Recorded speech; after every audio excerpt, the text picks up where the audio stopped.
and a very good morning to one and all present here and also who are joining online.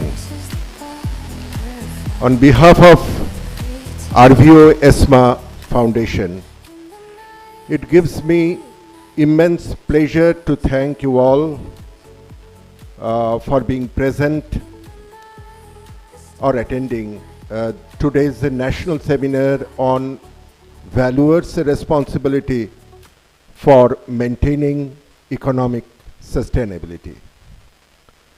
You know, valuation as a subject lies at the heart of finance, investment decisions, corporate restructuring, taxation, and strategic management. Valuation is not merely about the number, only number. It is a blend of analytical ego, professional judgment, and an understanding of market realistics.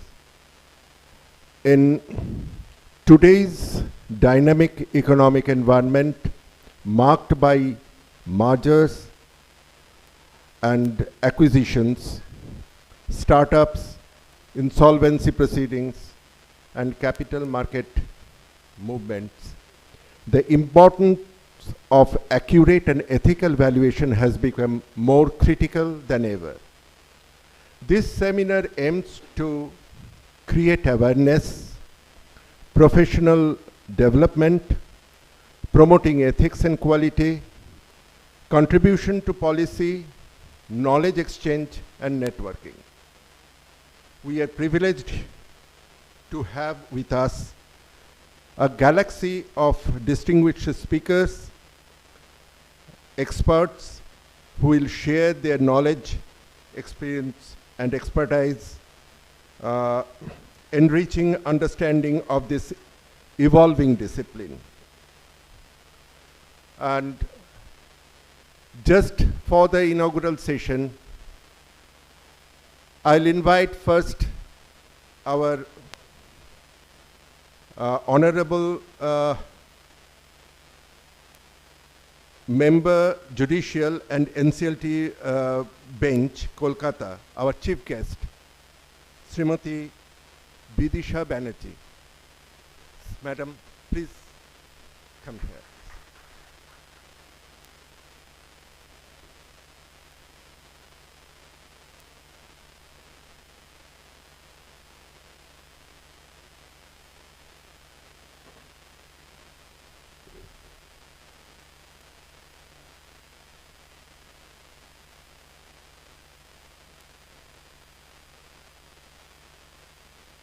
Next, I'll invite Mr. Yadvinder Singh, Member, Insolvency and Bankruptcy Board of India, our guest of honor, to the stage.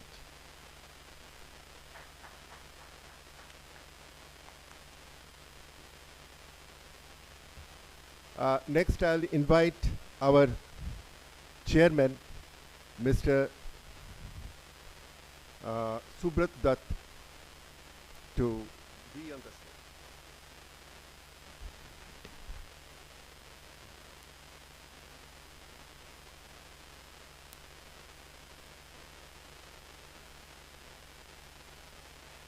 Next, I'll request our CEO, Mr. Rana Ghosh, to be on the stage.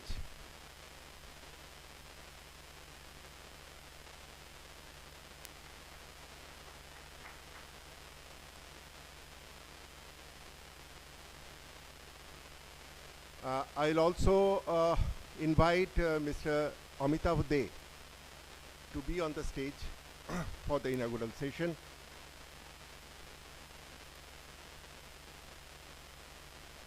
And Mrs. Sushmita De, she will also be on the stage for the inaugural session.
Thank you. Thank you for to all our audience and also our guests here on the stage. I now request Mr. Rana Ghosh, our Honorable CEO, start this inaugural session addressing with his welcome speech.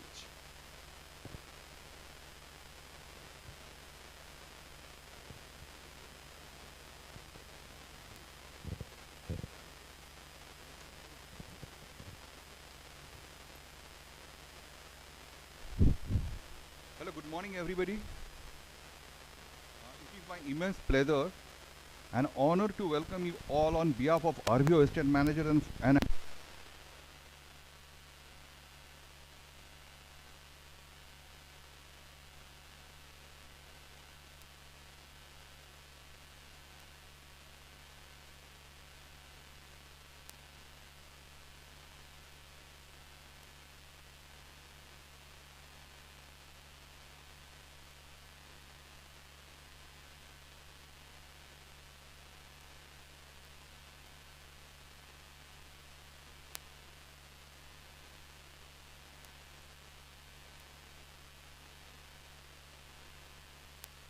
it is my immense pleasure and honor to welcome you all on behalf of RVO Estate Manager and Appraisal Foundation to this national seminar at Kolkata. I welcome all the dignitaries, our Chief Guest Honorable Madam Vidisha Banerjee, representative from the IBBI Mr. Yadvinder Singh, all eminent speakers from both India and abroad, also our esteemed members who have joined the seminar in both physical and virtual mode. I also welcome representatives from Resolute and Deutsche Bank and all our branch heads. As we step into 2026, may the spark of innovation ignite within you. May the year bring boundless opportunities, resilience and growth, wishing you a futuristic, fabulous and fulfilling new year.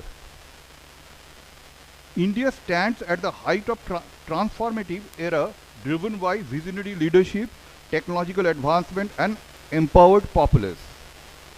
Technology is the cornerstone of future development.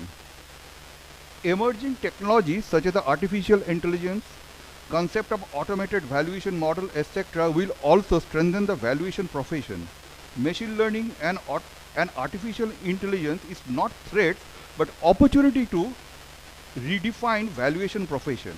While the automatic routine tasks and the enhanced predictable capability, human expertise remain essential for interpretation, strategic decision making and ensuring ethical and regulatory compliance. This will indeed the need of the hour for professionals to stay relevant in this rapidly evolved landscape.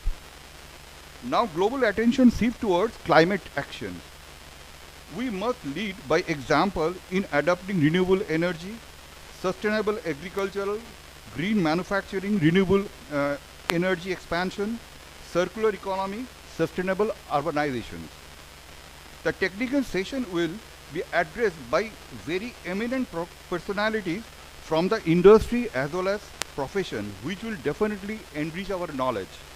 At the end, I would like to extend my sincere appreciation and thanks to all the executive directors and independent directors as well as our team members, specifically Mr. Shubhankar Jana, Miss Purnima Kamti and Miss Nikita Patra for their enormous effort to make this seminar a success. Thank you very much. I hope definitely you will enjoy the next sessions and enrich yourself. Thank you.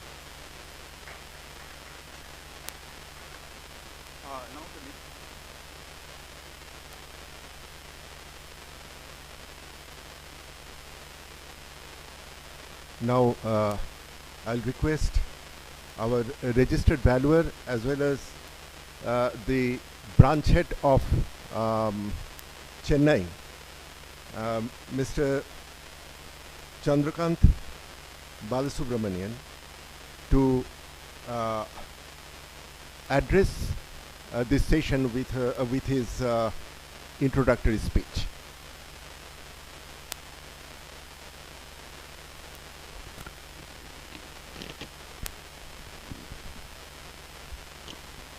Honorable dignitaries on the dais, respected members, fellow professionals, ladies and gentlemen.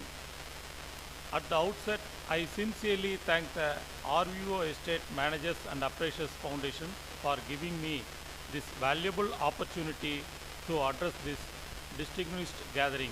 It is a privilege to be associated with an institution that has consistently upheld education, ethics, and professional integrity in the valuation profession.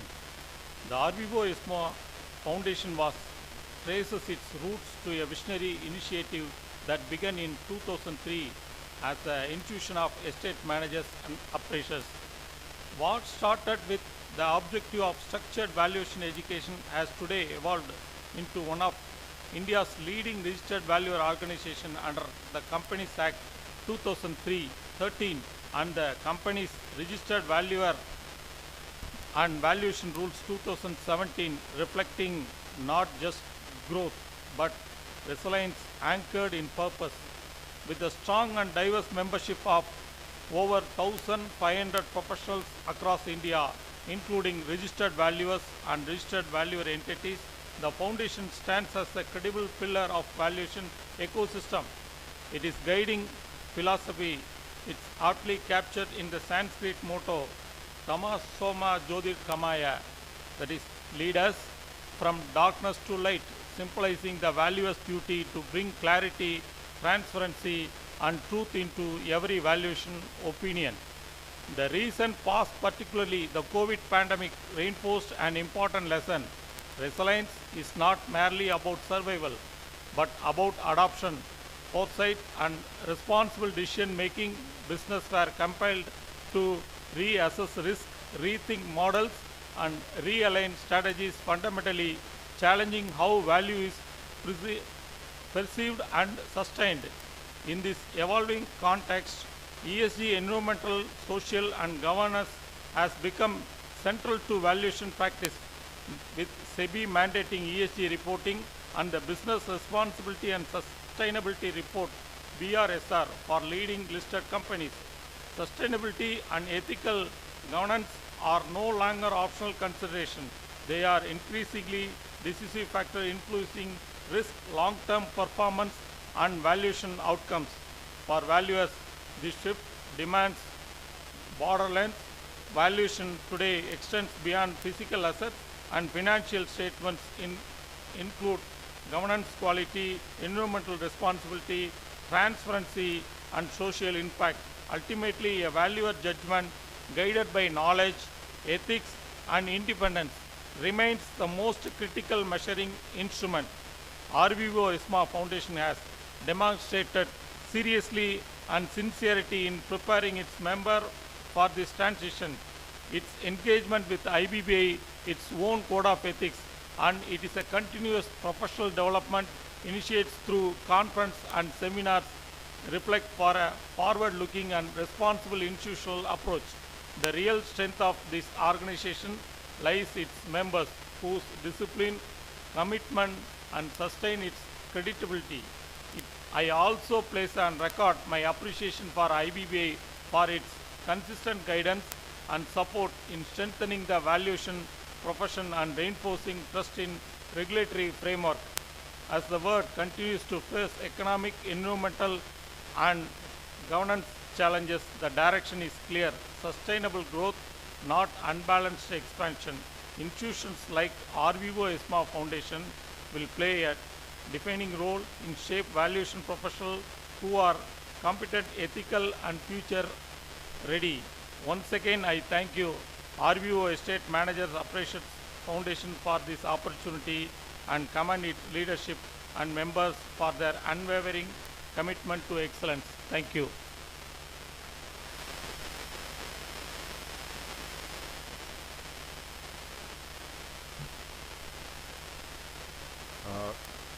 Thank you, Mr. Chandrakant, for this introductory speech.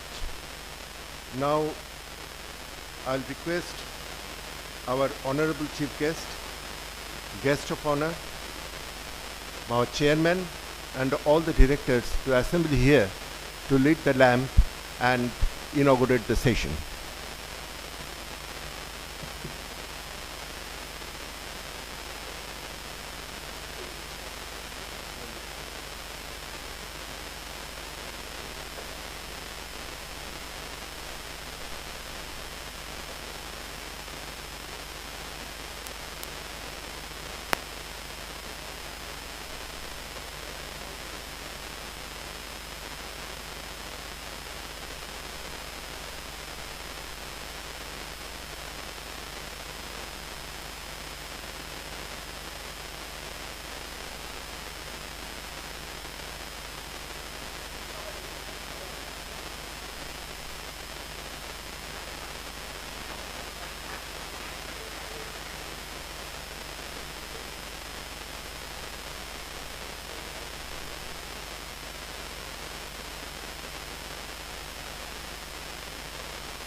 Now I would request our chief guest,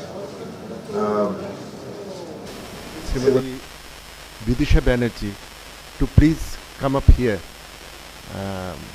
And I'd request our director, Mrs. Shushmita De, to felicitate her.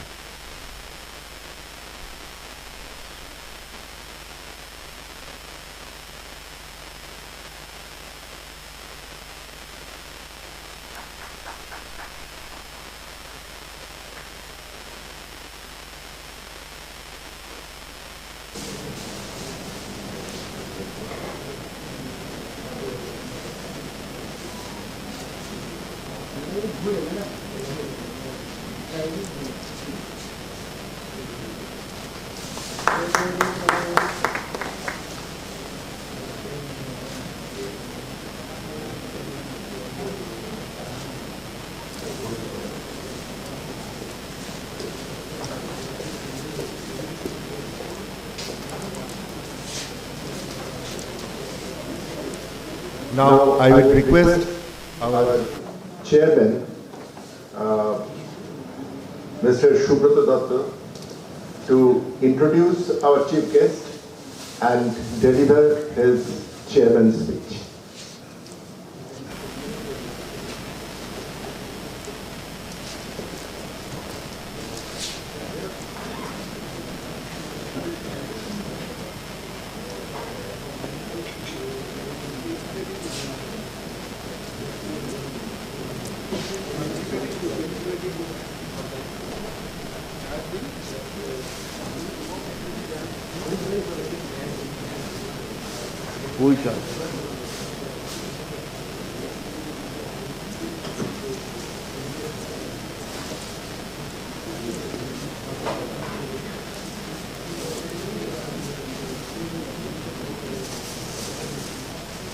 Now I will request our chairman, Mr. Subrata Datta, to felicitate Mr. Yadvinder Singh from ITBI.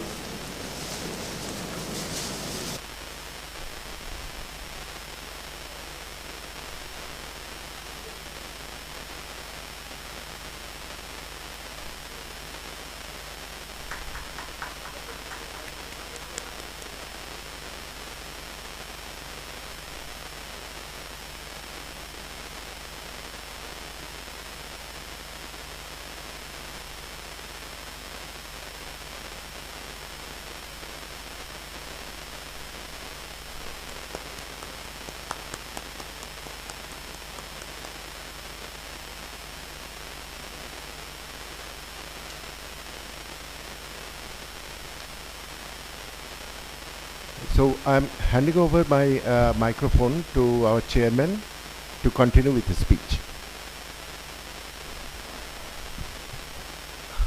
Good morning and Happy New Year.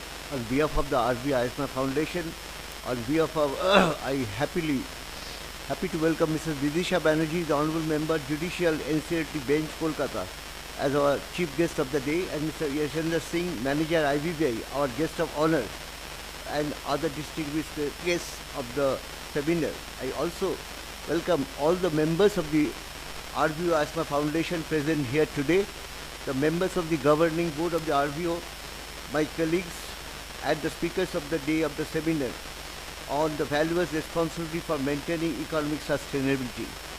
I sincerely acknowledge your presence here today and your support and encouragement. This is indeed a very special occasion.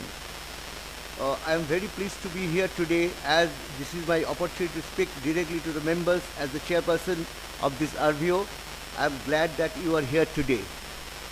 The unifying theme of the seminar, the valuable responsibility for maintaining economic sustainability, has been chosen considering the present focus scenario of the valuation field. And it is an undisputed fact that a valuer has a pivotal role in the economic sustainability framework. Consequently, the valuer's fundamental responsibility is to assess accurately and to reflect the market's perceptions of sustainability factors in valuations. and thereby it is their duty to guide and to inform the investment decisions by minimizing long-term risk and also by encouraging investment in the sustainability practice. This RVO was established with a vision to serve the valuers as a whole, with special emphasis on their quality work. We focus more to encourage the person having the sufficient knowledge, qualification, and still yet who are not associated with the valuation field, so that they can create space for the objects. The RVO sincerely believes in collegiality in the valuation field. We are the stakeholders of the Insolvency Bankruptcy Board of India, being a #1 registered valuers organization, and we have been entrusted with the statutory functions under the supervisions of the IBBI. Despite the challenging situation, we are determined to assess the opportunities of our members while accepting valuation assignment in a different field by highlighting their potential that will lead to get more exposure to further opportunities, that too are his support, guidance, assistance and encouragement in their professional arena. I look forward to the year ahead with the confidence. I sincerely hope that you will enjoy the seminar to the fullest extent, and thank you all of you once again.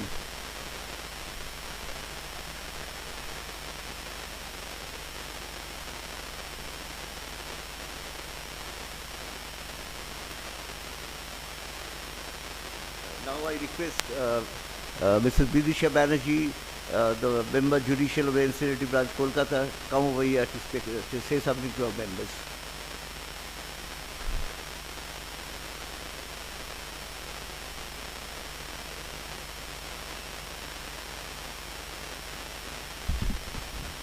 Thank you, sir. A very good morning to all the valuable people here. You know, our IBC framework would fail without you. Even when we take up the Companies Act matters, you are the key person who deals with the valuation of every aspect of the matter to enable us to come to a definite conclusion or give a judgment, proper judgment. So I also wish you a very happy new year. I personally I'm honored to be here, and I personally thank the chairperson, Mr. Subroto Dotto, who had personally came to my chamber to invite me, and all other executive directors of this foundation. I'm happy to learn that this is first of its kind in India. It's a privilege to be to know that this particular foundation from our own city is the first of its kind in India. So as a judicial member of NCLT, I'm not supposed to make any comments in regard to the work you do. You put in a whole lot of effort, hard work every day. What I'm about to share is what we expect from you. As a layman, what we need, what kind of guidance we need from a valuation report that comes before us. So, your work, your report is the central to the IBC framework. Without your report, there cannot be any proper resolution or a liquidation or even a merger, acquisition, whatever it is. So, what we feel while we come across the valuation reports that you place before us, like I would share my experience which I got a few days back. I was going through a matter, an IBC matter, which is pending for 5 years. You just imagine, we are supposed to conclude a matter within a period of 330 days. Suspended board is trying its all tricks to put a spanner in the process. It is challenging it at various forums. Finally, it has come back from the Supreme Court, and we are now dealing with it. While dealing with a plan in that matter, the suspended board again has come up. They say that the plan, the value given in the plan is too meager. I have whole lot of machinery. They were the EPC people. It was a EPC company. They had huge drilling machines which were purchased about 10-15 years back. he says that it was purchased in dollars, and the value of dollars has gone up fairly high, 5 times. According to him, is 5 times over a period of 5 years, although it's two times. Probably it was 45 then and almost 90 now. So the value given in the plan is, it's a throwaway price being given to the SRA. So we went to the valuation report. What is there? He says that the machines are still usable. It's not, it's a salvage of the machinery part is still possible. And the valuation report says that the depreciation of machinery is to such an extent that the valuation at present date is nil. He says we had purchased it, it's from foreign land, and the make is such that it can have a usable life for a period of at least 30 years. So how do we ascertain? It's from the valuation report that would come. A valuer did not give any sort of inputs on that, whether the valuation about the purchase of the machines, what was the cost at that point of time, what is the salvage value at present, what value it would achieve or it will fetch at the present date. So we asked for the details on the basis of which the valuation report was given. We were surprised to find that the valuation report did not contain the invoices on the basis of which it was prepared, no transaction history, no history of the purchase of machines, no history of how long it was utilized, what is the present value after natural wear and tear. Nothing is there. And most surprisingly, the valuer gives a report. He says that the machines are lying at a particular site. There are various sites throughout the country. At various sites, the machines are lying at sites which are not in possession of the company. It's in possession of someone else. The owners must be someone else. And the owners, because of non-payment of area rent, are not allowing the machinery. No access to the machinery is being provided to the valuer. So how did he do the valuation? We were very surprised. We had put a question to it. We wanted an answer. How did you do the valuation without even seeing the machinery yourself? Why didn't you come up before us? I mean, I'm putting a question to the all the people here. Why didn't you come up before us? Why didn't you say that the RP is not taking any steps to give us access to the particular land, building, machinery, plant, whatever it is? You need not engage a counsel for that. When the matter is there, you just follow, or maybe we'll issue notice. In this particular matter, we felt that the valuer should be changed, because he has not given a proper valuation report. We are not able to understand on what basis you are giving this value. Like in case of the financial assets, you had said that the fixed deposits will render the entire, whatever the value is as on present date is given in 100%. About the receivables, you are saying 40% or 50% is recoverable. Why do you say that? No explanation. About this plant and machinery thing, we are not able to find out on what basis you have given the value of the machinery to be 0. It's a nil value. Depreciation value is given as nil. There is no salvage possible. We don't know. We are not aware of it. So these are the inputs which should be there in the valuation report. Only then we are able to find out whether the evaluation done of a plan by the COC is proper. Unless that is there, on what basis is the evaluation done? What is coming back to the system? What are the stakeholders getting out of the waterfall? So these are the inputs. We are very happy to learn that IBBI is coming up with some definitive, strategic, amendments in the regulations, which changes the entire definition of a fair value. Now the goodwill, the brand value, the intellectual property, all these are getting to be included in the fair value.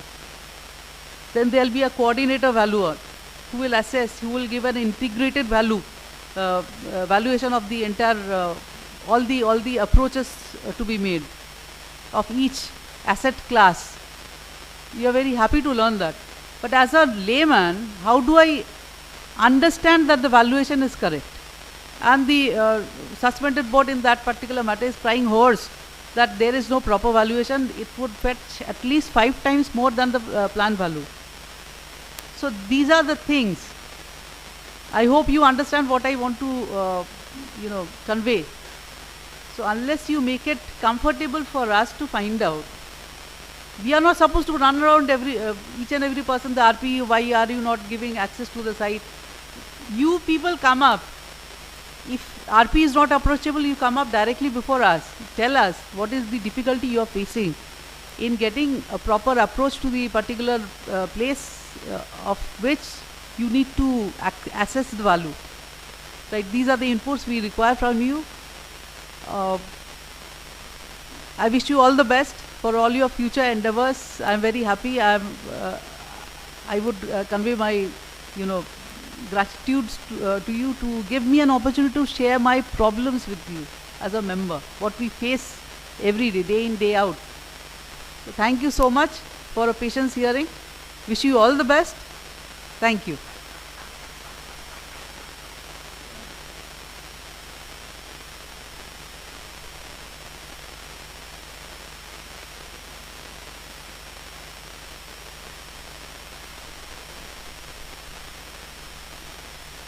Thank you, madam, for your encouraging speech and showing the reality of the evaluation today.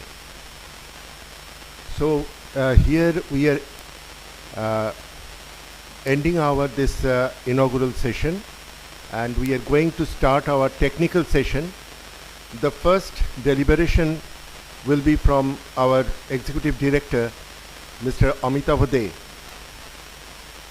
His subject or topic will be navigating standards with the use of AVM or AI, the risk and opportunity. Thank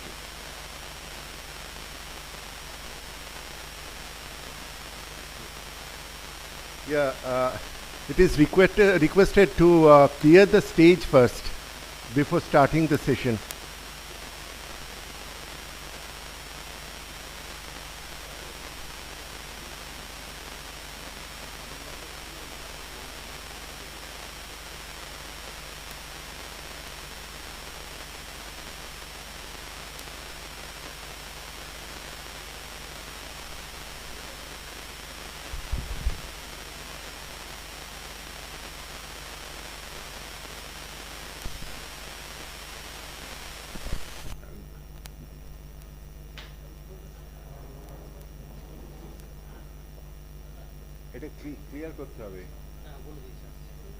Just waiting to clear the stage. We are waiting for it. Good morning. Am I audible? Audible? Yeah, fine.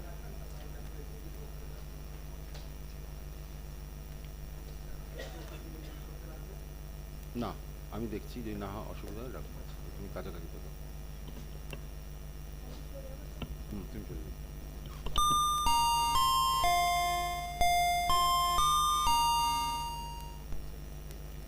এটাকে clear হওয়া দরকার স্টেজটা বলেছি sir আসছে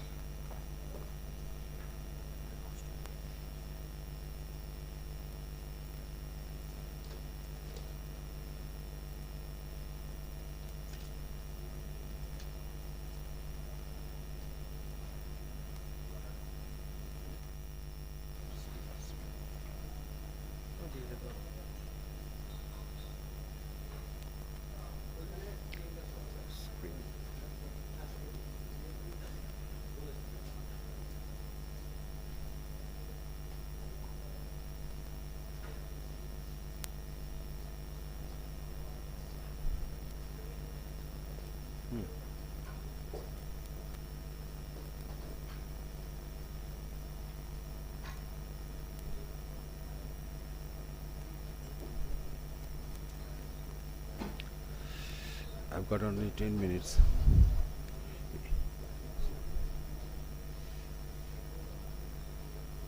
So let me start. Actually, I'm already late, so let me start. I have to finish it by 10 or 15 minutes because my next lecturer will be delivering lecture from California. So they have got time. So let me start right now. So economic sustainability are the focusing on long-term economic stability. All you know, I am skipping this. I am straight going to the standards. What I am going to tell you, that the standard, how to use AVM in standard. Basically, in 2025, the standard is saying about automated valuation model, in data input, and ordinary model. So we'll straight. I try to link with AI with AVM. So I am skipping. Actually, I've got 36 pages, but I am skipping to directly to the point.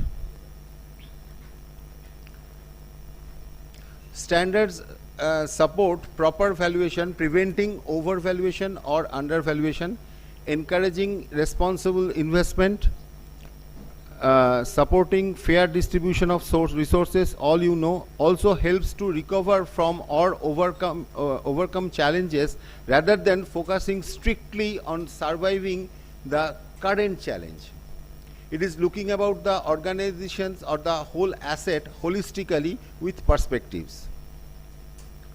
General meaning of valuation standard. Valuation standards are formal guidelines used to determine the economic value of asset, business, projects or resources.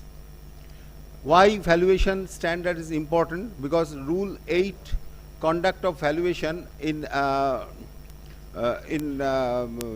Gazette, is been published, that provided that until the valuation standards are notified or modified by the central government, a valuer shall make valuation as per internationally accepted valuation standard or valuation standard adopted by any RVO like us. We have adopted, basically not adopted, basically following our international valuation standard and also RICS.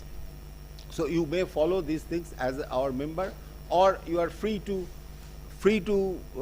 follow other internationally accepted standard, but that must be internationally accepted. All other legislations should allow that, otherwise no.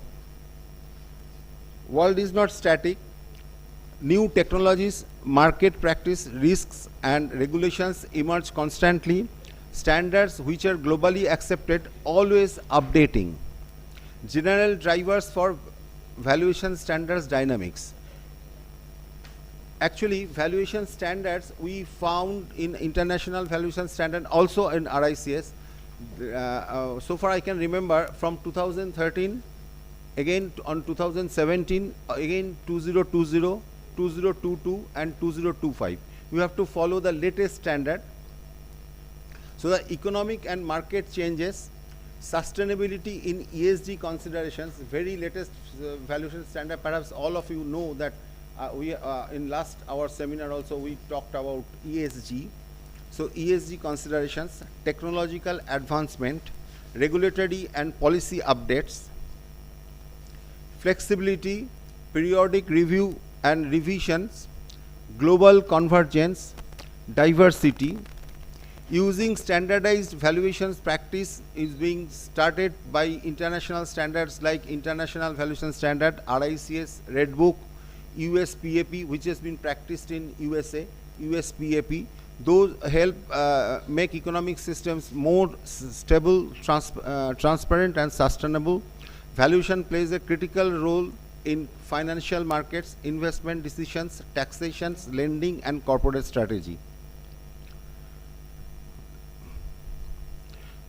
I am skipping pages, that's why I'm fumbling, because I have to skip all the pages. Valuation process quality. Now IVS 100 is also saying about valuation process quality control, which would help to objectivity, transparency without bias, intended users, intended use and the asset and liability and the complexity of the valuation. Everything is covering under the process quality control. This is a new item, it has come. The IVS framework says about valuation models including AVM, automated valuation model, and process quality control. IVS 103 says about valuation approaches, appendix valuation methods. IVS 104 says about data and input is entirely new thing. AVM and this data and input is entirely new thing, and also process quality control. Model, now listen, model is different from a valuation method, defined as within the valuation approach or specific technique to the concluded value. Model is not method. The IVS 2022 up to IVS 2022, there are methods, they have described about methods, but this is not the model. Model is something different, very newly accepted this one. Model is something very different. IVS 104, inputs are derived from the data. What is observable data is defined as information that is readily available to market participants about actual events or transactions. Inputs, now coming to inputs. Inputs must be selected from relevant data. Inputs must be sufficient for the assessment. Inputs should be appreciated for valuation model. The sources, selection and use of significant data and inputs must be explained, justified. Whenever you are taking inputs, justified and documented. Documentation must be sufficient. What are the data? Actually, examples of data like market data, property data. It is comparable recent sales transactions, rental rates, all are things, all are coming under this. Property asset specific data, economic data, or any legal or regulatory updation. Those all come into the data, and those all come into the assumptions, basic assumptions. You all have to consider all these points. Data to analysis adjustment. After adjusting into the input of the model, finally valuation results are coming. They are saying, international valuation standard is saying. So approaches are there for income approach, for market and comparable approach, and cost approach. You know about this. Importance of quality data in inputs. Enhances valuation credibility, reduces bias or subjectivity, improves accuracy of results, supports of audibility and compliance with the valuation standard, essential for the economic sustainability and decision making. If the valuer does not possess that, also this is saying about the specialist to appoint specialist. If the valuer does not possess the necessary technical skill or experience, data or knowledge to perform all aspects of the valuation, it is acceptable for the valuer to seek assistance from a specialist. You know about this. Last 2022 also had this one. This is given in IVS 104. Now coming to the main picture, valuation standard framework 100 framework is saying valuation model and automated valuation model. This automated valuation model, a type of model that provides the automated calculations for the specified asset at a specific date using an algorithm or other calculations techniques without the valuer applying professional judgment over the model, including assessing, selecting and inputs of reviewing output.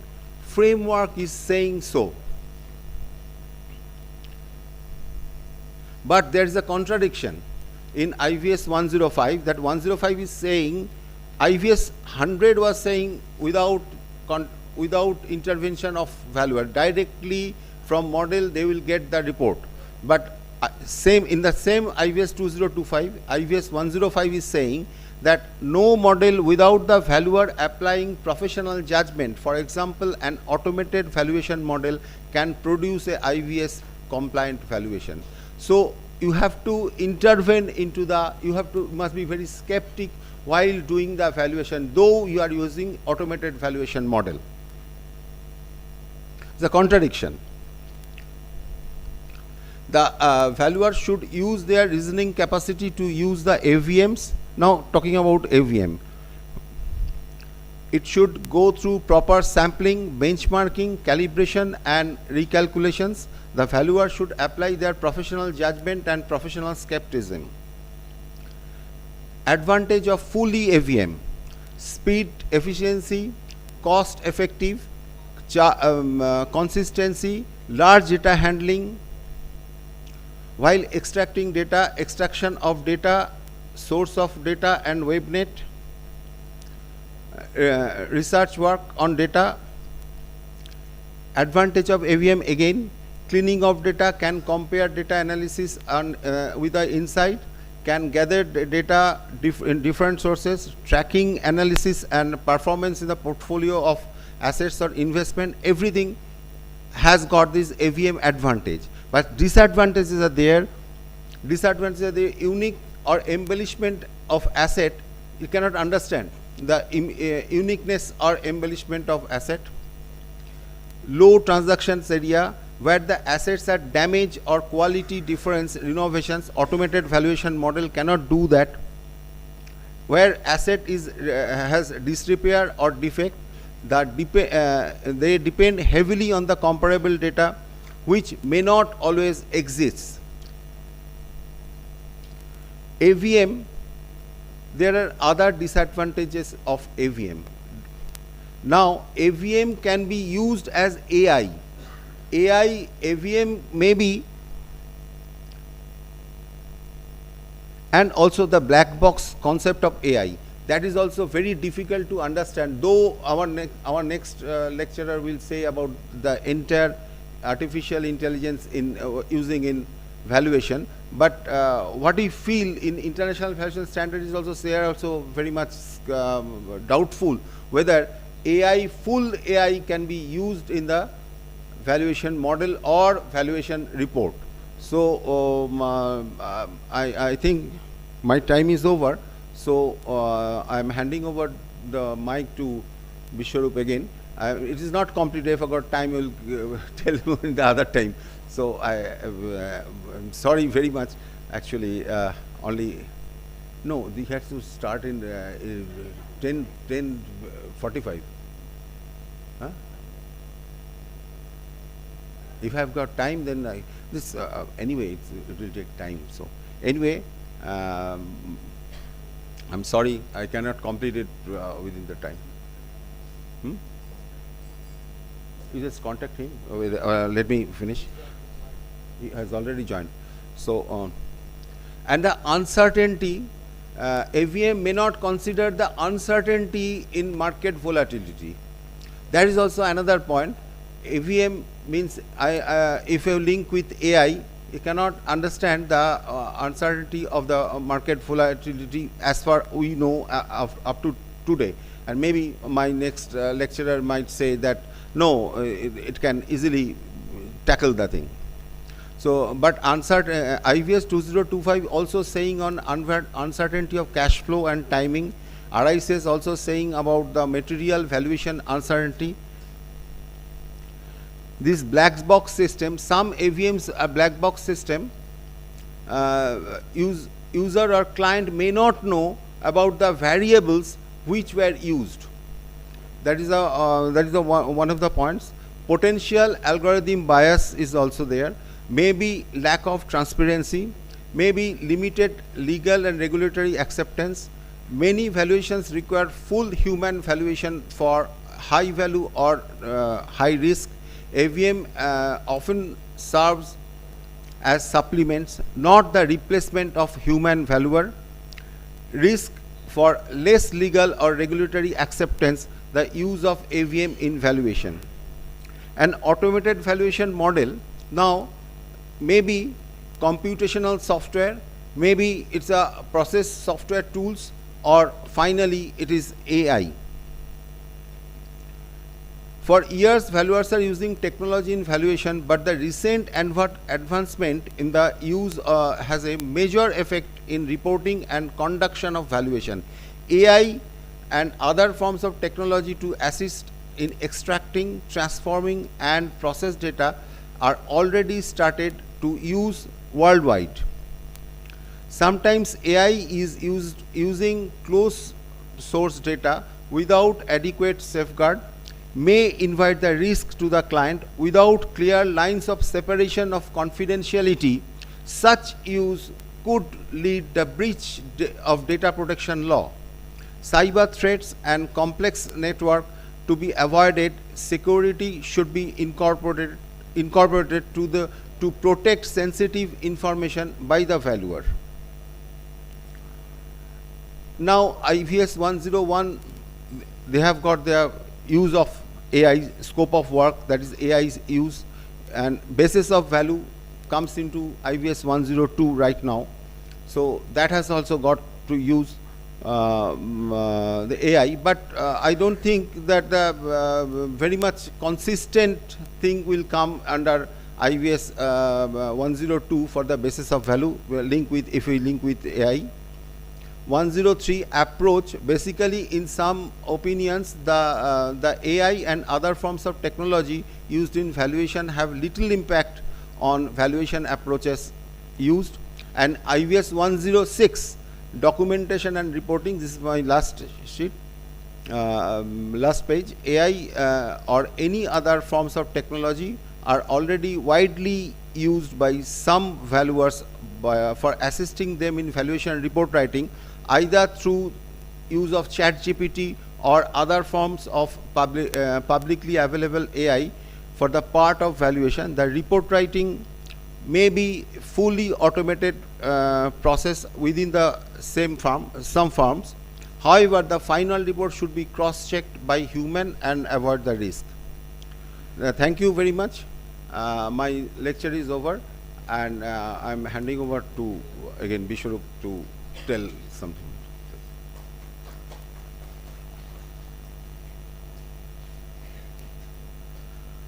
Thank you, Amitabh, for your this deliberation.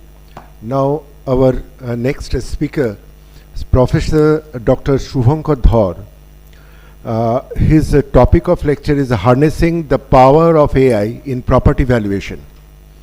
Dr. Dhar is the faculty, School of Information System and Technology, School of Business, Editor-in-Chief of the International Journal of Business Data Communications and Networking, Senior member of IEEE, San Jose State University, USA. He will join with us online. Thank you.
Good morning, everyone. I'm Shubhankar Dhar from San Jose State University. First of all, I would like to thank RVO Estate and Appraisers Managers Foundation for inviting me to give this lecture. Today I am going to talk about harnessing the power of AI in property, about property valuation. I would like to say a few words about AI. Now, as you know, AI means teaching computers to learn from data and make decisions. Now, all of us are using AI in our daily lives. There are many use cases of practical applications of AI in the real world. For example, Google Maps, ETA, recommendations done by Netflix, ChatGPT, and there are many more practical examples. I can discuss more about it later on. Basically, what AI does is it collects huge amounts of data and it recognizes patterns and then analyzes the data and then come up with some predictions. That's the key idea about AI. Now, having said this, why are we talking about AI in property valuation? Now, in the recent years, with so much data available about properties and their valuations, AI, we can leverage AI to predict property prices. We can predict various aspects of property, and also we can make some recommendations to potential buyers. Now, as you know, that the value of a property depends on various parameters. For example, I'm having some echo. Can you mute it? So, for example, the value of a property depends on location, the size of the property, how old the property is, current market trends, and many other parameters. So the practical applications of AI is to use this historical data, analyze thousands of property records, and do it very quickly. With the current technological infrastructure available at our disposal, we can do a lot of computation in a very short period of time. And it also provides accurate and data-driven valuations. So let me talk about a little bit about AI techniques that are currently deployed in valuation. One of the key technologies that we are using today is called machine learning. Those of you who are familiar with machine learning may understand what I am talking about, but I will just briefly mention this. Basically, machine learning is a technique that predicts property prices from past sales. So basically, we have huge amounts of data, and there are some standard techniques. I will not go into the details of machine learning. There are different approaches like supervised learning, unsupervised learning, reinforcement learning, and CNN, RNN, many techniques. But without going into the technical details, this is what I'm going to say. It analyzes the past sales data, and based on those data, it predicts the future value of a property. Another important technique that are currently being deployed is computer vision. Why do you use computer vision? Because computer vision analyzes property images and it will be able to predict the condition of the property. And the third important technique is called NLP, natural language processing. Natural language processing basically reads the property descriptions and the reports, and after reading those reports and analyzing those reports, it can make some educated guesses about the condition of the property. For example, if the property is damaged, then it can, based on the description, or if there is a fire and the property is damaged severely, those kind of descriptions can be easily analyzed, and based on those description, the valuation, the natural language processing techniques can evaluate the condition of the property and make some predictions. Another important technique that is currently being used is called geospatial AI. Basically, it uses maps and distance to amenities, like for example local hospitals, local railway stations, and schools, colleges, all those things, and the trends in the neighborhoods. Based on those geospatial data, it can analyze and predict the property value. Finally, recommendation system. This is a very powerful technique, and this is widely used. I mean, I can talk a lot about recommendation systems in various domains. In particular, in the context of property valuation, it finds properties based on users' preferences and needs. So these are the key technologies that are currently being deployed in property valuation. Let me talk a little bit about recommendation systems. So a significant part of property appraisal is a recommendation problem. Now, what is a recommendation problem? Basically, and I can give you some very real life examples, like for example, if you're watching movies in Netflix will analyze your viewing history, and it will recommend movies that you like. So that's a very practical use of recommendation systems. Similarly, if you're listening to some music, a recommendation system can also predict what kind of music you will like, and based on your preferences it can recommend some music. Same thing if you're buying some items from Amazon uses recommendation systems to recommend you some particular item that you may buy.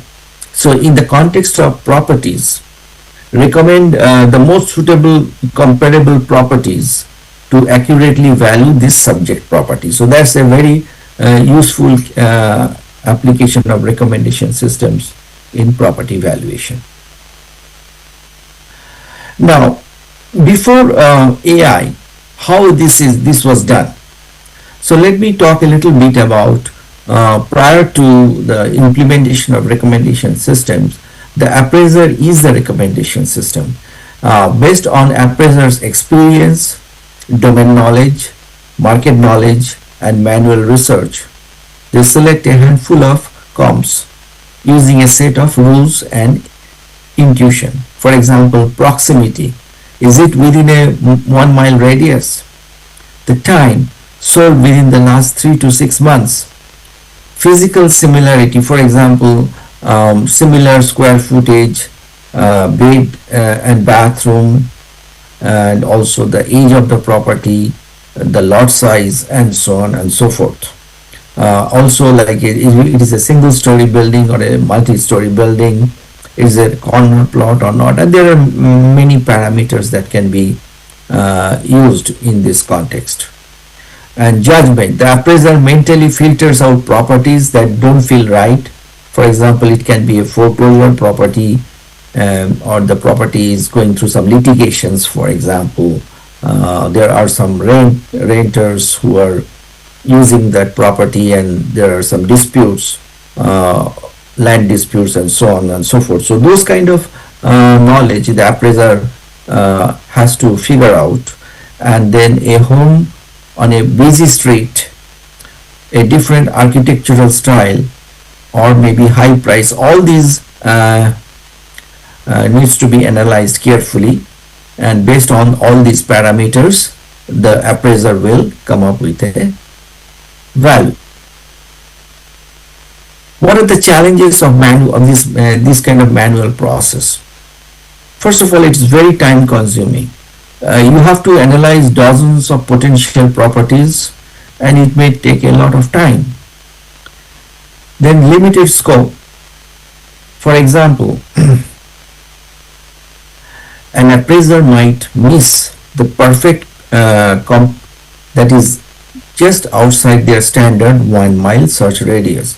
For example, you are looking at a property in a particular location. Say, if you are in, say, situated in Delhi, you are looking at a property in, say, CR Park.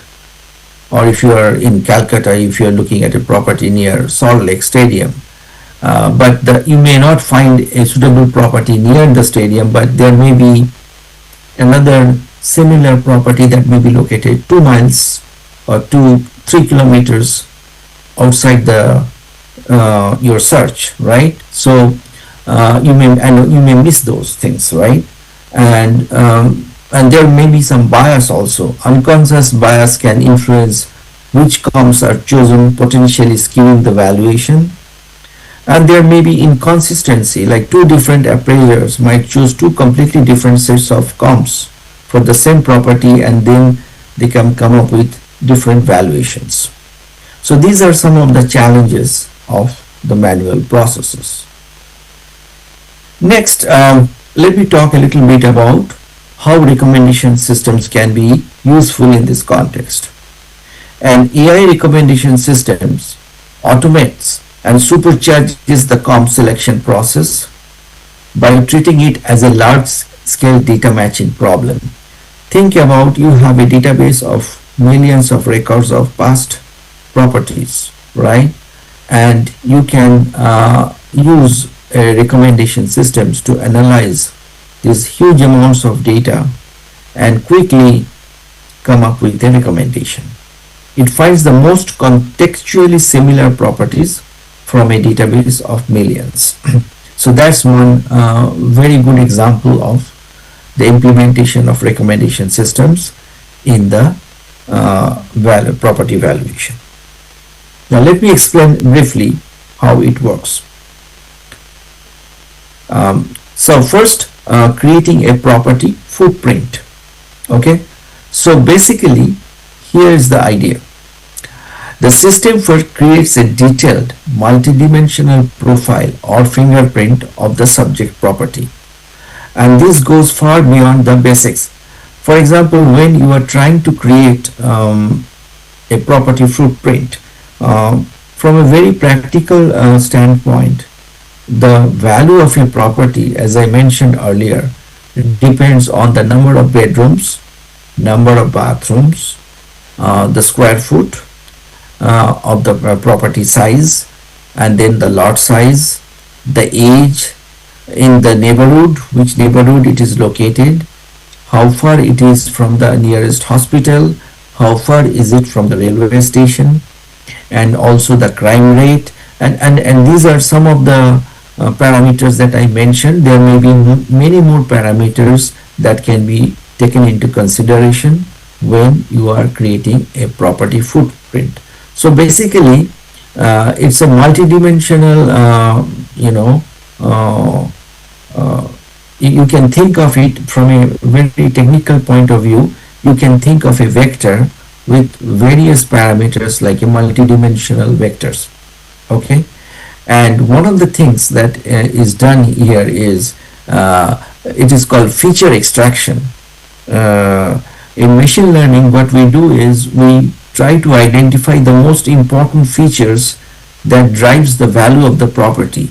So what I mentioned here is the key features that determines the value of the property. For example, if you look at this, like I was mentioning earlier, it includes quantitative data, like for example, square footage, lot size, age, number of bedrooms, number of bathrooms. Then we also look into the qualitative data, and this data comes from images using computer vision. What is the condition of the property? What is the architectural style?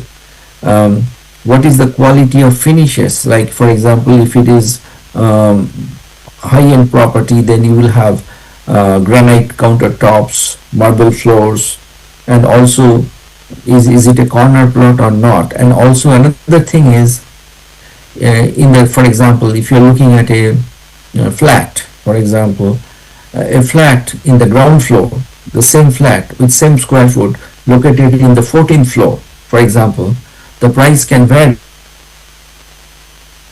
depending on where it is located. So all these things have to be considered, right? And then textual data, for example, we can use natural language processing to extract keywords from past listings, like updated kitchen, is it a lakefront property or not, whether AC is installed or not, garage, and also how many cars can fit into that garage, and so on and so forth. Then geospatial and contextual data, for example, school district, proximity to parks, hospitals, railway stations, noise levels, is it located in a flood risk zone or not, crime rate has to be considered, and many other factors that come into the picture. So when creating a property fingerprint is an extremely important aspect of this process. Okay, and also let me also mention that this, when you are trying to create a footprint, the domain knowledge of the appraiser is very important. An experienced valuer will be able to figure out this very quickly and decide which features are most important when creating this property footprint. Then calculating similarity scores. This is again a very important aspect of property valuation. The AI then compares the subject's property's features. So first step is feature extraction, which I mentioned earlier. The second step is similarity scores. Okay, so when you are trying to create similarity scores, you first need to identify the features of the property and then compare the subject's property's features to every other property in its vast database. And it uses algorithms to calculate a similarity score. Now let me pause for a while. I didn't explain here how we calculate similarity score, but I will just mention here a couple of important metrics that we use. One popular matrix is called cosine similarity, and then there is another metric called Jaccard similarity. And again, I will not get into the technical details, but these are some of the techniques that are currently being used to compare the similarity score. If we have time, I can go in details about these metrics, but for now let me just mention that if two properties have similarity score very very close, that means those two properties are comparable properties, right? So the scores are needs to match. I mean, in other words, a 3-bedroom 2-bathroom house, right, and a 6-bedroom 5-bathroom house, if you look at the similarity score, it will be very different, right? They are not at all similar properties. So in other words, you know what I mean.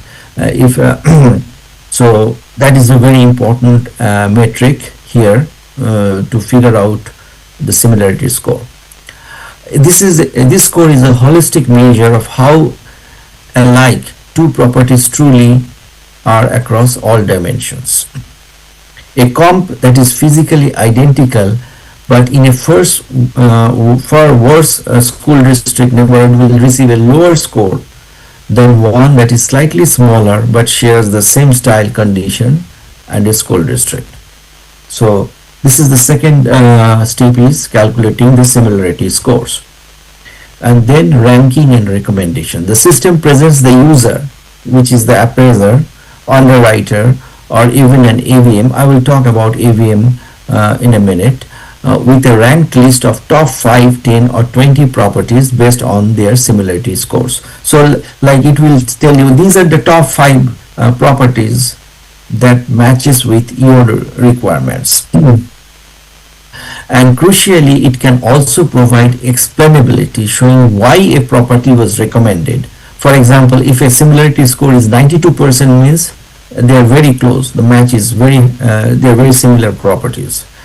Or it will also say it matches with the architectural style, it matches with the school district condition, and but there may be some mismatch because one property has a bigger lot size, the other property has a smaller lot size. So all these things will be explained when it comes up with a recommendation.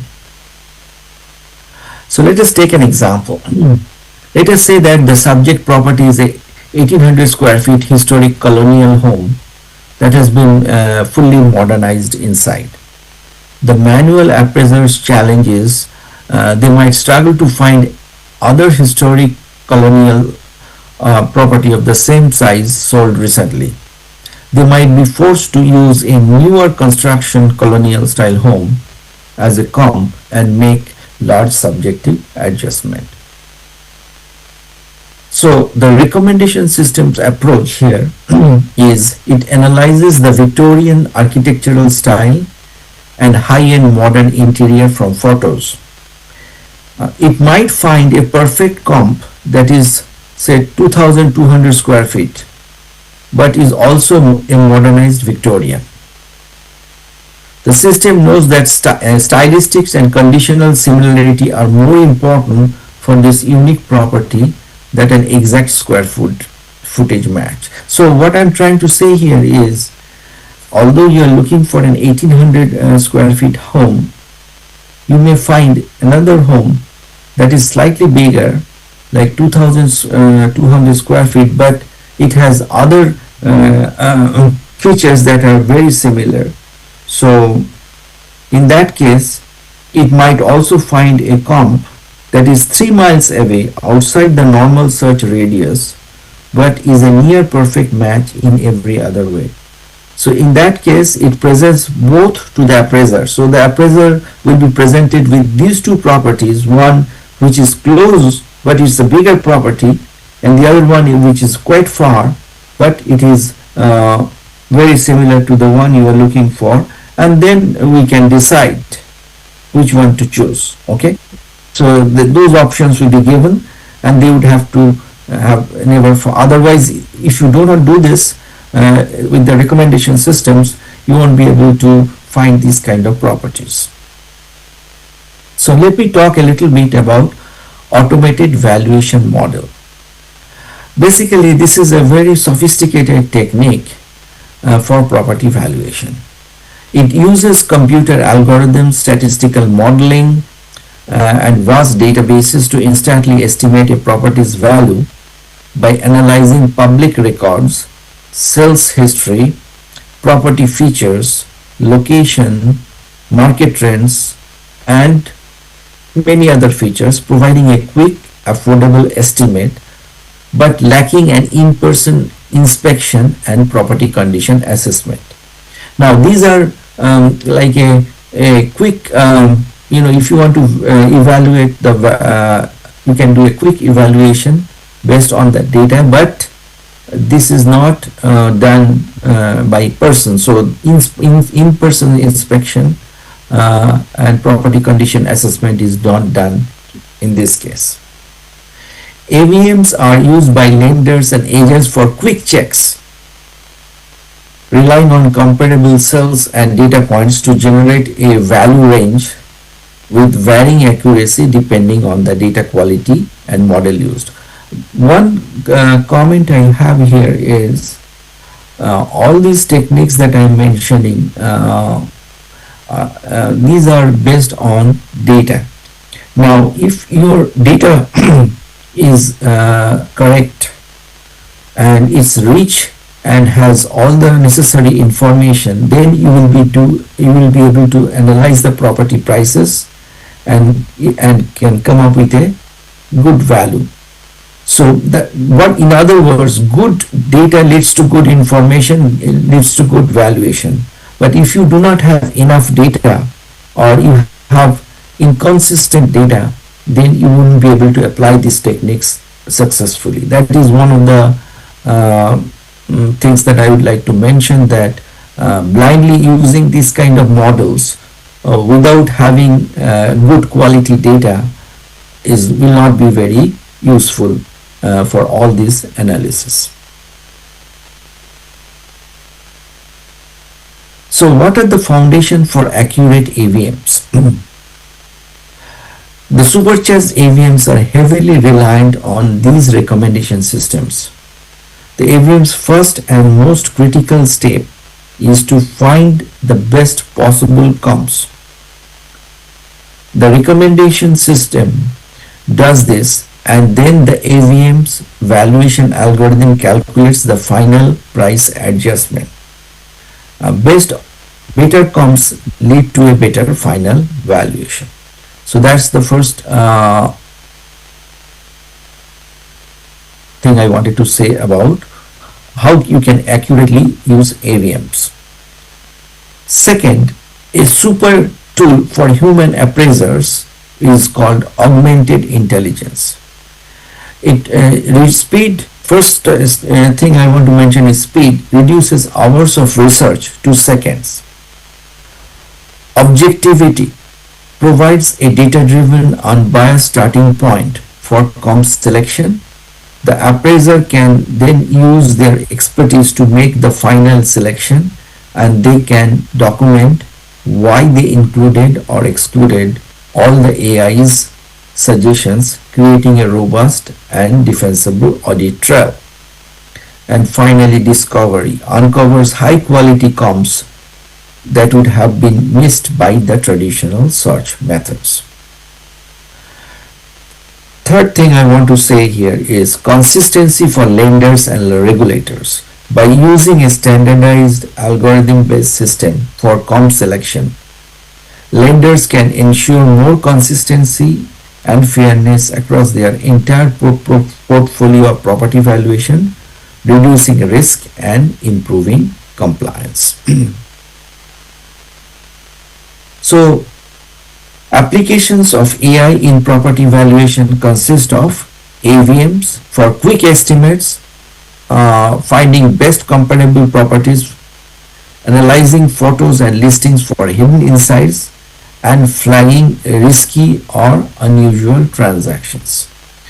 So, as you notice that the techniques that I mentioned here are quite sophisticated, based on historical data, but if you want to get and also these techniques are also scalable, because when you have huge amounts of data, then analyzing all of them manually and becomes a tedious task, and sometimes it may take months to come up with a proper valuation if you do not have all these data at your disposal.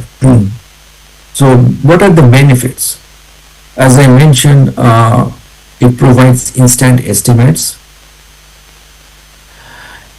learns from large data sets and provide accurate estimates. Transparency, it gives consistent valuations, and also it supports valuers, investors and banks. So let us talk about some real world examples. Currently, banks are using AI-powered AVMs to approve home loans or faster. For example, when you apply for a home loan, particularly first-time buyers, they want to buy a flat, they apply for a loan. So the bank will look at the credit score, the bank will look at the property, also the bank will look at the value of the property, whether it is priced right or whether it is overvalued or not. All those things the bank will analyze before the bank will approve a loan. So in the context of property, in the context of loans for home loans, this is a very good use case for approving loans. In the US, there are two important websites like Zillow and Redfin. They use AI models to estimate property prices. I'm sure in India also there are similar websites. I believe 99 Acres or some other websites, they are using this kind of techniques to estimate property prices. AI is used in insurance to estimate repair and rebuild cost after damages. This is another important aspect of AI is when there is a damage, like there is a fire in a property or some other flood, right?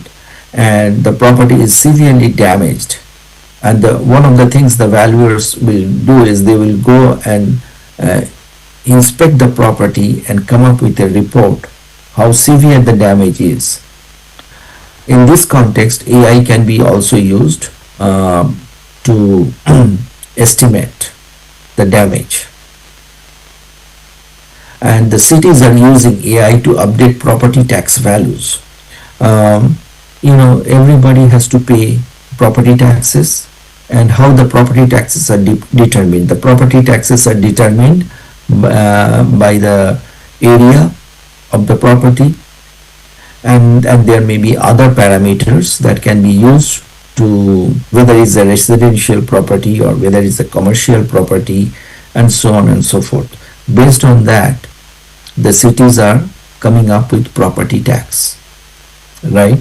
And every year, as you know, the property taxes are increasing. Now, how much they're going to increase the property tax, all these estimates are done in many countries. They are using AI to come up with estimates. Okay. Next, what are the limitations? Of course, there are limitations of AI, as I mentioned. AI depends on the quality and quantity of data. The more data, the better it is. But having said that, good data leads to good information, leads to good valuation. So the data quality is extremely important. Sometimes in the real world, there are a lot of missing data. There are a lot of bad data. There are a lot of misinformation, and that can lead to bad valuations. So be careful about that. When you are applying these techniques, make sure your data set is cleaned and processed and it has good quality data. Second, sudden market changes may reduce accuracy. This is something I would also like to mention. There are certain things that are beyond our control.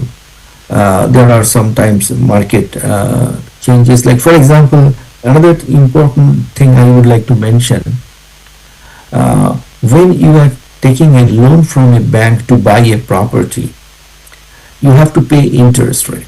So the interest rate, sometimes the Reserve Bank may increase the interest rate, sometimes the Reserve Bank may reduce the interest rate, right? So for example, if the Reserve Bank says that if for home loans they make the interest rate very high, what happens? That will negatively affect the property values, because people will not get loans to buy properties, which means that can negatively affect the property prices, right? On the other hand, if the Reserve Bank says, okay, I will make the interest rate very low, that means getting loans will be very cheaper, then people will be more inclined to buy properties, right? Because loan cheap, so you can get easily loans, so you can take loans and then you can buy properties, which means that will drive the property value, right? So those kind of things you need to also think about when you are estimating the value of a property. So that sudden market changes maybe there is a war or something. I mean, this kind of uncertain market conditions can also negatively affect the property prices. Third thing, cannot replace human judgment, expert human judgment. As I mentioned, when you do all this analysis, you need an expert valuer to select the feature. Like when I was talking initially about the step one is the feature extraction. How do you know which features are important, which features to use? These are the domain experts, the valuers who has a lot of experience can figure out this. They have a lot of insights. So like that's what I'm saying, cannot replace human expert judgment. And finally, we need regulation and ethical safeguards. There should be some government policies, ethical safeguards, some kind of regulations that will govern the analysis and the price.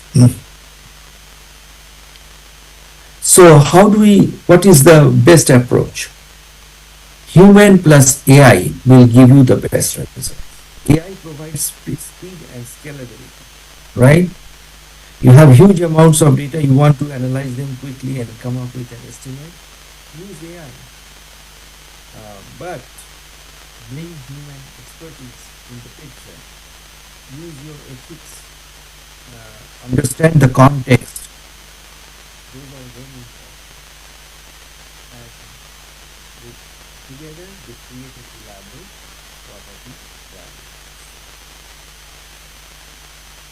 That leads to the conclusion of my lecture. I think I am running out of time. I will say some final comments, and these are my concluding remarks. AI is transforming property valuation worldwide. The role of recommendation systems is to transform the foundational task of comparable property selection from manual, subjective art into a highly efficient, objective, and data-driven science.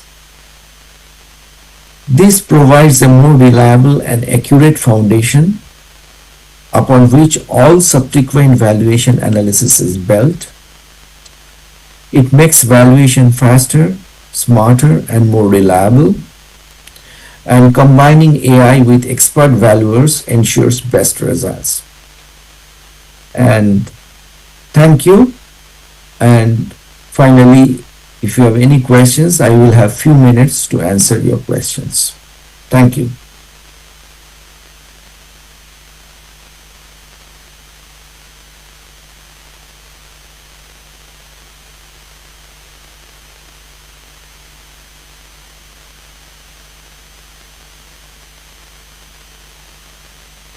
If you do not have any questions, I will say goodbye to you.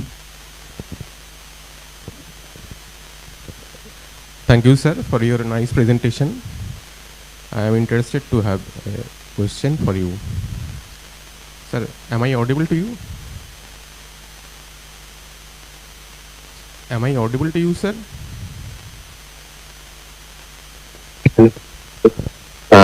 Thank you, sir. For the nice presentation. Am I clearly audible to you? No, I cannot hear you properly. Can you speak clearly? Sir, I have some questions.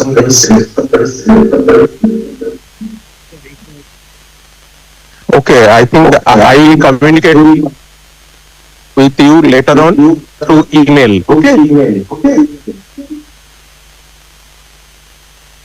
That will be a better option.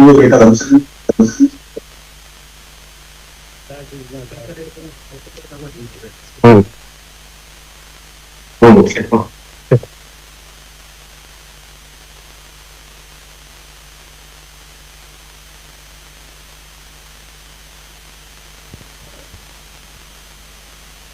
So, is there anyone else to ask any question? Okay, you can communicate to the speaker later on. and ask your question. Sorry. Thank you, sir. Thank you, Professor Shubhankar Dhar, to give a very enlightening lecture here on AI, use of AI in property valuation. Thank you so much. Now, our next speaker is Mr. Yadvinder Singh. He is the representative of IBBI here, manager IBBI, and his topic of deliberation is credible valuation enabling sustainable economic outcomes. So, please, sir, come here.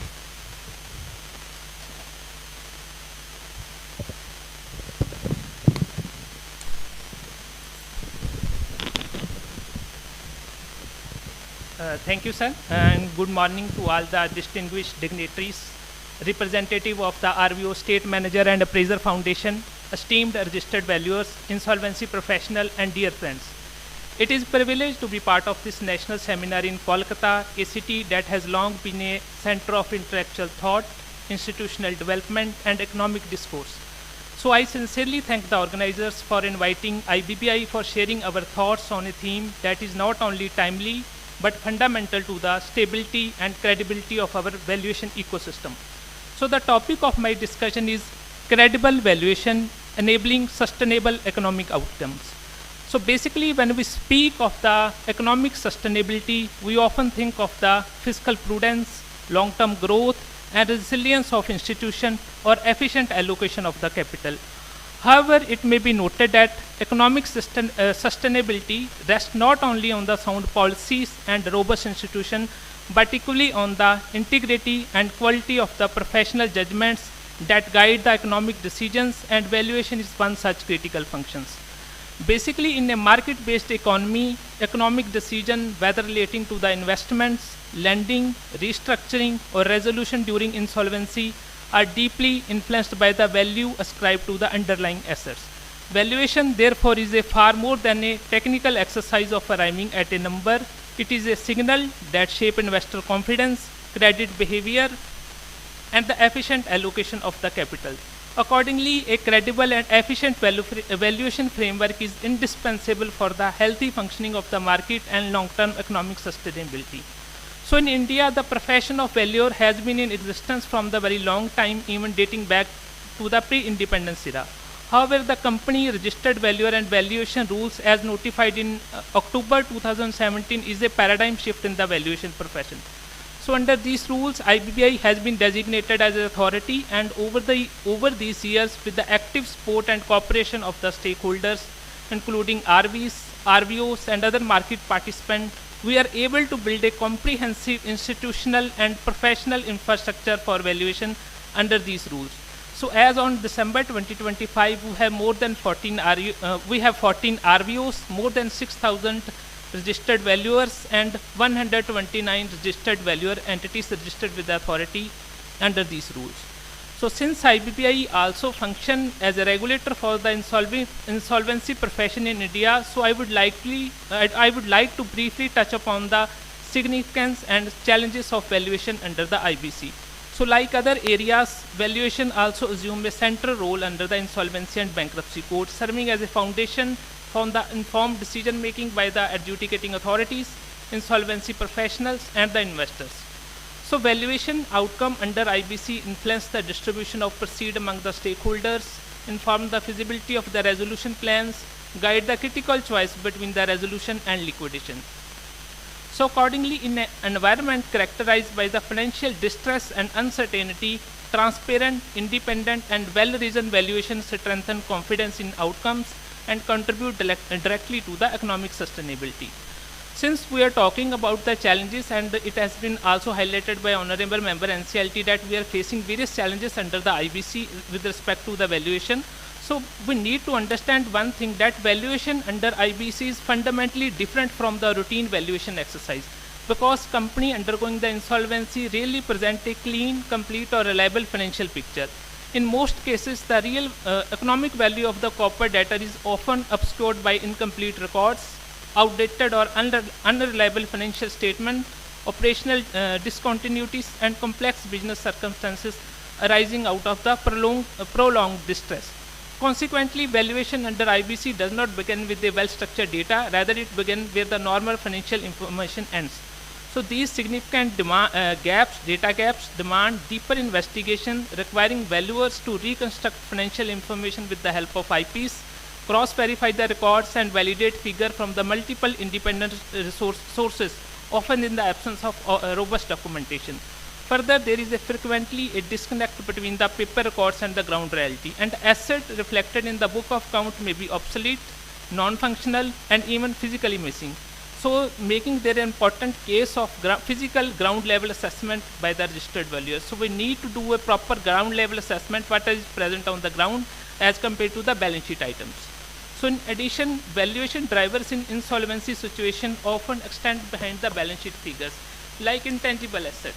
In these cases, such as brand equity, licenses, regulatory approvals, contracts, customer relationships, and workforce capability can carry significant economic value, particularly in service-oriented and technology-driven business. So, we have to understand that intangible assets carry significant value in case of insolvency cases, and we have to unearth that. So, in this context, valuers are required to act not merely an estimator applying the valuation models, but an investigative professionals with the help of insolvency professionals, analyzing the pattern, questioning the inconsistency, and identifying the anomalies.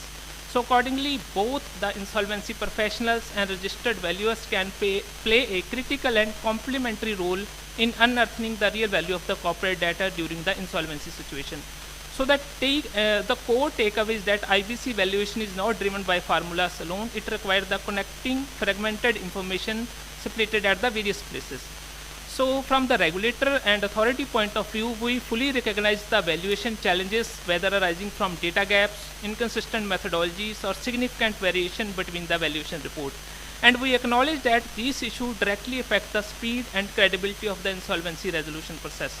So theme of this seminar, value responsibility and maintaining economic sustainability, is closely interlinked with the need for better disclosure and robust documentation in valuation assignment, as valuation reports and supporting records form the backbone of the informed decision making. So inadequate disclosure of assumption, methodologies, data sources, and professional judgment not only weaken the evidentiary value of the valuation report, but also increase the risk of resource misallocation, avoidable litigation, and erosion of stakeholder confidence. So as a regulator, we understand valuation is a subjective exercise and involves the professional judgment, but it should not be arbitrary exercise. So our objective is to curtail this arbitrary part. So in order to address these challenges in a structured manner, IBBI has recently issued 2 discussion papers for the public consultation. In one of the discussion paper, we are standardizing the valuation report format for all the 3 asset class and clearly defining the documentation requirement which need to be maintained by the registered valuers. So we are coming up with the revised format shortly in 15 to 20 days. So valuers have to use that format of the valuation report and capture all the information and disclose the methodology, what are the reasoning for adopting particular discount rate, market factors, premium, why they have used any particular premium factor. So they have to disclose in their report. So in presently we are finding that valuers are not properly disclosing this information in the valuation report. Further, recognizing the inconsistency across the CRP and the liquidation process, IBBI is moving towards the harmonized valuation standard applicable across the IBC process. So we will be specifying a single valuation standard for all the IBC processes. So we will be coming up with a separate circular around that. Further, we are improving the definition of fair value to better capitalize the holistic value or enterprise value of the CD.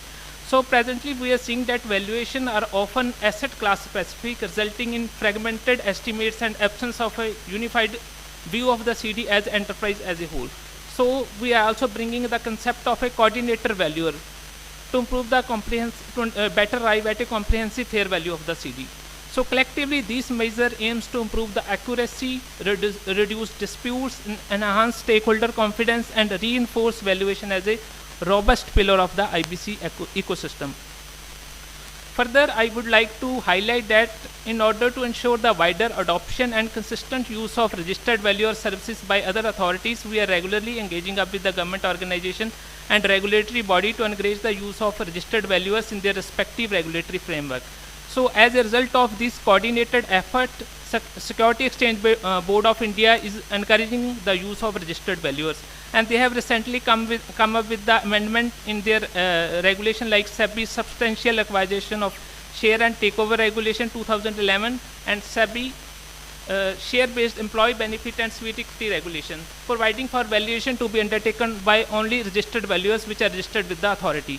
So these developments reinforce the role of registered valuer as a trusted and regulated profession. So let me conclude with a thought that economic sustainability is not built by the policy makers or market. It is built every day by the professionals who make honest, informed and responsible judgments. Further, from the IBBI side, I would like to assure you that IBBI, who has the responsibility of nurturing this profession, is committed for the development and strengthening it, and it shall continue to address the challenges that arise along the way. So along with these words, I wish this seminar very success. Look forward to the deliberation and insight that will emerge today. Thank you. Namaskar. Jai Hind.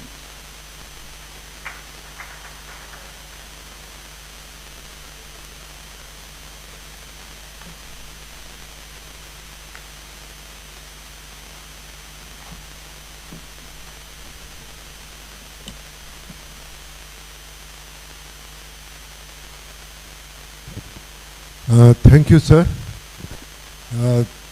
Thank you so much for your presentation on credible valuation enabling sustainable economic outcomes. Now, I would invite Mr. Rishabh Dutt to deliver his lecture on sustainability aligned values, exploring the concept, evidence and legal framework. Mr. Dutt is the advocate, partner Sharma and Sharma, advocate and legal consultants, LLP. So, please, sir, take your microphone here. And before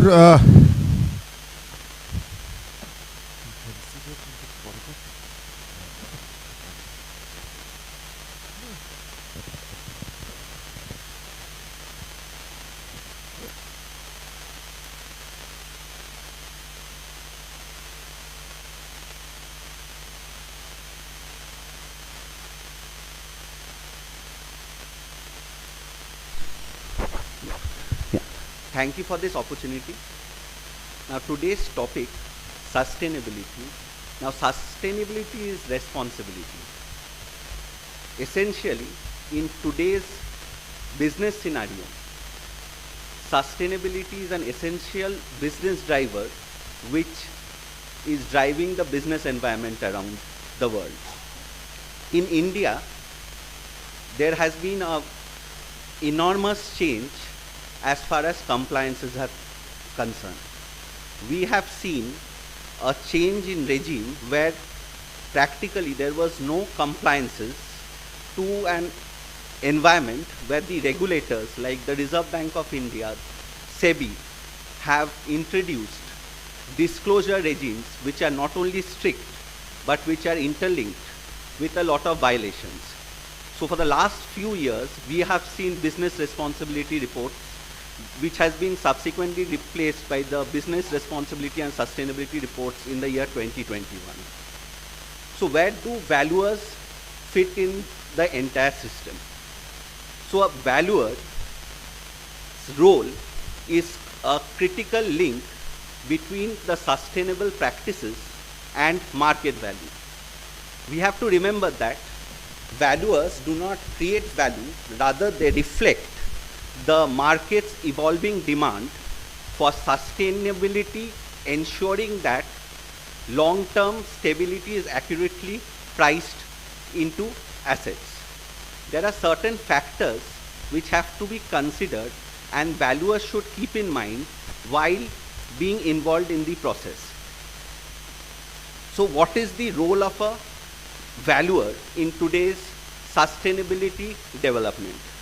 So a valuer has certain professional and social responsibilities, have to act in public interest, take responsibility for their actions, and act to prevent any harm. A risk assessment mechanism is essential while providing a report as far as valuers are concerned. Valuers should have a working knowledge of the various ways that sustainability and ESG can impact value. These may be physical risks, transition risks related to policy or legislation to achieve ESG and sustainability targets. A valuer, while providing a valuation report, has to assess what is the scope of their responsibility, what is the purpose, and the factors which have to be taken into consideration. In order to do so, there are certain things which are in the valuation process has to be kept in mind. For example, what is the valuation purpose? The purpose for which a valuation is being provided. If a valuation is for the purpose of sustainability and ESG, these factors should be highlighted, and the risk factors or what is the scope in which the valuation report is being provided, that factor should be essentially kept in mind while providing the valuation. Now, valuation instructions and terms of engagement. When a valuer is interacting with a client and taking up a mandate, what are the scope of engagement, whether that covers the aspect of sustainability, how it is going to impact the valuation, these factors should be essentially highlighted as far as the report is concerned. The nature and extent of the valuer's work, including the scope of investigation, what are the limitations, the nature and source of information upon which the valuer will rely. All assumptions and special assumptions have to be made. In a present scenario, this is all the more relevant, especially when a lot of valuation reports are provided in courts or before any tribunal for the purpose of evidentiary value or as an expert. Now, lot of times it is seen in nowadays that valuers are requested to provide their strategic advice as far as valuation is concerned. What is the sustainability impact, or what is the impact, what steps should be taken pursuant to this valuation report. In these aspects, it is advisable that the strategic advice should be carefully drafted and it should be kept outside the scope of valuation. Then comes the scope of investigation. When a valuation report is being provided as far as the sustainability is concerned, what is the data which is being used, what is the source of information, whether it is being used as far as the public domain is concerned, these are guidelines which should be satisfied before a report has to be prepared. Valuers should make themselves aware of the likely short and longer terms of the data, what is the source of the data, the reliability of the data. And after ascertaining the credibility of the data, that should be used in providing a sustainability report. Then comes what is the basics of value. Now, while determining this, one important factor which has to be considered is that what is the sustainability and ESG factors which will be taken into consideration by the stakeholders, and that impact it will have on the valuation report. Then comes the most important thing as far as reports are concerned. Clearly highlighting whether the report is dealing with a sustainability factor as far as the business is concerned, that should be highlighted in the report. Provide a description of the sustainability aspect, how it is going to impact the business. Provide a statement of opinion on the relationship between sustainability factors and the resultant valuation, including comment on the current benefits, risks that are associated with the sustainability characteristics. And finally, provide an opinion on the potential impact of the benefits and the risks to the business. One important challenge nowadays is that the comparables and the evidences. What is the comparables you consider? Sustainability and its impact on any business that cannot possibly be compared with an old scale business, or what are the factors which have been changing. Now the field is evolving and there is a lot of new factors which have to be considered. So it is important that proper caveats or proper scope is outlined so that there is no risk subsequently. The valuation methods, obviously in this, it is the valuer is the best judge which has to be considered. Now, there are certain things a valuer has to keep in mind while deciding the sustainability aspect. First is reflecting the market realities. Valuers must identify and report how sustainability features such as energy efficiency or climate resilience impact the valuation. Then once again, risk assessment. A primary duty is assessing the risk involved and what is the impact on the assessment. Third is the advisory for stakeholders. Valuers serve as advisors to investors, owners and financiers. By quantifying the benefits of these, they provide advice to stakeholders. Then data integrity and reporting. Valuers are increasingly expected to include separate sustainability sections and sensitivity analysis in their report to provide transparency as far as the reports are concerned. So valuers in today's scenario has to keep in mind the sustainability aspect and how they are going to reflect it in the report, to what extent, which will basically have an impact on the businesses. To sum up, the role of valuers in today's business scenario is very important because it leads to a lot of decision-making processes as far as modern businesses are concerned. Thank you.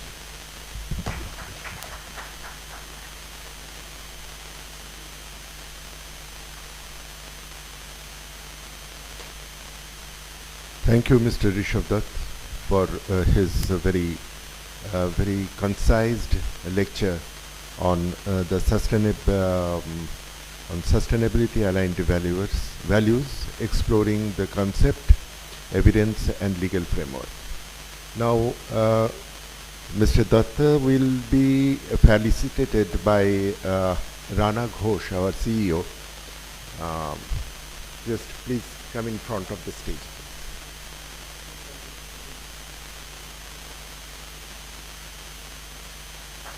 Thank you. Thank you.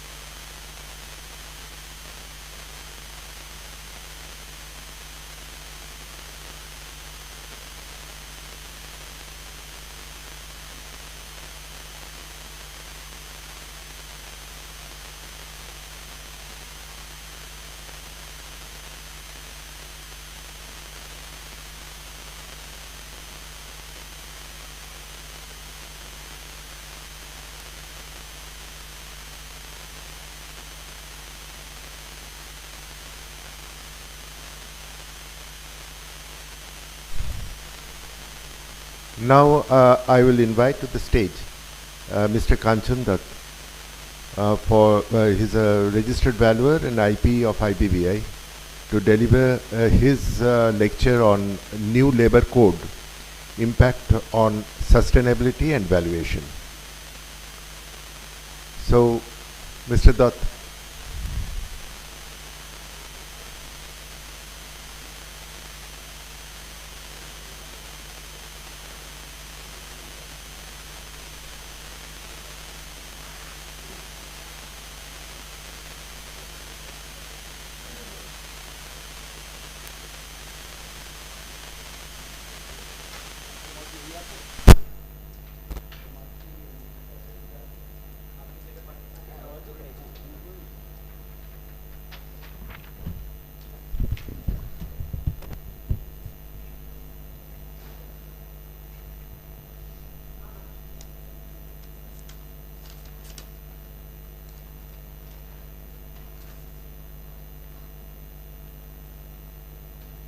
দেখে নিন তো যে চেঞ্জেসটা করেছে।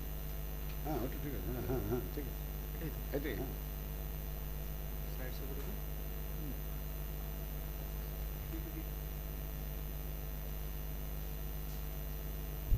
দেখাচ্ছে না তো ওখানে, ওখানে দেখাবেন।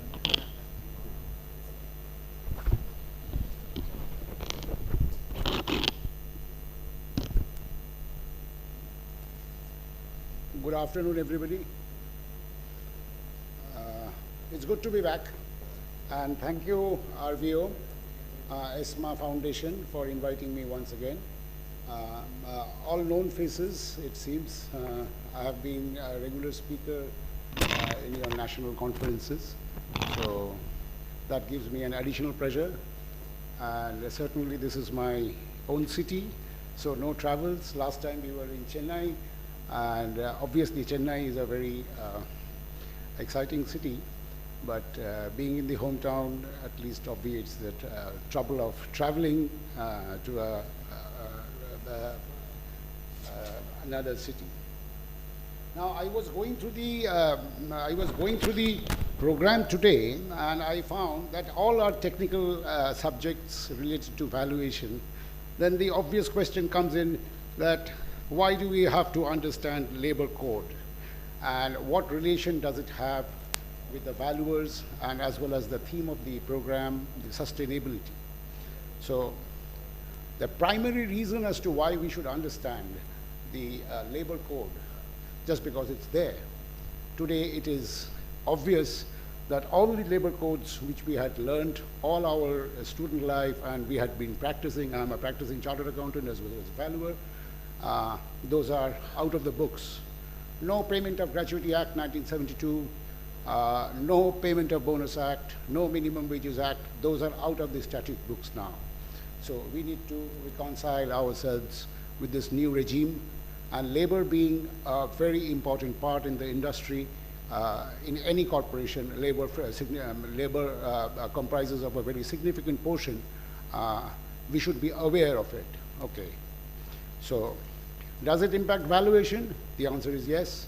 Obviously, somebody who is compliant with the new labor codes, obviously will, that company as a company valuation will obviously have a higher value than a company which is not compliant with the codes. So as a valuer, when we are going for a valuation of a company, we should understand whether the company is compliant with the valuation, the new labor codes.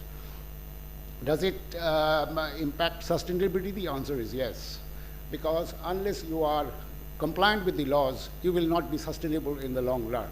So on the both counts, both as a valuation, as a valuer, impacting the valuation, and also from the angle of sustainability, it's very important for us to understand the new labor code. Now, why do I stand here? I am a practicing chartered accountant and a valuer. Then I am no HR expert, neither I am a industrial IR expert. So my objective, I admit that I do not have any deep knowledge on the subject, but what I could gather, and this is very contemporaneous, and to sensitize the audience with the new labor code, I am here. So my objective is to sensitize people. Detailed clause-by-clause discussions obviously is not my subject or not my objective today. So to understand the context, we should understand that the labor codes which have developed over the last 100 years, it's 100 years now, because if you see the Employee Compensation Act, it came in 1923, and from there we are sitting in 2026, about 100 years. We have been living before the promulgation of this new act, which came on November 21st, 2025. We had been living with codes which were as old as 100 years. And as you are aware, that each law, when it is codified, reflects the philosophy, the economic realities of that time. So a code which was relevant, or a code which was promulgated in 1923 would have lost its relevance. Maybe it has been amended a number of times over the years, but the structure of the code remains archaic. So we have these codes in the colonial era, before independence, where the industry was mainly labor intensive. You had jute industry, you had tea, you had cotton. We were primary producers and exporters of goods. Primary goods were exported and produced. So the labor laws were confined to that era. After independence, we as a nation came along and started building the other codes which came in as the payment of the Industrial Disputes Act 1947, the Minimum Wages Act 1948, the Factories Act 1948, the ESIC Act 1948, and the PF, the Provident Fund, and the Miscellaneous Provisions Act of 1952. These were all labor welfare measures. The last three acts were labor welfare measures which were promulgated. As I said, those reflected the ground realities of that time. Now, thereafter, between the 1960s and the 1990s, we had a proliferation of laws, and that led to fragmentation of various laws. So we had around 40 central laws, and each law defined what is a wage, what is an employer, what is an employee, and at times they were at conflict with each other. So a company or any organization would have to grapple with these various definitions and various laws, and you needed registrations under the various laws, all 40 different laws. You needed registration, and there were various forms to be filled up. So it became gradually it became complex, and it was not suiting the requirements of our time. It led to high compliance costs, overlapping jurisdiction of authorities, inconsistent definitions of wages, workers, and employer. What was wages in one act was a different definition in another act. The worker, as defined in Factories Act, would have been different from the Minimum Wages Act, and so on and so forth. So it was getting complex, and it was becoming very difficult to deal with these laws and whatever changes you are making, but it was not leading to a very cohesive result. So that was another reason, and the proliferation and fragmentation of the labor laws. Some of the laws which came during this period was the Payment of Bonus Act. Obviously, this was a very progressive act at that point of time. What is the minimum wage? What is the allocable surplus, available surplus, and all those definitions were there. The Maternity Benefit Act, Gratuity Act, and so on and so forth. Okay. Now, as everybody is aware that in 1990 and 91, with that historic budget and the liberalization move we started, we went into a fast track. Earlier, what Mr. Raj Krishna had told, it was the Hindu rate of growth at 2 to 4%.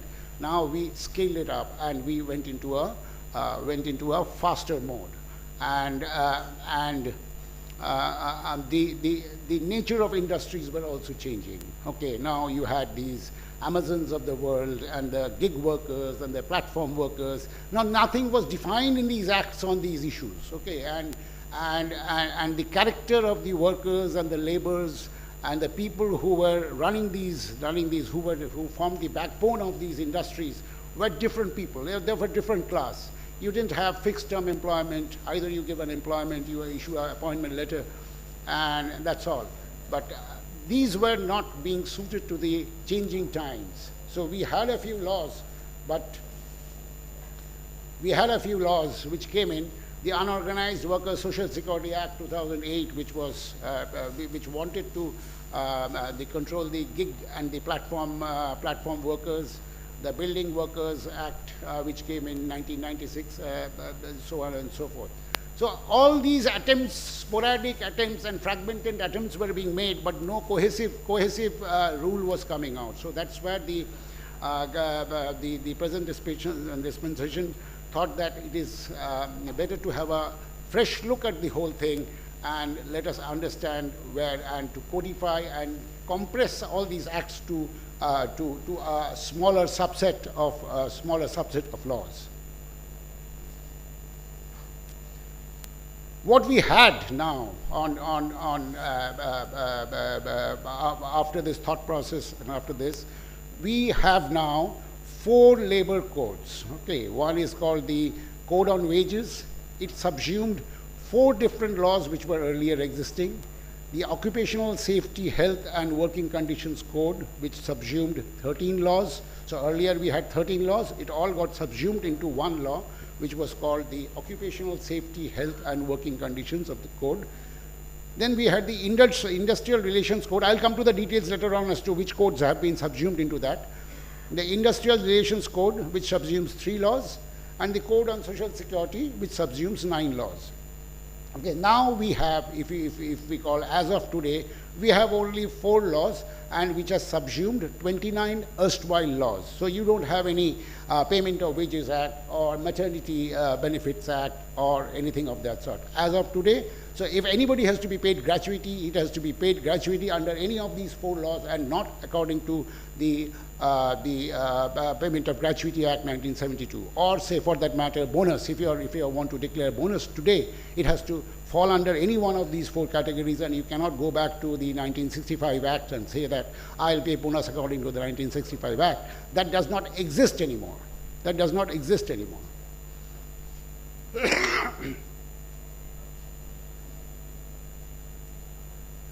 So let us understand the architecture of this code.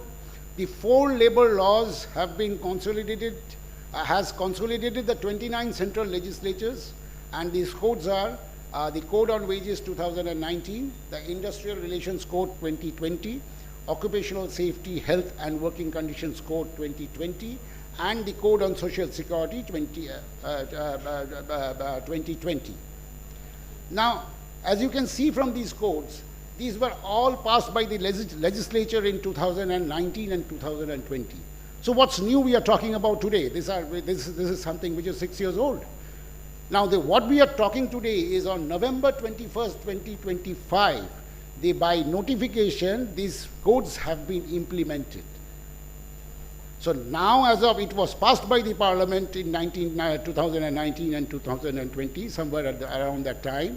But today, by November 21st, which is 2 months ago, these codes were notified, and all the other codes, other than a portion of the Provident Fund and Miscellaneous Provisions Act, all the other codes have been repealed. So today there is no payment of bonus code or payment of wages code. There is nothing of that sort. So today anybody has to be adjudicated under any of these acts. They have to be adjudicated under any of these 4 acts. You cannot say that I have not been paid bonus in accordance with the Payment of Bonus Act 1965. That doesn't exist anymore. Today, all the appointment letters which were issued earlier, and if it is in conflict with these codes, in one of these 4 codes, they have to be read in the context and they have to be reissued. So that is why it is becoming very, very important, and it is becoming very, very important to understand it today, because we as valuers, we will go to other companies and we will try to value their companies. And when we go for valuation, it is very important that we understand that the company which we are valuing is complying with these codes. Okay. So, as you are also aware, that labor or wages, these things are subject matter of in the concurrent list. So what you have is that there are central laws and there are state laws. There are a lot of state laws which still exist. For example, the Shops and Establishment Act, that still exists. But what this has subsumed, this new labor code has subsumed, is this 29 labor code and the related rules and against it. Okay. On November 21st, 2025, by notification issued by the Ministry of Labor and Employment, the labor codes have come into force in their entirety, except for some portions of Employees Provident Fund and Miscellaneous Provisions Act 1952. And the 29 central laws that were subsumed by the code stand repealed. They are no longer there.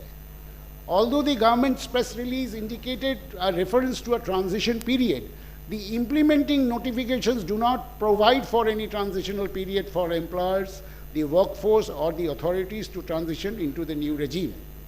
That means the employers must act now to ensure compliance with the new framework. So you will have to comply with the new framework. As I said, that it is this labor is under the concurrent list. The code requires both the central and the 28 state governments to promulgate rules under each of these codes for their effective implementation. So what you have is a code which has been passed by the parliament, but the states and the center have to promulgate rules and regulations under this code. As of today, as on 21st of November 2025, only Gujarat and Arunachal Pradesh have promulgated the final rules under each of these codes.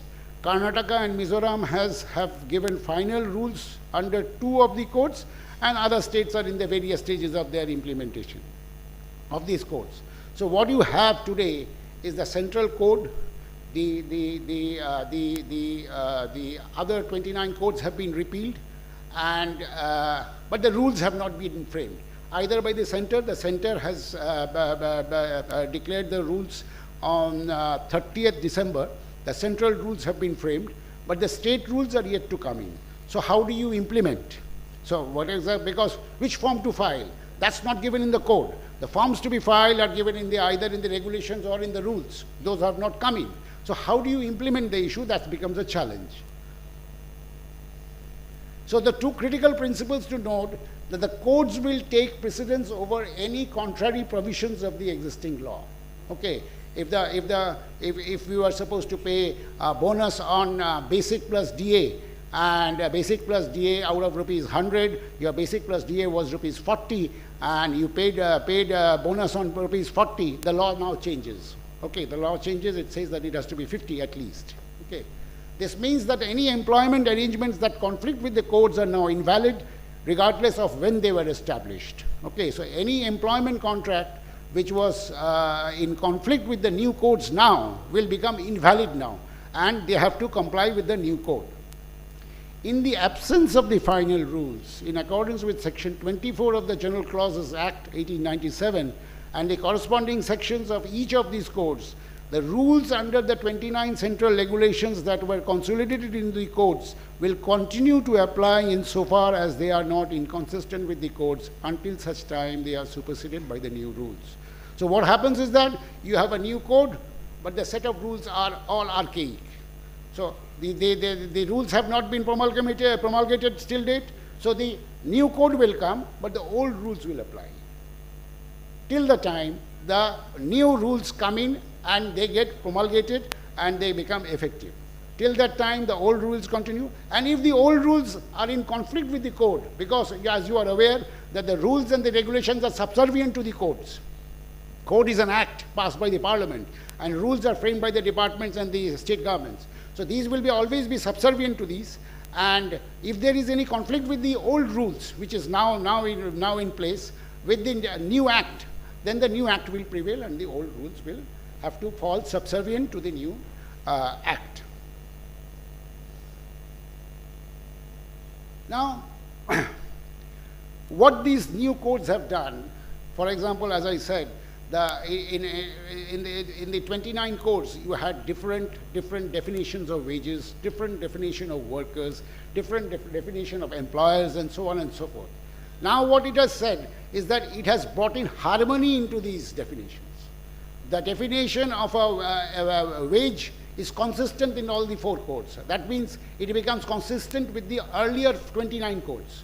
So there is now one definition of wage, one definition of employer, one definition of employee, one definition of worker, and so on and so forth. That means easy to navigate from one code to another.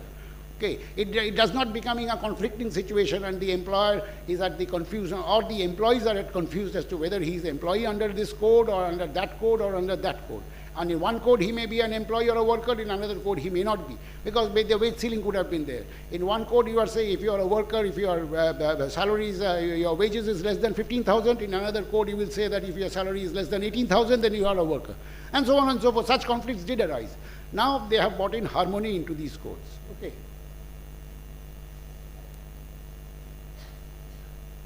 The definition of wages. The first definition is wages. The definition of wages is basic pay, dearness allowance and retaining allowance. Retaining allowance is something which is used in the seasonal industries, but it is basic pay plus dearness allowance. Now what it says is that if your basic pay plus dearness allowance is less than 50% of your total emoluments, okay, your total remuneration is 100 rupees, your basic plus dearness allowance is 40 rupees. Now the definition of wages, now as per the new definition of wages, now definition of wages will constitute 50 rupees. It cannot be less than 50 rupees. So whatever is given in your appointment letter is that your wages is basic pay plus dearness allowance, which is 40 rupees, and which is, if it's less than the total 100 rupees of your total remuneration, then the wages for the various purposes for calculation of calculation of gratuity, calculation of bonus, retrenchment compensation, your wages will be construed as rupees 50. So it says that the definition of wages has a detailed exclusion list and so on and so forth. If the aggregate amount of exclusions exceed 50% of the total remuneration, the amount in excess of 50% will be deemed as a remuneration and to be added with the wages. Further, if any part of the remuneration is paid in kind, you are aware that in various industries, remuneration is also paid in kind. For example, in tea industry, you would have free rations and so on and so forth.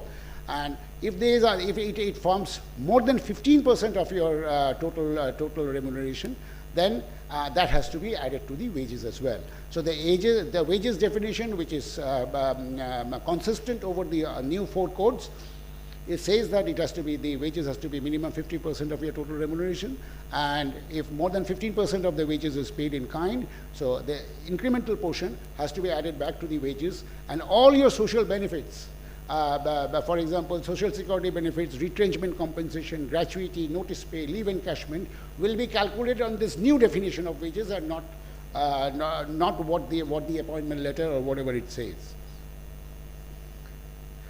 The term employee now includes supervisory, managerial, and administrative personnel, thus extending statutory protection to senior management employees, which were unavailable under the new old regime. So that earlier the definition of employee excluded supervisory, managerial, and administrative personnel. Now it also includes that. Okay. So therefore, they will get advantage with respect to redressal mechanisms under the new wage code, specified timelines. There are specified timelines of payment of wages. Earlier, you could pay the supervisors, say, at the end of the next month. Now it is not possible. The code says that you will have to pay within 7th, and that includes payment to the supervisory, managerial, and administrative personnel as well. The term worker is also has been defined across all 4 codes, and now it excludes apprentices, but includes sales promotion employees. Earlier, the sales promotion employees were not included in the definition of worker. Now they are included, and working journalists are also included. And the salary threshold for exemption of supervisors is now 15,000. So anybody who is getting less than 15,000 falls under the definition of worker, and obviously you get the protection of the code with related to people, even if you are a supervisor or a sales promotion, if you are a working journalist and a sales promotion employee as well. The key impact is a large workforce is now accorded protection under the various provisions of the Labour Code, which was previously not available to them. Now the enforcement mechanism. Now what I would draw your attention to the fact that these Labour Codes have come in, and the government is promoting these codes, but there has been various voices from the trade union front and the various workers forums as to they are not very in tune with the new Labour Code. They were more comfortable with the old Labour Codes, and there are various dissenting voices as well. Okay, but I am only giving you what the code is. I am not getting into that debate as to which is right and which is wrong, or I am not getting into the value judgment of that, but I am only specifying what the code says. So these are the new concepts which has come in. Now, earlier we had very draconian laws. A simple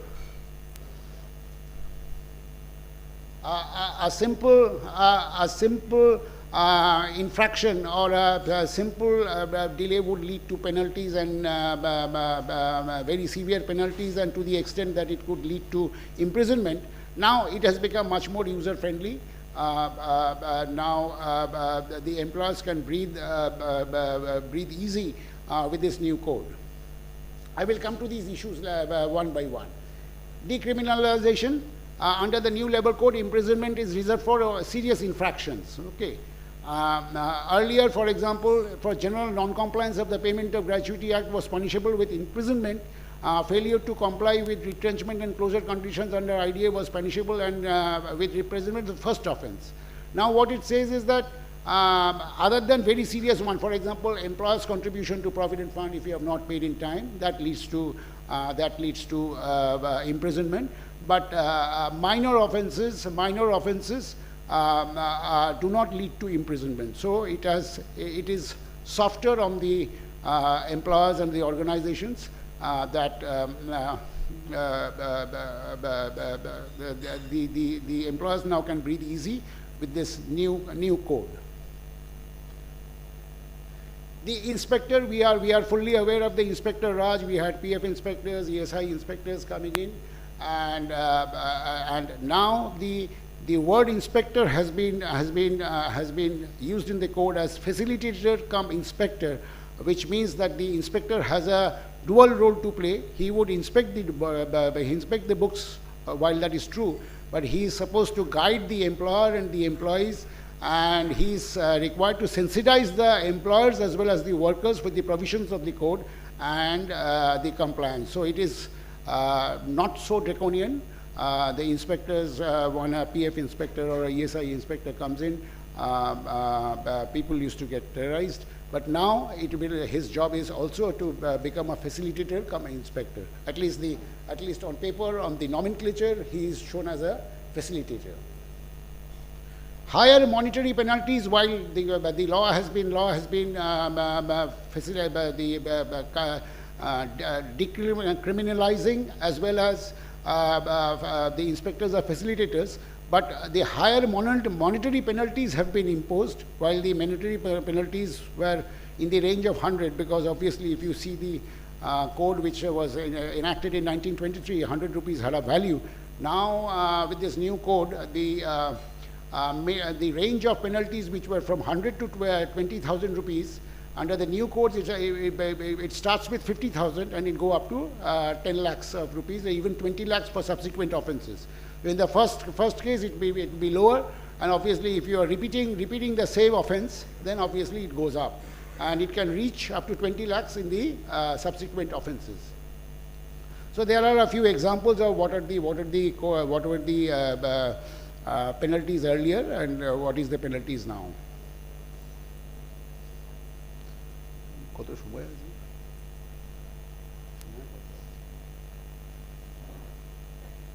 হ্যাঁ কত 10 minute আমি তো 17তে পৌঁছেছি এসে 47 তাহলে quick time আছে the opportunity to rectify that is the third one.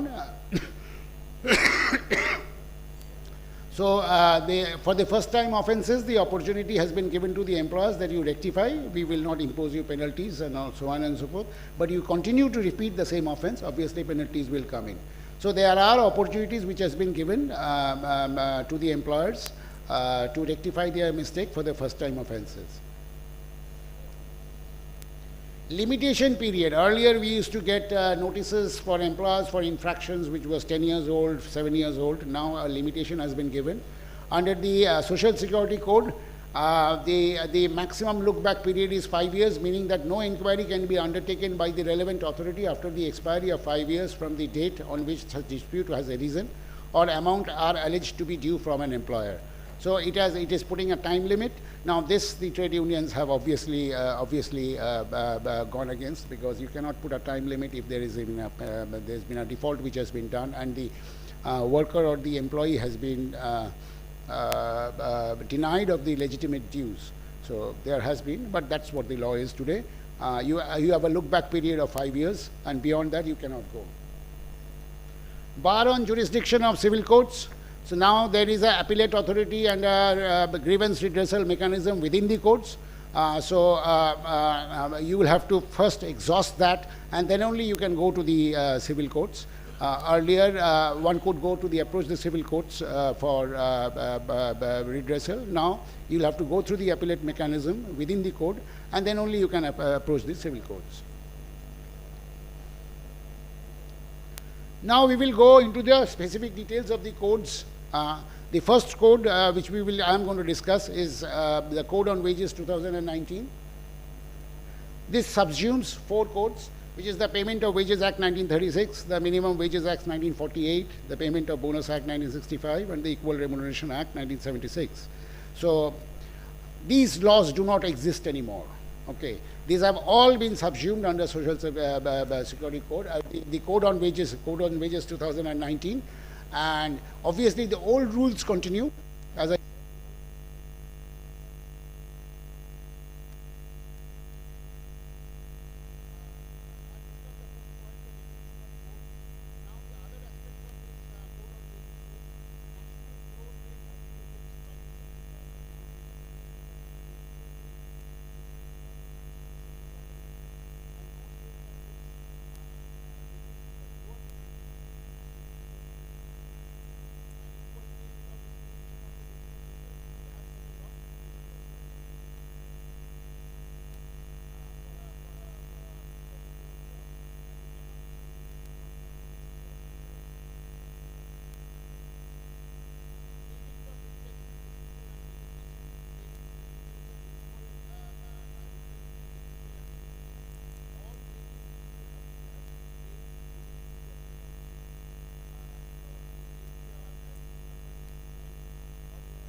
for both the employer and the employee. A uniform threshold level of 10 employees is set for electronic registration. One registration for once an establishment has been envisaged is place of 6 registrations under the Act. So earlier all these acts had 6 registrations. Now it will have only 1 registration, and this is easier to implement both for the employers and the employees. Extension to hazardous work. So even if you have 1 employee, if it is hazardous, the industry is hazardous, then you have to extend all the all the benefits under this code. Obviously simplified compliance because you have only 1 license, 1 registration, 1 return. Therefore, for the establishment for all these 19 posts, you have only 1 registration. There is a wider definition of migrant workers. Earlier also we had an Interstate Migrant Workers Act. Now it covers workers employed directly or through contractors or migrate on their own. Employed directly, they migrate on their own. Employer can employ a person out of the state, or it is employing through contractors, or it is or they are migrating on their own and getting an employment in one of these. So the law says that you have to pay for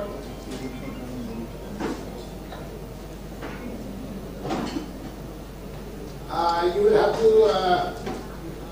have to pay a lump sum amount for annual travel allowance to their native place once in 12 months. Portability of the public distribution system. So the ration of the ration system has to be portable. So if it was if he had a ration card somewhere in West Bengal, so if he is going to Odisha, he should be that benefit should be portable. And social security benefits across states along with a toll-free helpline. Annual health checkup for employees and formalization of appointment letters. So we had employers who never issued appointment letters. Now it is codified under the code that you have to issue appointment letters for every person.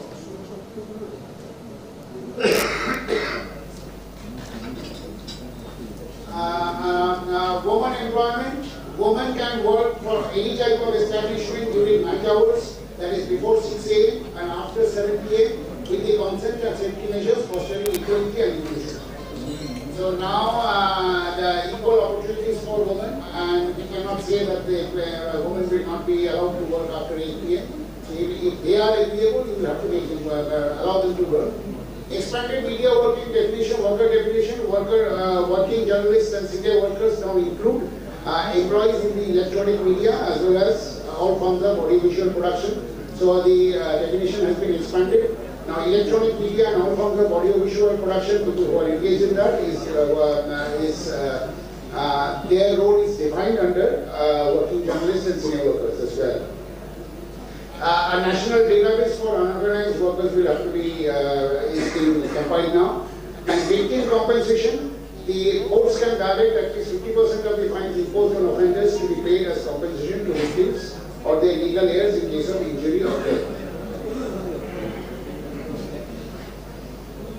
Safety committee establishment with more than 500 more workers will form safety committees with employer-wise representation, enhancing workplace safety and shared accountability.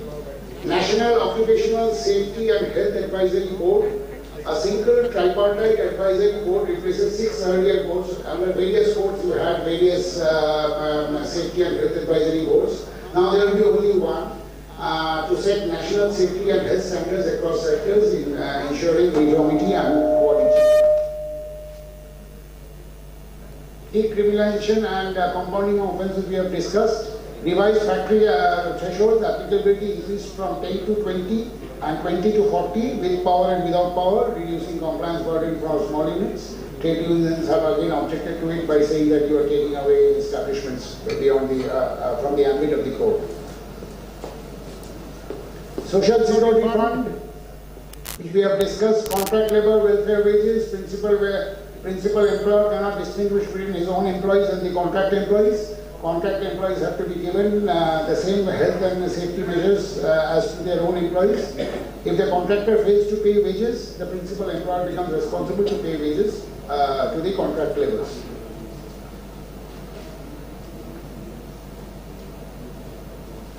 Normal working hours are capped at 8 hours per day and 48 hours per week. Overtime allowed with the workers' consent. You cannot force anybody to work overtime. It has to be done with workers' consent and paid wages twice the regular rate. Inspector Competitive Center we have discussed. The last code is the Industrial Relation Code 2020. So it replaces 3 acts: the Trade Unions Act 1926, the Industrial Employment Standing Orders Act 1946, and the Industrial Disputes Act 1947. So the preamble to the code says that it simplifies laws related to trade unions, conditions of employment in industrial relations, establishments and undertakings, investigation and settlement of the industrial dispute. So that's the objective of the code. Fixed term employment we talked about. Now you have fixed term employments. You can employ one person for a year, 2 years, 3 years. Now, anybody who is a fixed term employee and he has worked for more than 12 months, he will be eligible for gratuity in the same formula 15 by 26 into the number of years served and so on and so forth. Earlier this was not there. So earlier you have to work for 5 years to be eligible for gratuity. Reskilling funds. So there will be a reskilling fund to train the retrenched employee. If you are retrenching an employee, 50 days of salary has to be paid to allow him to reskill. Trade union recognition. Unions with 51% membership get negotiation recognition as negotiating union. Otherwise, a negotiating council is formed. So no trade union has more than 51% representation. So a negotiating council will be formed in which each of the trade unions having more than 20% of the workers' participation will be allowed to represent, and it will be in multiples of 20. So assuming that I have 45% of workers registered with my union, so I'll get 2 seats there. Somebody has 20%, he gets 1 seat, and so on and so forth. So the negotiation council will be formed, not less than 20% of the not less than 20% membership of the firm. So if I am holding 10% of the total workforce as my members, I will not get a seat in the negotiating council. Such an arrangement strengthens the collective bargaining. So obviously the collective bargaining gets strengthened. So you have a very fair representation to the trade unions who will be negotiating with the employers for the workers' rights and duties. Expanded worker definition covers sales promotion, journalists, supervisory employees earning up to 18,000 per month. Broader definition of industry includes systematic employer-employee activities regardless of profit or capital, widening the access to labor protections. Higher threshold limits for layoff, retrenchment and closure. This is a very debated clause. Approval limits. So earlier, if your industry employed more than 100 workers, then for layoff, retrenchment or closure, you will have to get the labor court's approval on that, labor board's approval for that. Now that threshold has been increased to 300 people. Obviously, the trade unions are calling foul by saying that you are allowing the employers a much more longer rope to lay off, retrench or to close. Women's representation ensures proportional representation of women in grievance committees for gender-sensitive redressal. So the woman would be given a place in the committee for obviously gender, which we had earlier as well. Standing orders threshold. This is also again a debatable issue, which has been contested by the trade unions. That standing orders, earlier the standing orders were mandatory for companies.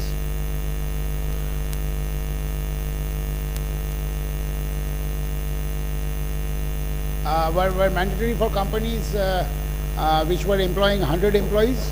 Now it has been increased to 300 employees. Work for provision. This is something which is new, which technology has enabled nowadays. So there is a provision for work from home provision in the code as well. Industrial tribunals, 2-member industrial tribunal consisting of judicial and administrative member for quicker dispute resolution.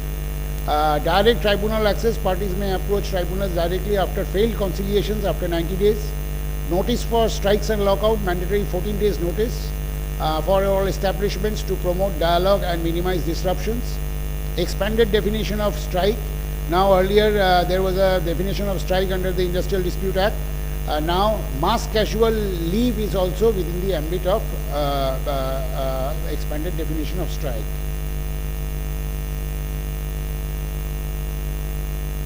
So we have discussed this. So there are a few misconceptions of the labor code once the labor code was promulgated, and from 21st of November 2025 the old laws have been repealed and the new laws have come in. There has been obviously a huge hue and cry in the industry, and this is quite expected as well. But there are certain misconceptions which came out, so which I thought that a few misconceptions I'll discuss during this for your knowledge.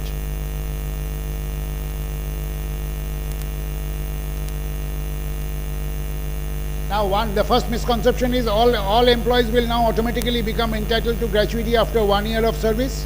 The reality is 1 year of entitlement relates to a fixed employees. Now, you cannot say that I am a permanent employee, I will claim gratuity after completing say 1.5 years or 2 years. So it is not so.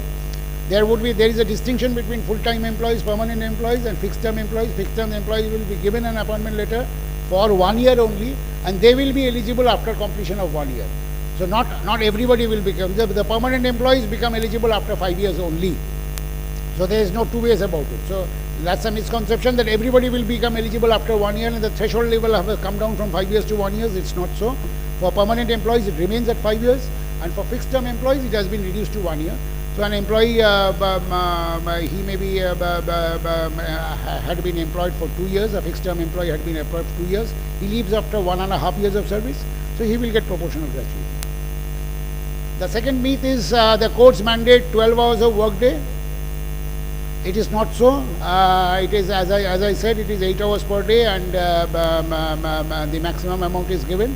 And with the mutual consent of the employee, you can give overtime, and overtime has to be twice the rate. Consultants and independent contractors automatically gain PF and other benefits under the labor code. That's another myth. The consultants engaged in genuine contracts for service remains outside the statutory social recovery. So I am a consultant, I am an auditor, I am a valuer. I am not covered under PF. Only the employees are covered under PF. The employees' take-home pay will drastically collapse for everyone because the definition of wages is going up, and obviously their PF deduction will also be higher. The employees' contribution will be higher. So it will be drastically collapse for everyone. The reality is the new definition of wages will also increase the social security base. But so this is you cannot say it may increase, it may decrease depending upon what your salary structure is. So you cannot automatically conclude that take-home pay will drastically decrease. That's number one. And number two is that whatever is being contributed by the employees and the employer, that's going to his social security. So it's not that somebody is taking away the money.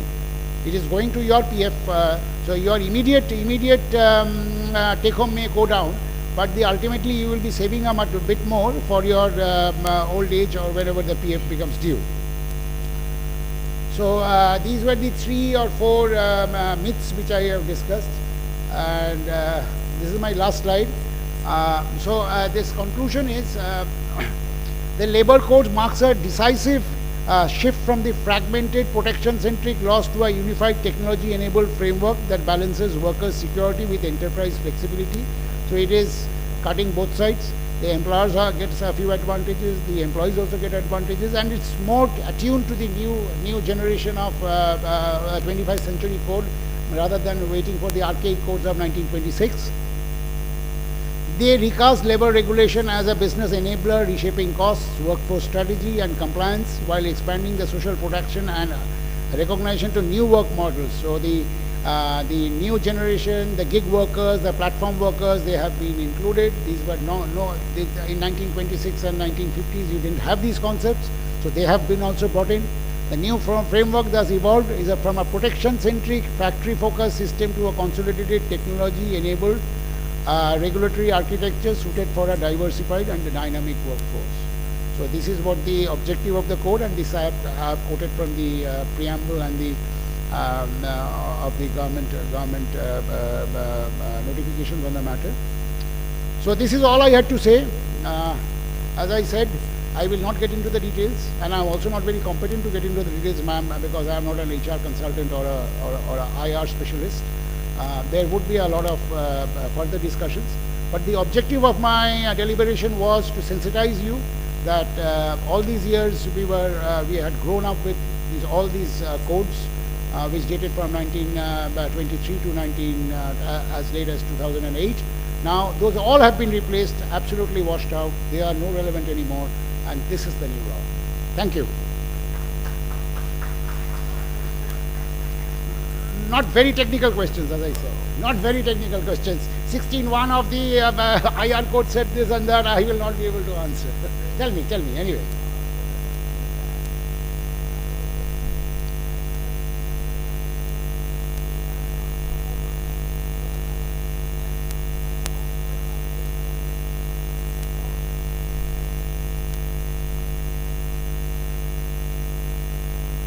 I don't know.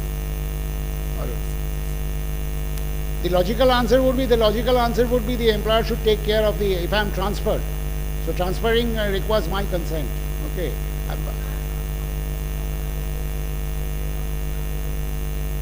Normally what people do is that you extend the benefits to the new organization.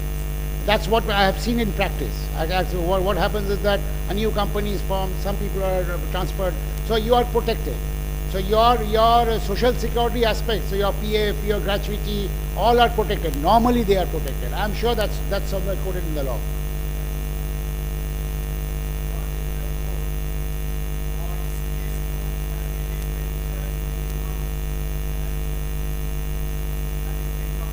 No. See, I'll tell you. If you go to this slide.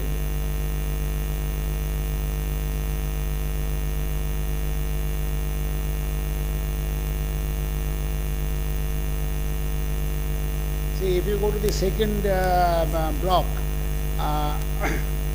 save for the limited provisions relating to provident fund schemes under the employees provident fund, see this whole in entirety the PF code has not come in. Okay, it has not been subsumed.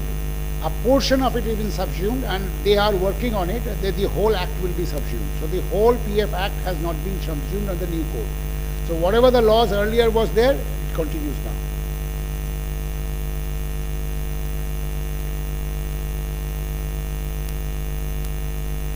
I think my deliberation did not evoke much questions. Okay, thank you so much.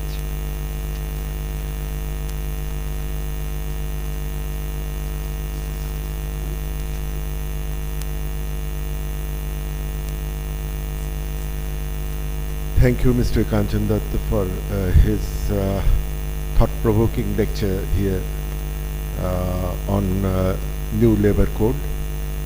So I'm requesting Mr. Subrata Datta of the chairman of our organization to felicitate Mr. Datta with the token of gift.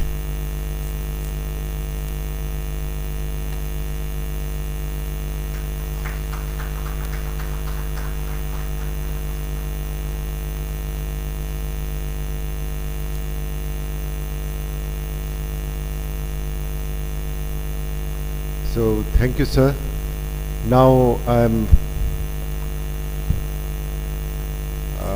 inviting Professor Dr. Obhirup Sarkar, Chairman WBIDFC and former Professor of Indian Statistical Institute, Kolkata, to deliver on third-party valuation. Thank you, sir.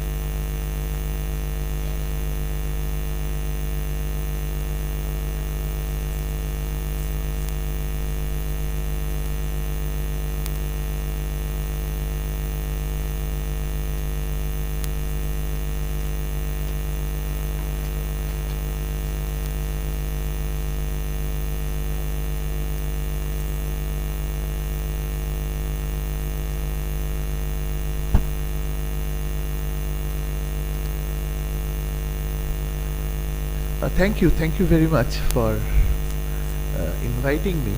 However, I feel like a person who is out of place, really. I'm an economist by training. I have no experience in valuation, neither in law. I'm not a legal person. So Subroto, my friend, told me to talk a little bit about the relationship between valuation and economics. In standard economics textbooks, one cannot find any. What I'm going to talk very briefly, because I do not have much to talk about. Very briefly, I will talk about exactly where valuers are needed. Why do we need valuers at all? Well, you see, valuation is about valuation of assets, valuation of goods, valuation of commodities, services, and so on. Now, for a large number of goods and services, valuation is basically market valuation. It depends upon demand and supply. How much supply is there in the market and how much demand is there, and the two taken together would determine the price or the value of the good in question. So that applies for a wide variety of goods. There no valuer is needed really. There are instances where market-based demand and supply does not determine the value. Value is determined in a slightly different way. For example, there could be, one buyer, one seller. The seller has a particular asset which it's trying to sell, and the buyer just wants to acquire that asset. They just meet, and through a process of bargaining, the valuation is fixed. So when we are talking about demand supply, there is a large number of buyers and large number of sellers in the market, which and the forces taken together determine the price or the value. There are instances where there is a single buyer and a single seller.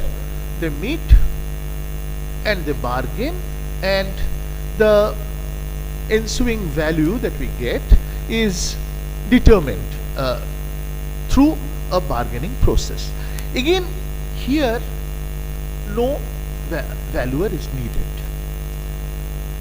One can think of other examples, like let's say the government wants to fix the minimum wage. Now, when the government fixes the minimum wage, it has in mind what standard of living a worker ought to have, what minimum standard of living, and what is the cost of that. So the government can calculate that cost and come up with a minimum wage. Again, valuer is not required. Now, I will argue that valuers are required when there are, I will try to identify three distinct cases where valuers are required. The first case is what in economics we call moral hazard. Now, what is moral hazard? Well, suppose you have a principal who owns, let's say, a company, shareholders, let's say, and there is an agent who is acting on behalf of the principal, running the company, let's say a manager. Now, a moral hazard, the problem of moral hazard arises when the action of the agent, the manager, let's say, cannot be observed by the principal who owns the company. So the day-to-day workings of the company, day-to-day actions taken by the manager cannot be, it's very costly to observe. This leads to a situation of moral hazard. Now, I will argue that in such situations, often valuers are required. Let me just give you an example. Suppose the company has an asset which it wants to sell, and of course the management or the manager will, will be the person who will take the initiative to sell the asset. He will try to find a buyer and so on and so forth. Now, there is no guarantee that there will not be any hidden agreement between the potential buyer and the manager. So there could be a situation of overvaluation undervaluation in this case, because the company will lose in that case. There could be a situation of undervaluation, so the buyer is paying less and the manager is getting something, and the shareholders do not know about it, because the shareholders cannot observe the action taken by the manager. Now, in such an instance, valuation becomes very important.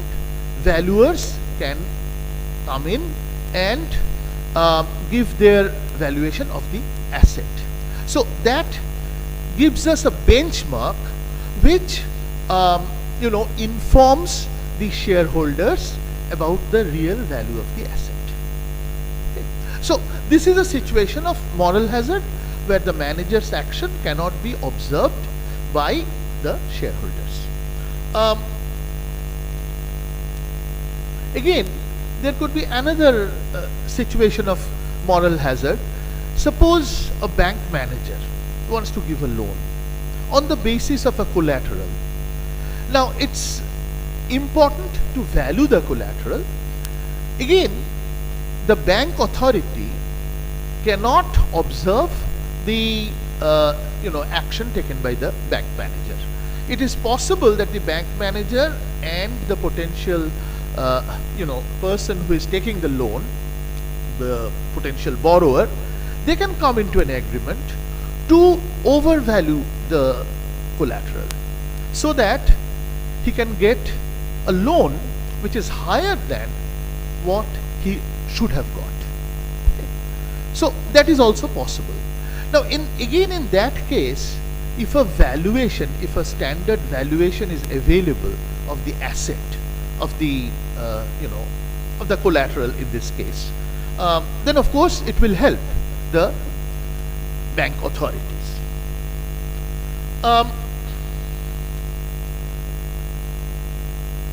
Again, there could be other instances, merger and acquisition, valuation of a firm. There it's very important, because what is going on inside the firm is not known to the firm which is interested in acquiring the other firm.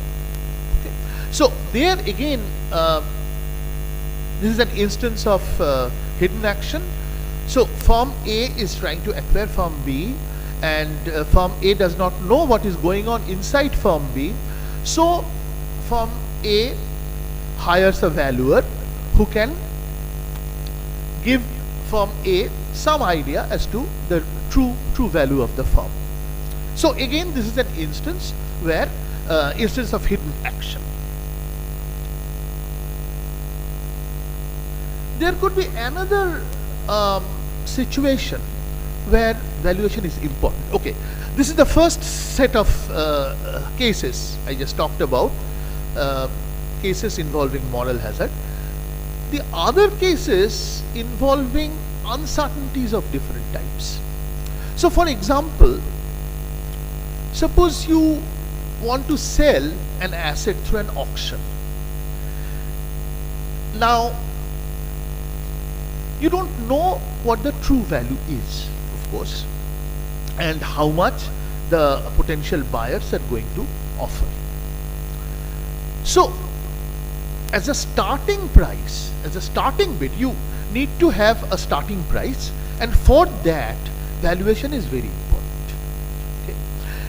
Now, there is a huge literature on auction theory in economics, which sort of argues that if there is fair amount of competition among the bidders, then such a starting price is immaterial. The buyers in their own interest will bid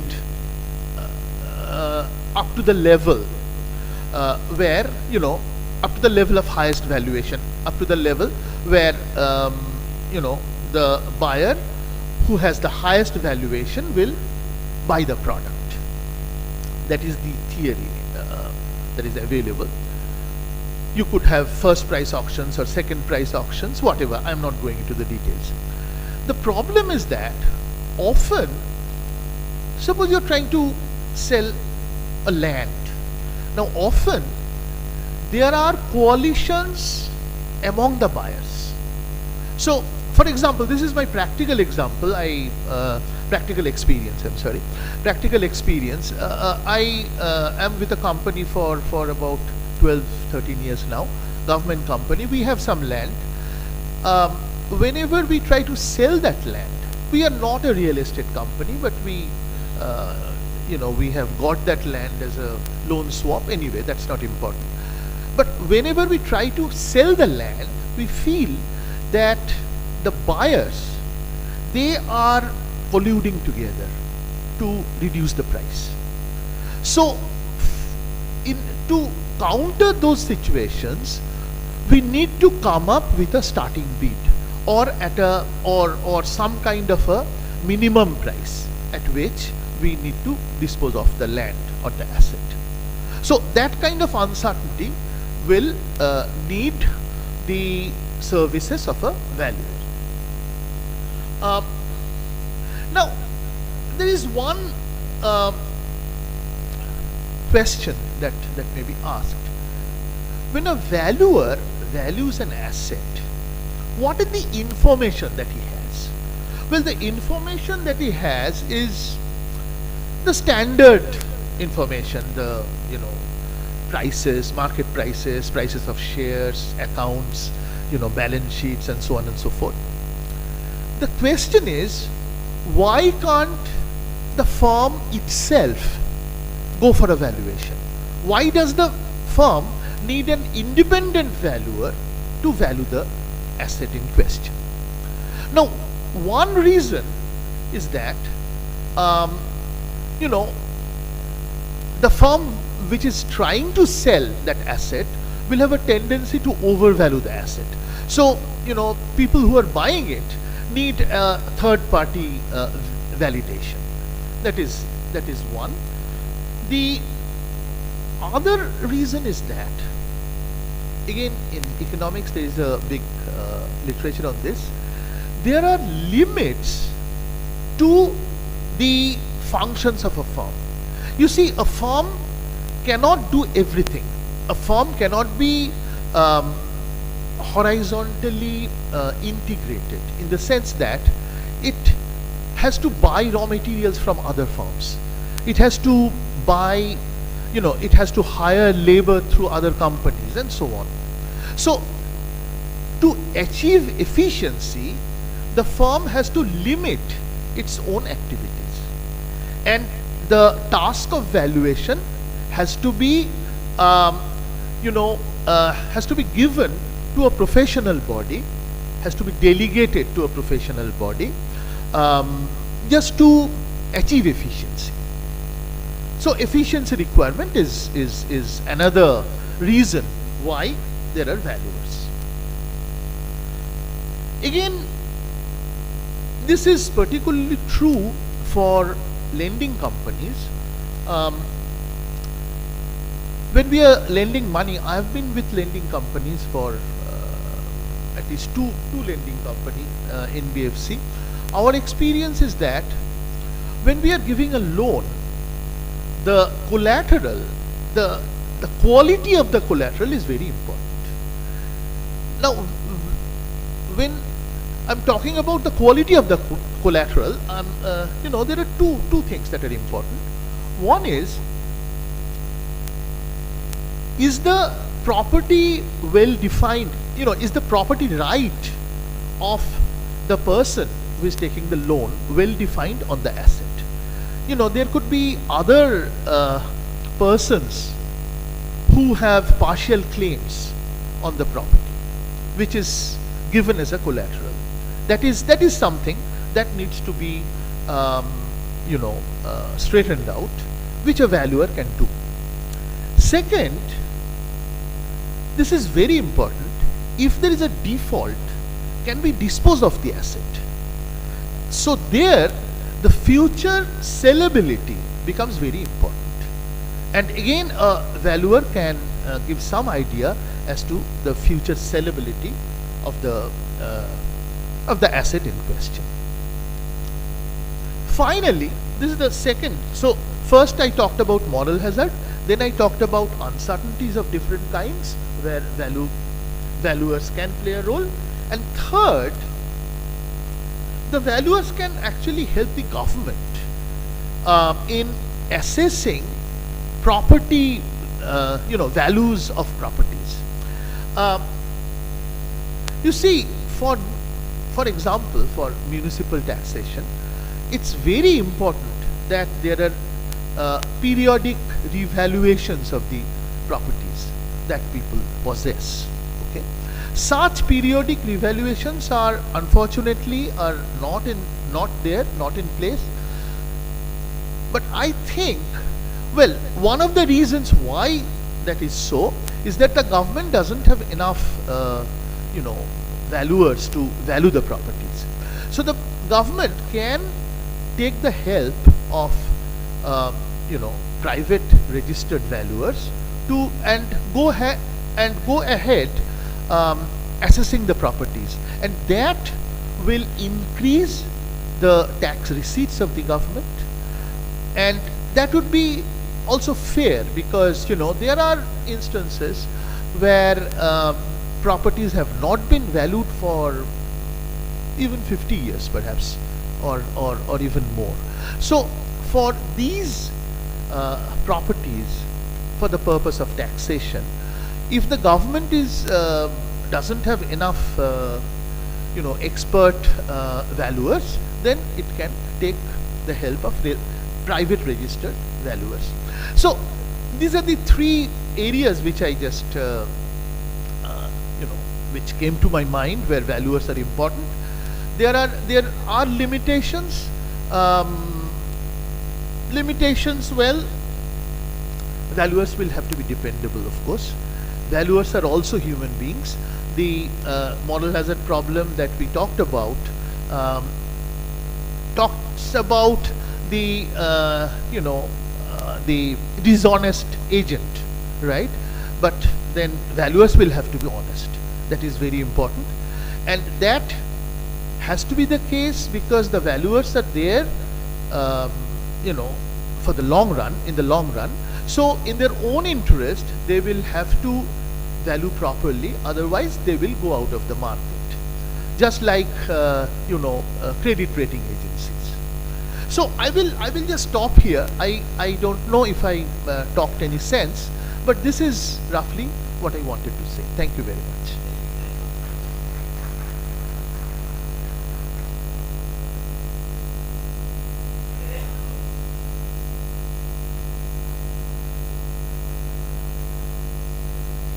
What a question, please. হ্যাঁ বলুন।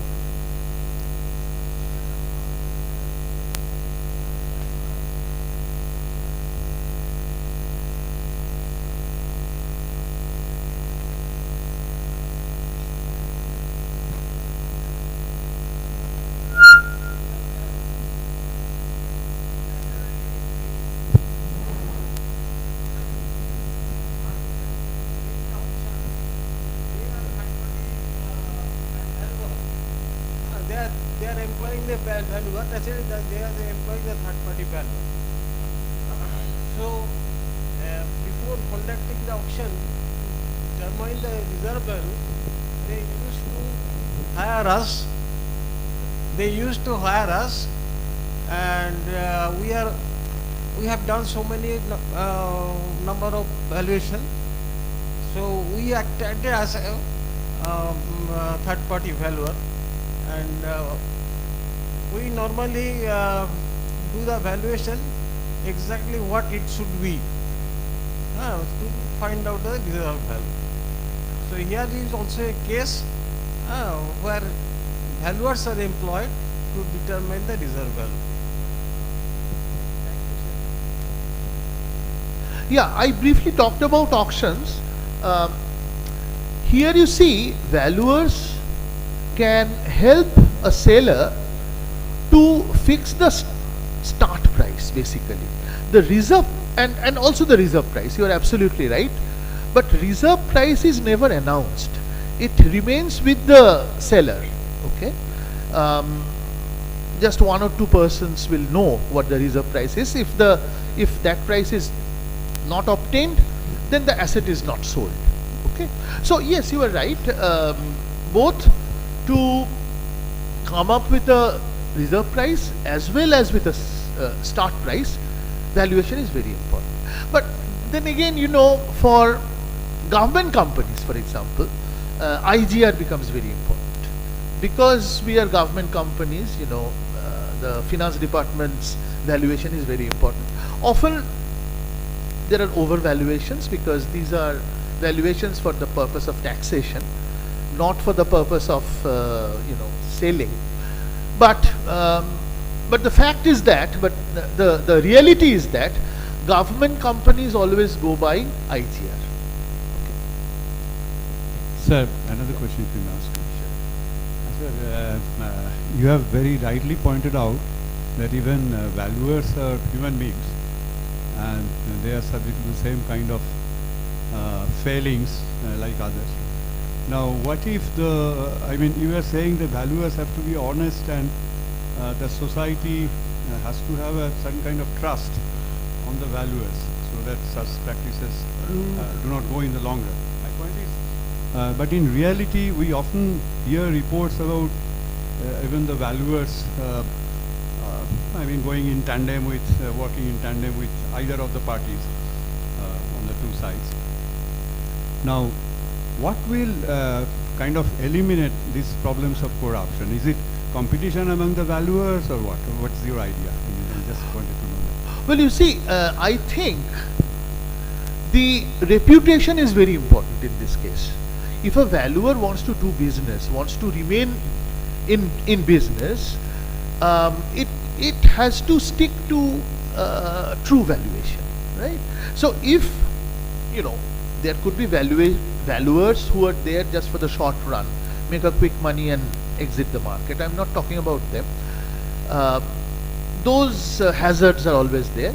But valuers who are there in the market for quite some time, they are concerned about their reputation. So I think here, apart from anything else, reputation is very important. So if your valuation is not right, then your future is going to suffer. So that future consideration will force you to go for the true valuation. Okay?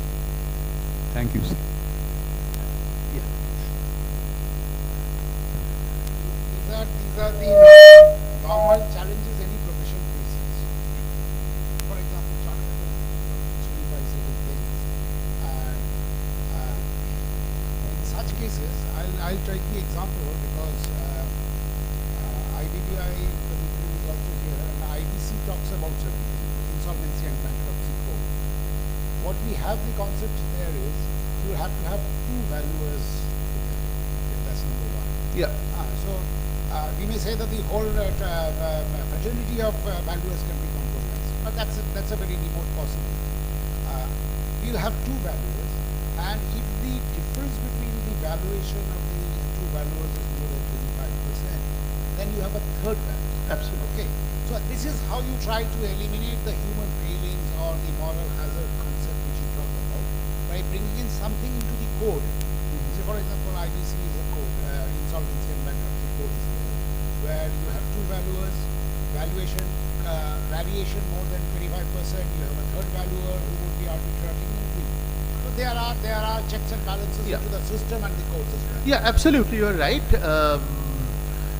My experience is that we have always gone for more than one valuer. Here, I would just want to add one thing. Here, you know, there is a tendency of the market to get oligopolistic because reputation is so important.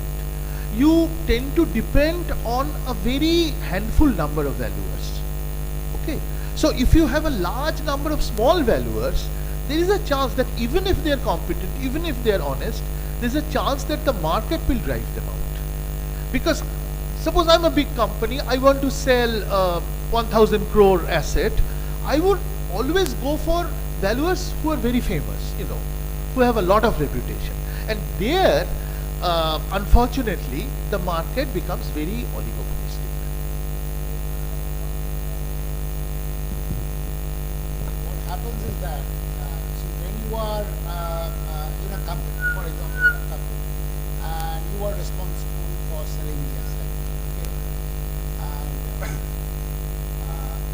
you may know that this guy, he's a small guy, he's competent, but he's not very reputed. So I would not risk my neck into the fact that I will hire him. Yeah, that's right. That is what I'm saying. Yes, absolutely. So what happens is that even if you know that this guy is not so reputed but very competent, I would not hire him. Exactly. That's exactly what I'm saying. I would go for the brand value. I would go for the brand value and say X company of the world, Yeah, which yeah, is a absolutely. reputed company, and I would go. So nobody would question my ethics. I will not be at the assuming that things go wrong. I would not be at the chopping block. And exactly. That guy's reputation is a chopping block and not mine. Exactly. So that is exactly what I'm that's saying. an insurance from my side. Yeah, that's what makes the market very, very, you know, narrow. So thank you.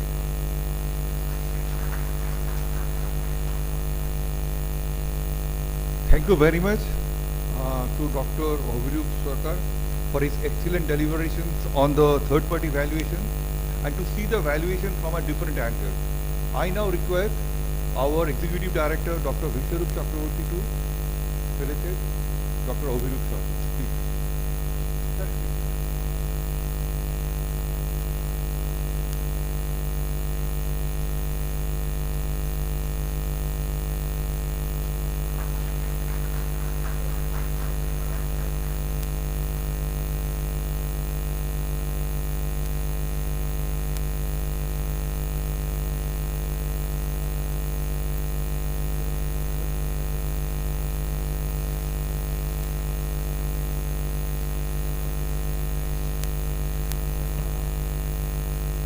Dear audience, now here we are concluding our technical session 1, and now we are going to organize a small recognition giving ceremony that we are offering to our branch heads and others who have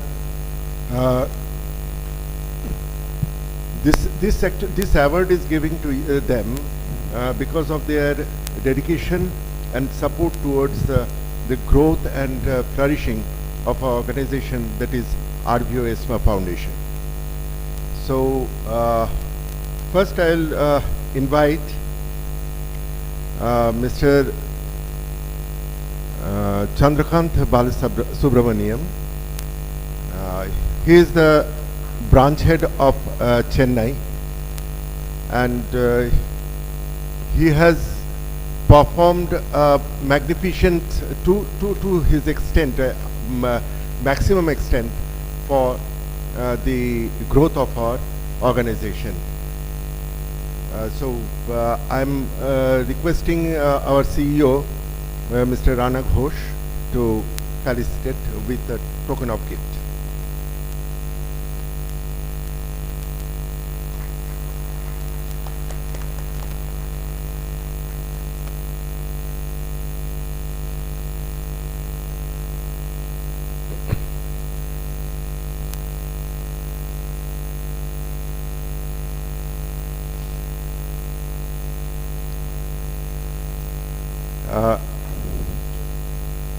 Next, I'll invite Mrs.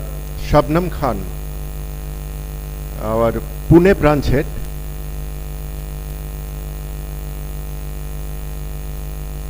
Yeah, she will be awarded the Award of Excellence, and it is given by our Executive Director, Mr. Amitabh De.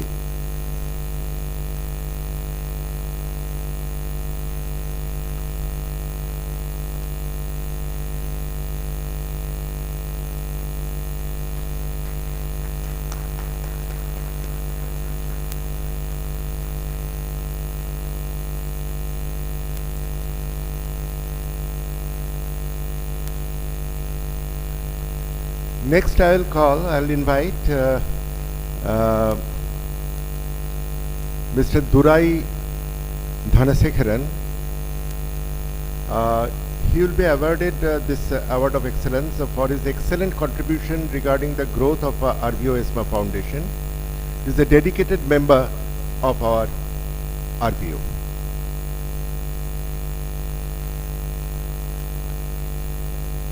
Yeah, he will be awarded.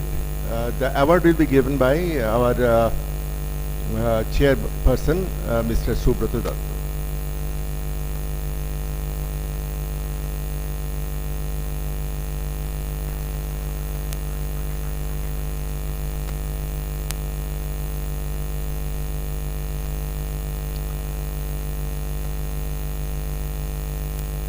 Now, I would request the representative from Deutsche Bank to offer some, to deliver here. Who is from Deutsche Bank? Yeah, please come here.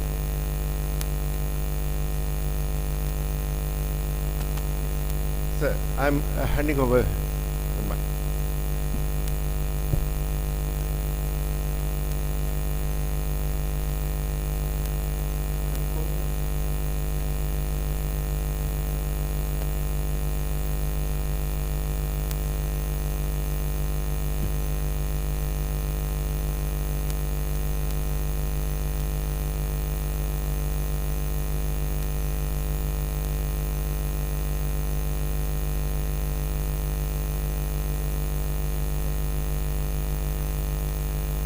Good afternoon, everyone. I am from Deutsche Bank, and I have spent my 10 years plus in Deutsche Bank.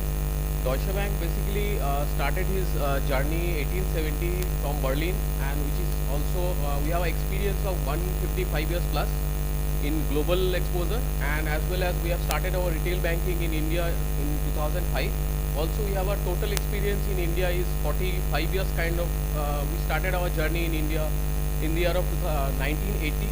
And we are basically handling 1.2 trillion of wealth along with 20 million clients, and we have branches in across 1900 plus cities along with 59 countries. So these are the products basically we are offering, which is very similar to other banks are offering. How do we expertise ourselves, or you can say how do we differentiate ourselves? Our RM are very expertise, like they are very expertise on business banking as well as the investment banking as well as the private banking part.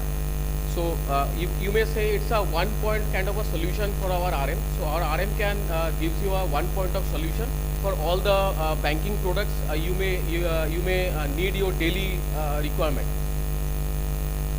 So this is the tools which we are following for onboarding our investment client. So after onboarding our investment client, we do risk profiling. From that risk profiling, we can identify our client's risk capitalization ratio. Like they may having a moderate kind of a risk, they may having a aggressive kind of a risk, and we may accordingly plan the investment solution for that particular client. Like from very conservative to very aggressive. So very conservative client having a debt exposure of say 75% to equity exposure of very aggressive or equity exposure of 80%. So this is the major tools we are following to do a portfolio review for our client. It's a comprehensive portfolio report. Comprehensive portfolio report comes with all the existing portfolio which may you holding with other advisor or other banks. So we all put together and we create a report, and that report comes with a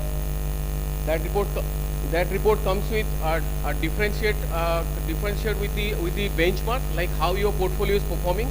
Like your portfolio is giving you a return of 20%, and the benchmark, how the benchmark is performing, so that you can identify about your portfolio and the benchmark comparison.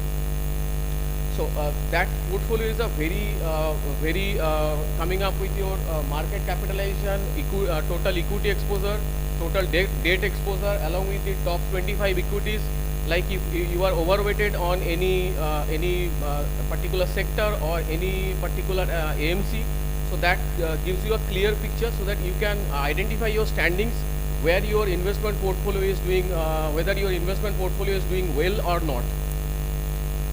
So it's just a small presentation from our end. We are here till the date, till the day. You may have any query or you may have any questions. We are happy to help you on that. Yes, sir.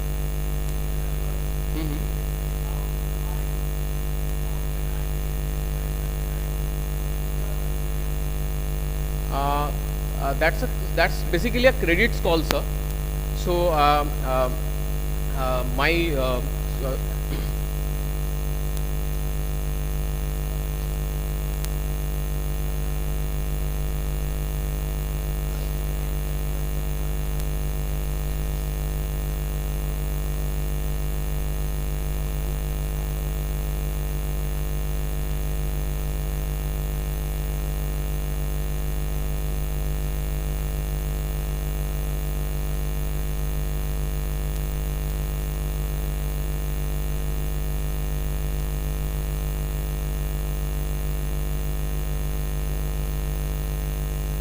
thank you, everyone.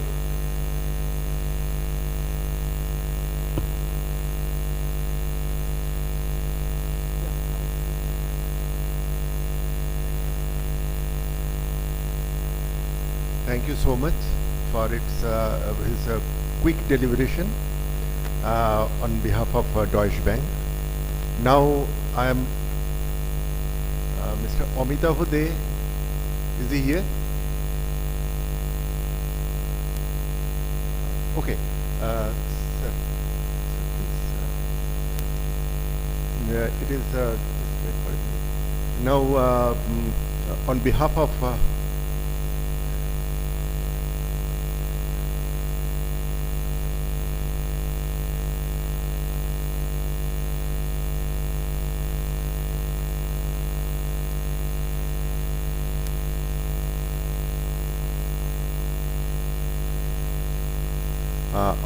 of our organization, our executive director, Mr. Amitav De, is handing over a certificate and a token of gift for them. So thank you so much.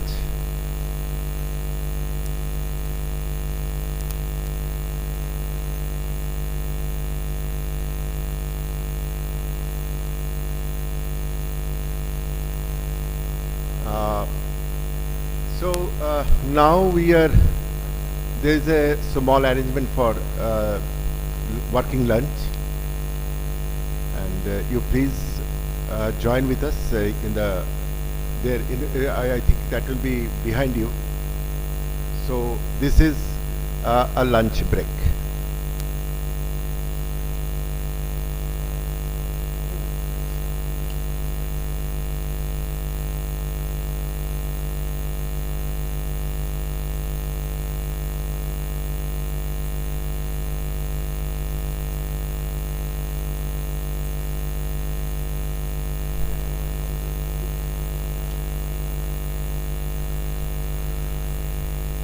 That second technical session will start from 2:30. So I am requesting everybody to join here again at 2:30 p.m.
requested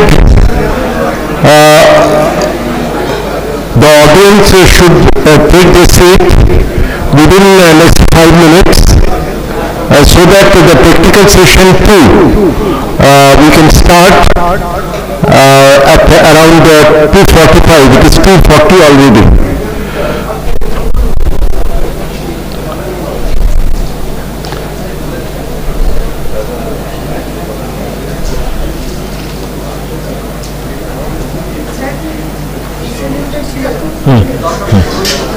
পুরোটা একটু ইয়ে করুক।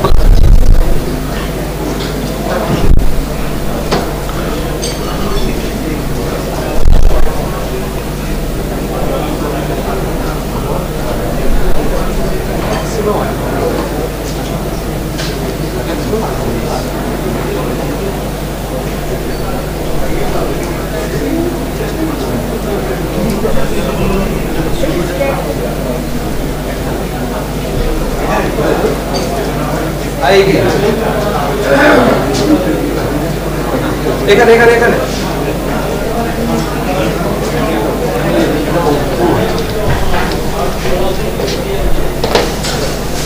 এটা কি তুমি এখানে press করে দেন?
You come to the stage and this is for your information, the Resolute Valuers Consultants Private Limited is a registered valuer entity of IBBI. So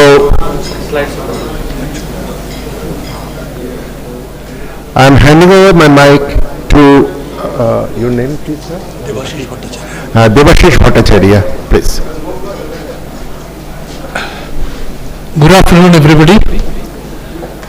I am sure after this sumptuous lunch, I stand between you and a hot cup of tea or coffee, or maybe a short snap.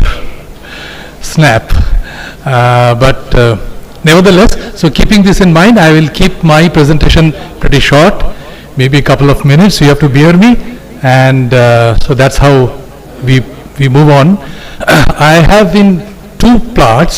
One part is the standard presentation about what is Resolute Valuers all about, and the other part is few thoughts what I have having seen from a valuer's perspective as well as from a corporate perspective, which I would like to share with this august gathering of the huge brain power what we have, the collective brain power what we have.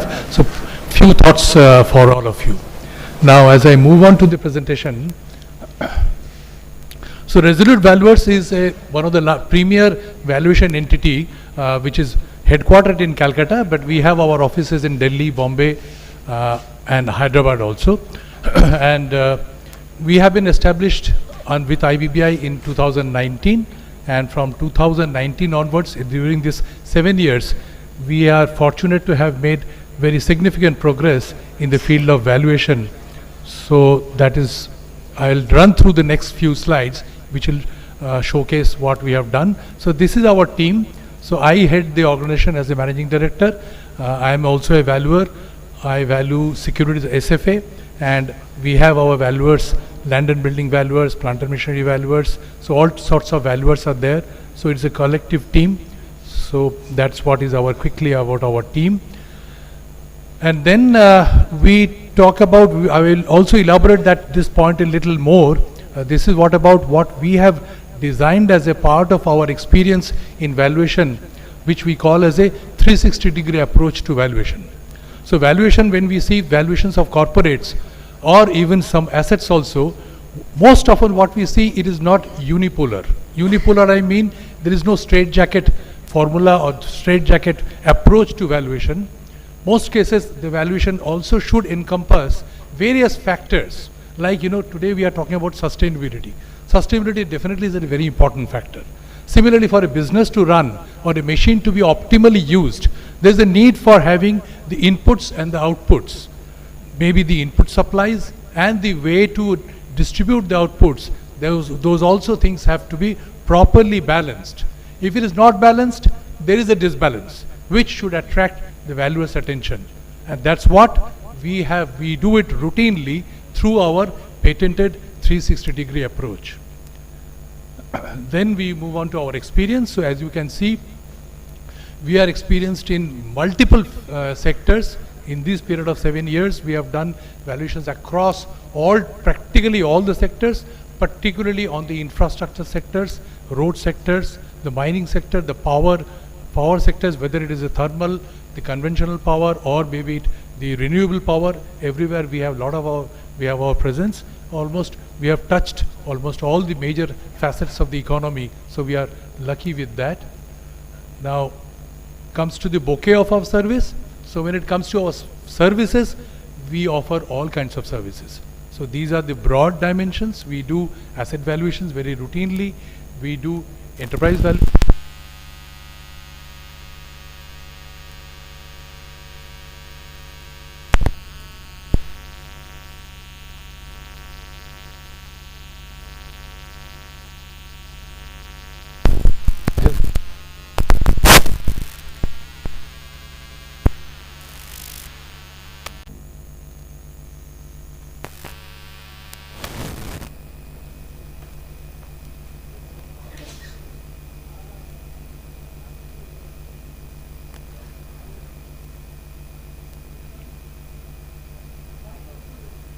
Mic, hello, my mic is working. Mic is working. Display the problem.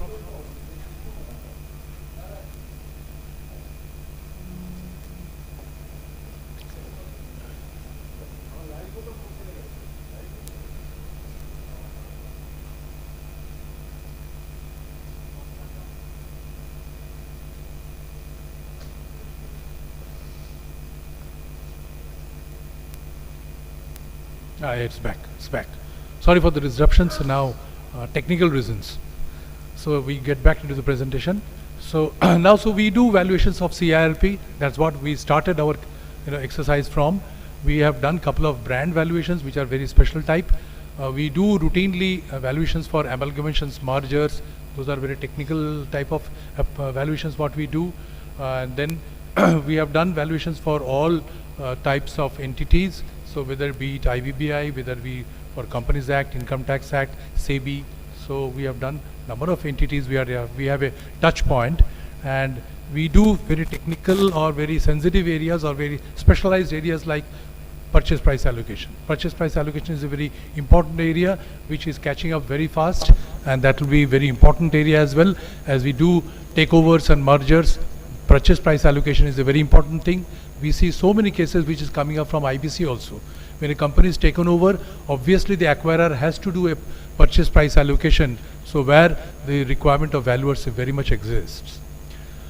Similarly, for valuation for impact analysis, we have done that for the bullet train. So whatever the impact was there for the establishment of the bullet train, all those assets along the line of the bullet train, particularly on the Gujarat leg, we have done the complete valuation of that. Similarly, we have done valuations for very specified purposes like the claims under the Mining Act, Mining Compensation Act. The claims under that, we have expertise to do that.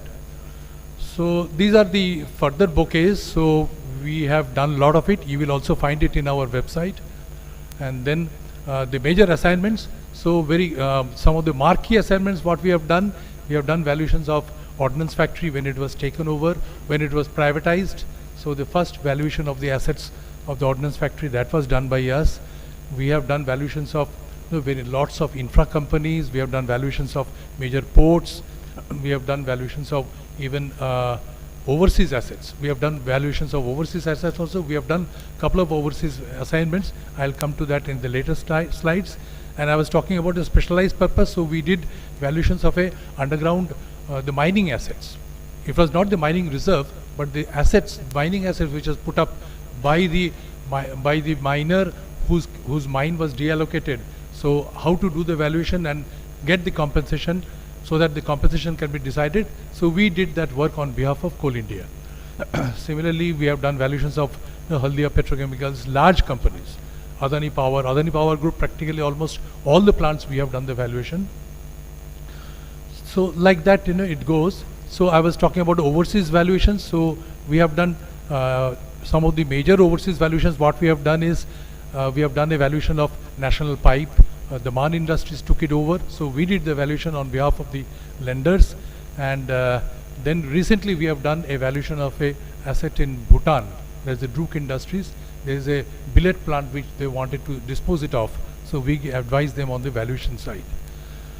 So these are the assignments. So all sectors I was talking about. So many of the companies what we have done. So it is all here.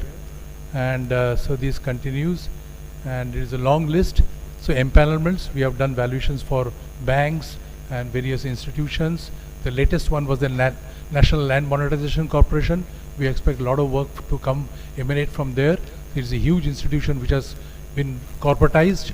So all PSU assets, particularly the real estate assets, that will be taken over by them or that will be handled by them for disposal. So that's a huge opportunity. So that's what is our corporate side of presentation. And I was talking about the next part is I will like to share a few thoughts coming from a valuer's perspective. One thing is what I was talking about, the 360 degree.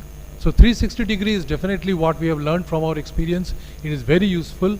No asset valuation or business valuation is complete unless all the facets are taken into consideration or all the facets are combined. So that's what 360 degree is one thing which I feel that all the valuers, they should also think about it and they should also apply their mind into this. So this is what we have designed.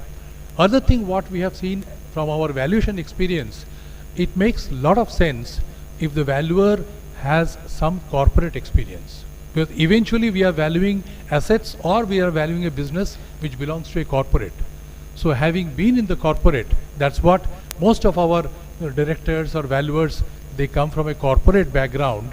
So if you are from a corporate background, you know what could go wrong or what can work properly so that your valuation decisions are appropriately takes into consideration the pitfalls which happens in a corporate entity. So from the corporate angle is very important, and I think that is very useful.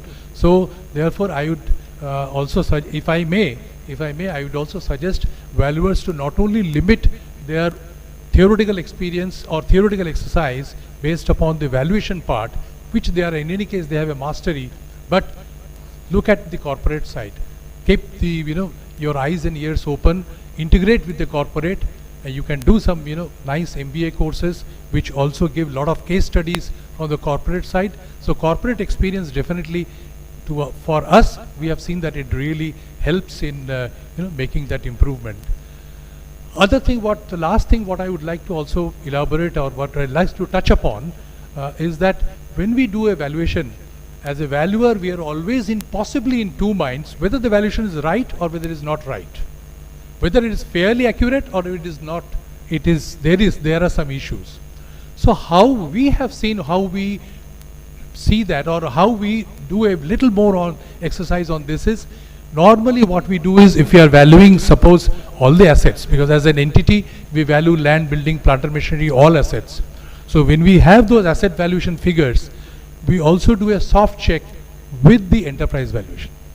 It is not difficult, it is easy, at least at the preliminary level. So if you do an enterprise valuation as a soft check, it is not required, but if you do a soft check, you will see that, okay, normal case what happens, the business value is more than the asset value, because the sum of parts is definitely more than the total. So business value is supposed to be greater than the asset value. But there are some cases where we have seen the business valuations are lower.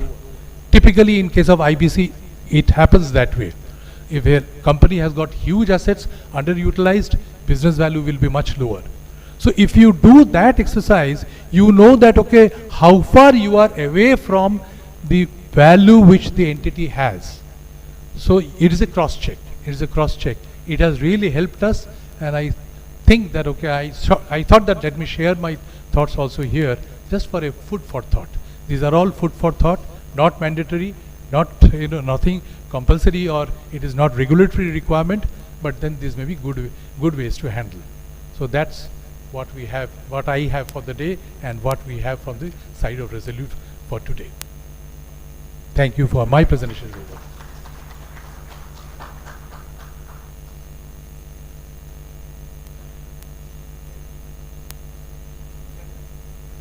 Thank you, sir. Thank you for your deliberation here. And now I'll invite Mr. Amitav Uday, our Executive Director, to hand over the certificate and a token of gift to him. Okay. Thank you. Thank you.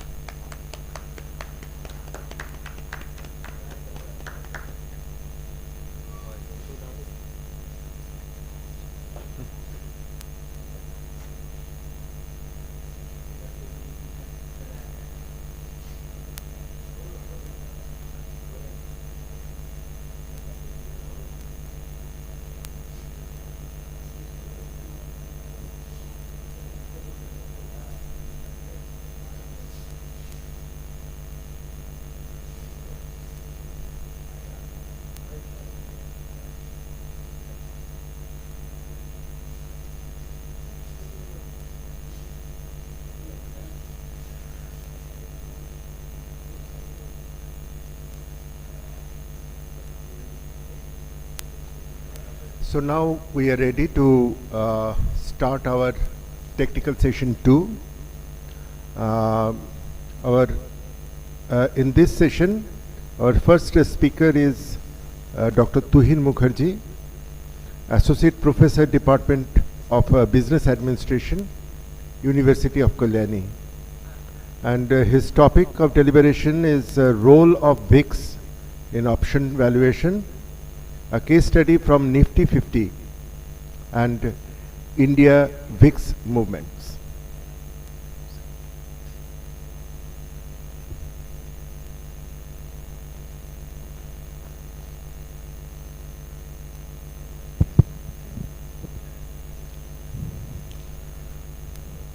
Thank you for the nice introduction. It is my pleasure to be here. In this post-lunch session, I welcome all of you in my presentation. Usually the post-lunch session is known for the theta decay session, time decay session for the attention and the presence of the audience, where I am starting a topic which is extremely volatile, option valuation.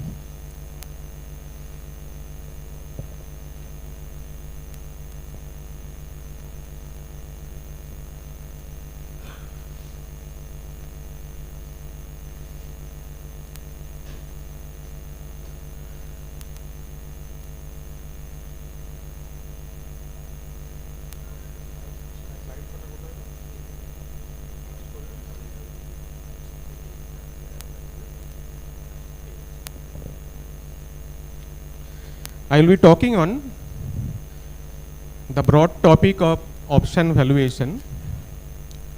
and in particular, how can you use the information of VIX for the benefit of the option traders.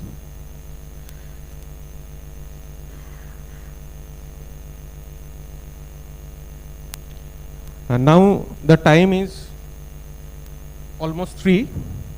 How much I will get?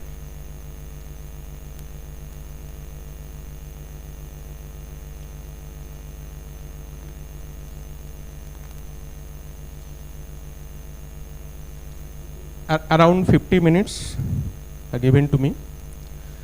So let me start about the basic knowledge. We all are aware that what option is, it is nothing but a contract. So it is not asset valuation. We are going to have contract valuation. This is the first point to note. We have to value the contract.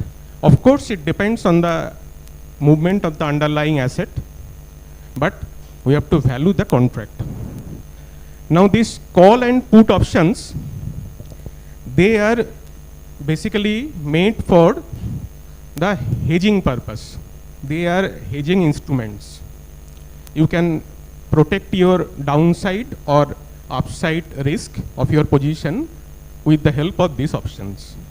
And they are not supposed to be traded nakedly. But unfortunately, most of the people are making these options as the trading instruments. This is the fundamental mistake and first mistake people are doing. So you must take care of that. We should not do that one.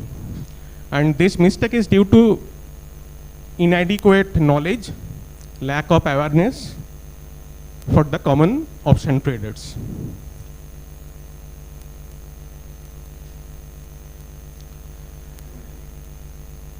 The option trading is of course a zero-sum game, there is no doubt about it, but the probability of winning for the buyer and the seller, they are different due to the presence of time decay or theta decay.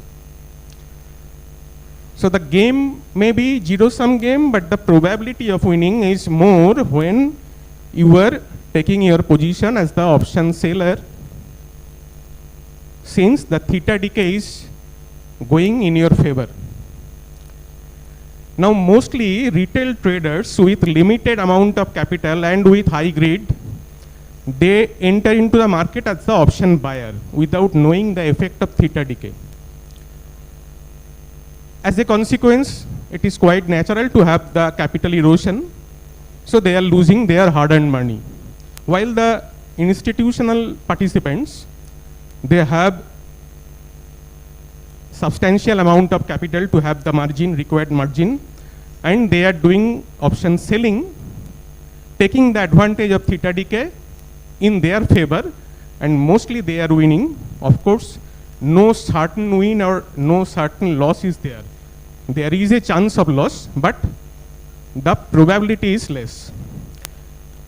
One more point you must keep in your mind, that for the buyer, the potentiality of the gain is unlimited, but for the seller, the potentiality of the loss is unlimited.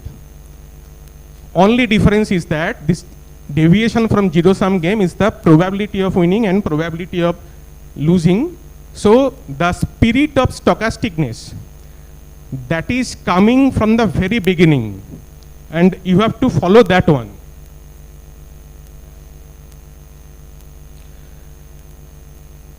The buyer, they are supposed to take entry when it is undervalued, with the expectation that the value will go up. And for the seller, they are supposed to take their entry when it is overvalued. The value is likely to come down. So ultimately, the option trading for retailer or institutional investors, the valuation is the central part. You have to know the right valuation for taking your entry.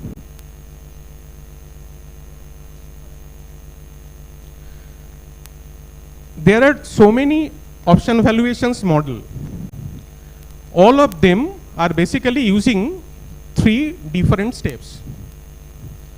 The first step, that is to model statistically the movement of the underlying asset. That is the most critical and most important step for option valuation. You have to model how the underlying asset will be going in future. The second step is that based on your outcome in the first step, you can find an estimate for the expected payoff at expiry. And the third step is the discounting of that expected payoff to the present value. So these three steps are common to almost all valuations models. It is evident that since for each of the steps some sort of randomness, some sort of probability, some sort of stochasticness is involved. So all the option valuation models, they are stochastic in nature. You cannot find any deterministic option valuation model. It is not possible to find. And the reason is this: all the steps are stochastic in nature, so how can you expect a deterministic model to value an option? Unfortunately, the algorithmic traders or those who are developing the algorithmic trading softwares, they are convincing people to buy their software with some deterministic algorithm. That is another fundamental mistake we are making. Looking at 2 or 3 parameters or 2 or 3 indicators or 2 or 3 news, we cannot have any deterministic algorithm for doing option trading, though it is common to have algorithmic trading softwares widely accepted in the market using some deterministic algorithms. People think if they buy that software, they will win. But it is a fundamental mistake they are doing. You have to rely on your stochastic process. For that, you must have some knowledge regarding the stochastic process as well as for stochastic calculus that I am coming. Now, why should I take the research of option valuation? Why should I go for option valuation to study more, to cultivate more? Mainly there are 2 reasons. When the retail traders, they are losing their money in option trading, it means at micro level, capital erosion is there. It badly affects their mind and lifestyle. Basically for the young traders without adequate knowledge, they are losing money at micro level. And at macro level, when FII, they are winning and taking the money out of India, then it is one of the reasons for currency depreciation for INR. So at macro level also, it is affecting badly to our economy if you do not trade option with a sound knowledge, with a confidence, or at least with some predefined plan. This is why valuation of option is very important in our society. The most difficulty or difficult part is that which requires knowledge of stochasticity, stochastic calculus. No regular course of our university level or academic institutions level are there at present to teach the stochastic calculus.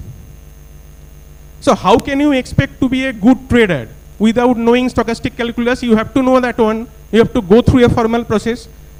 I tried several times to implement it as a paper in MBA finance course, but rejected by the university authority or other administrators, since I failed to convince them this is highly required. Now, dUIDX, all of us probably know, but that is elementary calculus.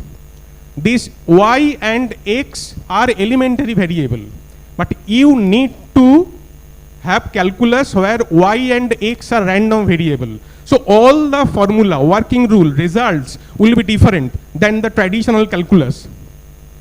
This advanced mathematical tool, stochastic calculus, is taught in the advanced countries, but still it is not the case for India, and we have to think on that if we want to have good knowledge on option trading. This is the most difficulty or difficult part as I felt during my experience. There are so many option valuation models as I listed. Binomial model is there, Black-Scholes model is there, jump diffusion model by Martin is there, and many more. As people are not aware, not confident, not have the adequate knowledge of stochastic calculus, so initially they tried to read these models. Initially they used to tell that it is very easy, I will manage it within 1 week, I will learn it. Then gradually they will leave their hopes. It is very difficult to manage, it is very difficult to learn. So what they are doing, they are shifting towards option strategies. As they are not in a position to manage the stochastic models, so now they are relying the option trading strategies. They are going for straddle, strangle, iron condor, iron butterfly, protective put, covert call, and so many more. But another fundamental mistake they are doing. All these strategies are made for the expiry payoff. But hardly very few people wait up to expiry. They buy or sell, and due to their limited capital, when notional loss, there is a big red figure, they will lose the patience or panic and they will cut their position. So you are starting with some strategy which is based on expiry payoff, but you are exiting before the expiry. Then how can you expect the success? But that is another fundamental mistake people are doing. So if you stick to your strategy, then you must stick to the end of the game. You have to wait for the expiry. Don't take your decision before the expiry. That will be another mistake. All those option valuations model, that is not possible to explain within this short time, but I am just touching one by one to have some initial knowledge so that the second part I can continue. As I told that the first step is to model the underlying asset. To model the underlying asset, and all these models, all these valuation models are doing this in different ways. CRR, that is Cox, Ross, Rubinson, these three people made a model based on binomial tree, based on binary tree. Having two branches, either the asset will go up or the asset will come down with some probabilities. And based on that, they are valuing the underlying asset, and the discounting, after discounting, they are getting their option value. Now it has been extended to Q binomial branches. This is one of the very good paper that I found. They are using Q different branches of movement. Based on that, they are taking their expectation. If this Q goes high, if you get thousands branches, then definitely your accuracy level will be improved. So this is one of the area option valuation research can be done. The next one is LSM model. These people use Monte Carlo simulation for the modeling of the underlying asset. They give mu and sigma as the input, and they are modeling their asset having a range that it should be the minimum, it should be the maximum. Based on that, they do option valuation. So based on Monte Carlo simulation also, you can approach to option valuation what they did. This Black-Scholes model, that is more universal across the globe, and what they did, they framed a differential equation, a partial differential equation which is stochastic in nature. And this is based on Ito's lemma, a lemma which is very commonly used in stochastic calculus.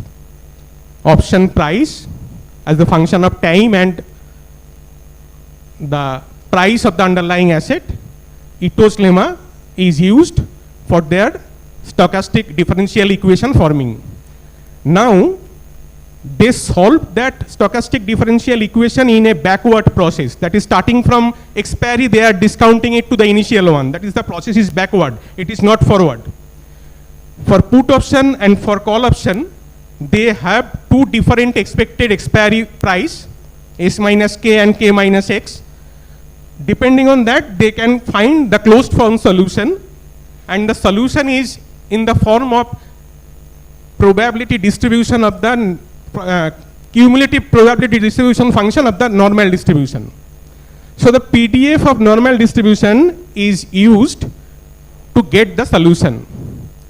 In order to solve that differential equation, they have used heat exchange equation, which is a fundamental equation in physics. And they used geometric Brownian motion, which is a stochastic process commonly used in biological science. These two are extremely helpful to solve this equation, differential equation, to get the option value. And mostly this model is used by different regulatory bodies also. But still this model has so many limitations. We will come across my talk. The next one is Karman formula, Karman model. When you are using your option price, basically it is financial time series. So it is in time domain. But it is composed of several frequencies. High frequencies data are there, low frequencies data are there. If you can decompose the time series into several frequency components, then there is a shift from time domain to frequency domain. And that can be done using Fourier transformation. And this Fourier transformation is used by them to decompose the time series into frequency components, then model each of the frequency components in a different way, then get back the original prediction, original valuation. So this is the approach they followed. Then Martin jump diffusion model. When there is a shock, say Trump says that 500% tariff will be there, say for the day of exit poll, day of result of election, day of budget. In these eventful days, there are certain price shocks. These shocks will make a jump either upside or downside. Black-Scholes model did not consider that. One of the limitations you may note. This Martin jump diffusion model accommodate that price shocks in both the ways using some statistical measure. So it is in that sense more successful than Black-Scholes model, but they started their work based on the Black-Scholes framework. The next one is to model the jump using exponential distribution. The previous one, they used logarithmic distribution to model the jump. But Gauss model, they used exponential distribution to model this jump, as well as after jump, the diffusion gradually occurs to make it, to bring it, to pull it at the equilibrium price once again. So that diffusion is nicely modeled in this work. In variance gamma model, they used fractional Fourier transformation. So Fourier transformation is used to decompose the time series into different frequencies, but in a multiple stage, so that the total error will be minimized. If you divide the steps into several small parts, several tiny parts, then your sum of the errors will be minimized. That is the key idea of this option valuation model. This model is nothing but to use Levy process instead of using geometric Brownian motion. All the previous models, they used geometric Brownian motion to model the underlying asset, except this, they used Levy process. It is a different stochastic process to model the option, and they will get the result. All the expressions, all the rules of option Greeks option valuation formula, all of them are different since they are starting with a different stochastic process. In Heston model, they used stochastic volatility. You see, the Black-Scholes model also used the volatility, that is sigma, but they assumed that the sigma is constant. They used historical sigma. But initially I told you that no deterministic algorithm can solve the option valuation problem. You need to have the stochastic variables. In Heston model, they use stochastic modeling of the volatility. So they are using sigma, which is stochastic in nature, which is random variable. That is the difference of this model with Black-Scholes model. Next, the Dupier's formula. As we all know that when VIX is say around 10, then 1% increase or decrease has a different meaning than when VIX is 15. So for a high volatility region, the VIX shows something different signal than the low volatility region. So this option valuation is regime dependent. They incorporated these regime dependent deviations using Markov switching. Markov switching is a stochastic tool. They used this for modeling the option valuation. And those who did not follow these stochastic models properly, they relied on option strategies. These are the expiry payoffs of some commonly used strategies. But ultimate consequence is in the left hand side, while most of the option traders are losing money in the option market. So after reading so much stochastic valuation models and option trading strategies, most of us, including myself, we frequently incur significant loss in option trading. The reason is simple, that we are not using them properly. They are good, they are correct, but we are using them in a different way, in a wrong way, and our mistake that is responsible for our loss. So, which is quite natural.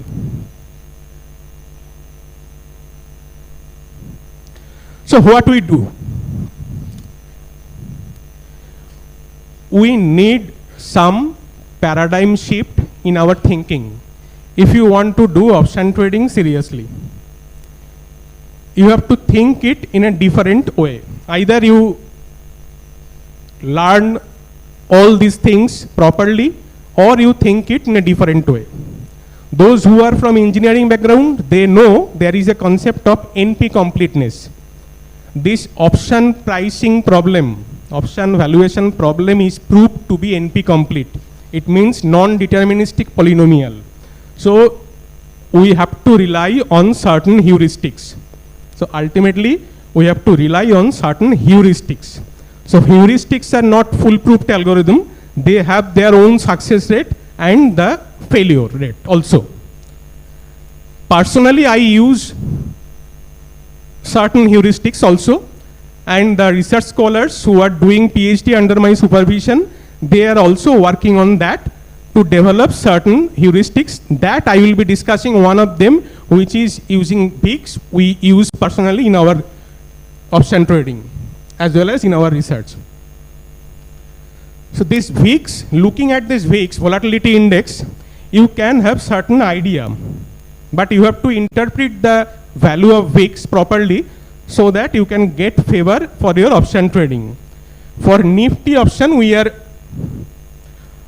discussing everything today. So VIX is 10.93 yesterday, the closing price, when Nifty is at 25,683. First we have to realize what does it mean. VIX is the standard deviation expressed as a percentage. It means if the market volatility remains invariant for a year, then we can expect 10.93% deviation in either direction at most for Nifty. This is the only concept describing the VIX.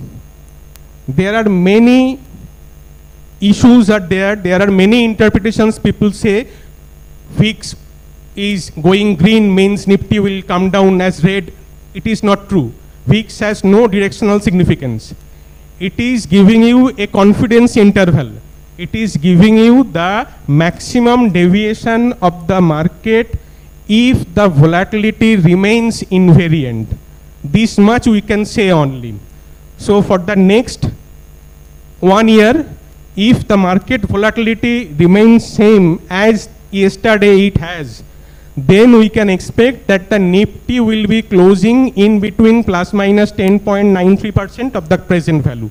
This is the significance of the VIX. Of course, the normal distribution, the cumulative normal distribution curve says it is 1 sigma interval. Mu plus minus 3 sigma means the entire 100% probability. But as we are using only sigma, so it is 1 sigma interval, mu plus sigma, mu minus sigma. It means the probability of this, what I told you, it is around 68%. So this is the VIX. You have to keep this information in your mind to take your trading decision. Now how to use that one? If you are trader for weekly option, then that annualized VIX should be reduced to the weekly one. So you have to divide it by root over 52 simply. Since 52 weeks are there and you are taking standard deviation, so square root is there. So you have to divide it by root over 52, then you will get 1.56%. It means in the next week, Nifty is supposed to move between 1.56% in either direction from the present value. This is the VIX value is telling me. So if it goes the extreme level either in right or in left, then I can accordingly sell or buy the option if you want. And definitely you will get moderate amount of success. At least I got it if you follow that one. And I will explain with the data. Those who are in monthly options, you have to divide that by root over 12. You have to change the VIX in a monthly basis. In monthly basis, if you will get it is 3.16%. So from the present value, if you move 3.16% means around 812 points in either direction, then you can think that for the monthly options, these are the extreme points. So from the annualized value, you can reduce it to weekly or monthly value according to your position.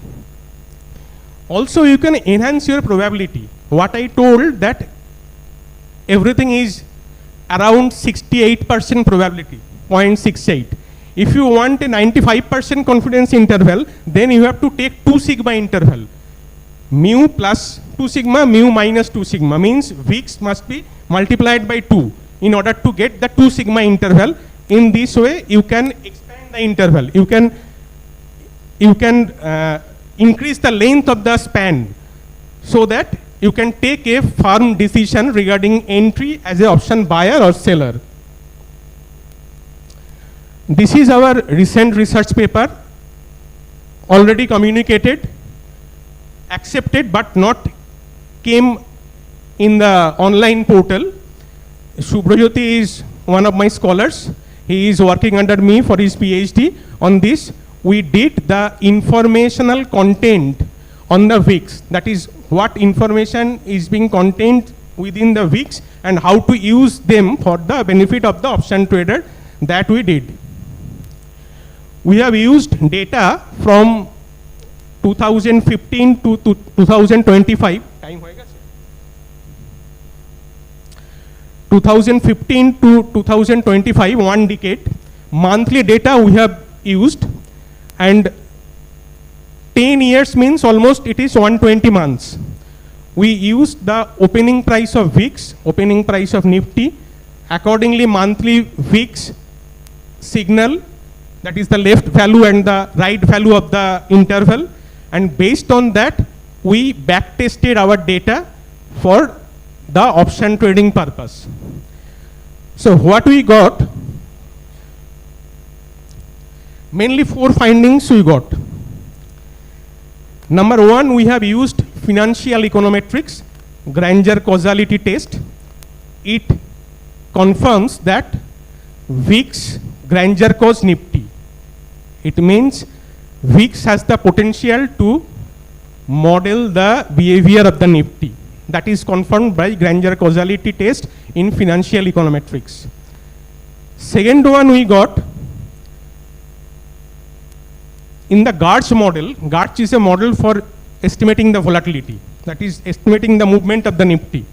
In the GARCH model, if we incorporate VIX as one of the parameters, then our success rate is a bit improved.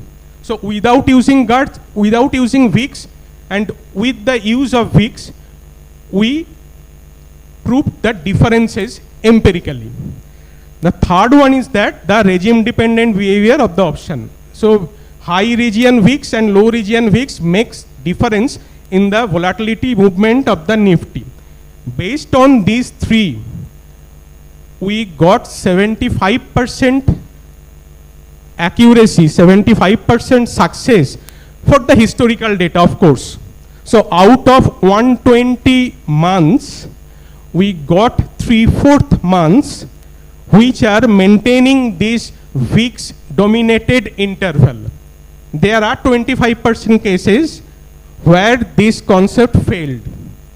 But the point is that, so success rate versus failure rate, if you take the ratio, it is 3:1. Now if you fix your risk reward ratio as 1:2, that is 100 point stop loss you will cut and 200 point profit you will book, then this 1:2 ratio means for the 66% mistake, that will be covered by 33% success. And in case it is 3:1 clubbed with that 1:2, then probably you are in a position to generate some significant gain from the option market. That is our expectation and we are practicing it. Not it is our complete expectation. We got certain success for option trading with our own hard-earned money, following our own research. So ultimate conclusion, if I can conclude it in a nutshell, when VIX is low, then the span is low. The span is low means when you can compare it when in the month of December for email, within a reasonable amount of time, I must answer. Please.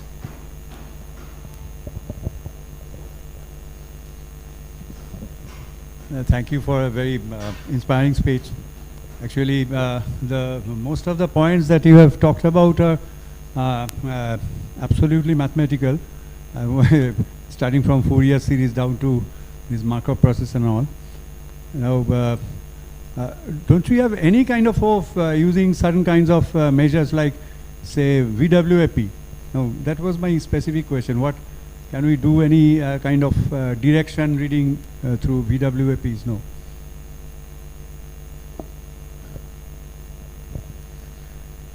Actually, I have not used any directional study on VIX so far, to be very clear and honest.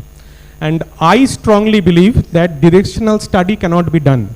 VIX is green, Nifty is green, there are so many days. VIX is red, Nifty is red, there are so many days. So other theories are wrong, that I am not claiming. These theories definitely have their merit, but it is my limitation, I do not know them in detail, and I have not used so far any directional study based on VIX. For employee stock option, Black-Scholes model are widely used, but Black-Scholes model have certain assumptions in their framework.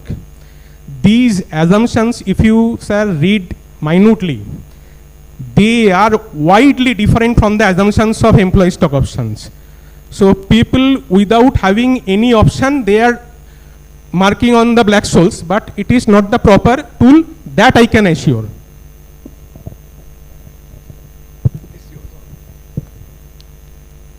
I think I have not taken time of the others. If you have any query, please. Otherwise, you may send my mail, you may visit to my university department also in any day. I will be happy to discuss these things with you. And if you want to contribute something, always you are welcome. Thank you very much.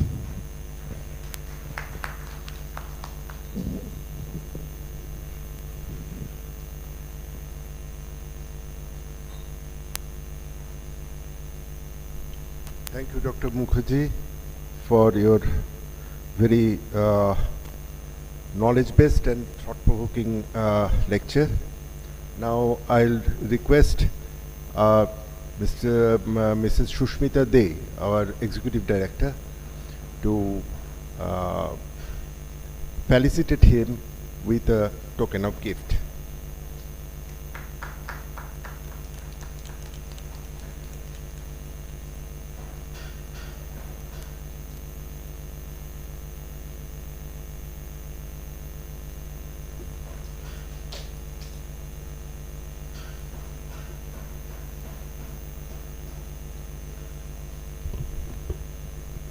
Now it is time to invite Mr. Anirban Mukherjee, our registered valuer, IBBI, to deliver his presentation.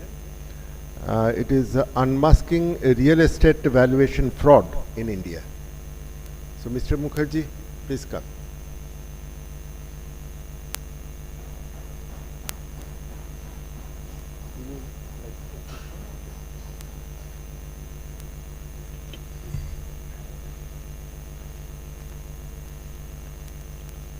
Good afternoon, everyone. Am I audible?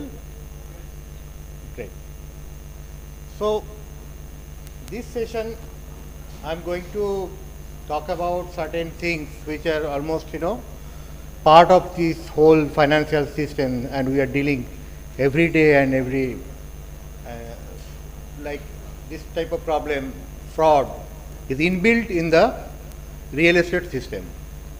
Now, real estate as an asset class is very, very capital intensive.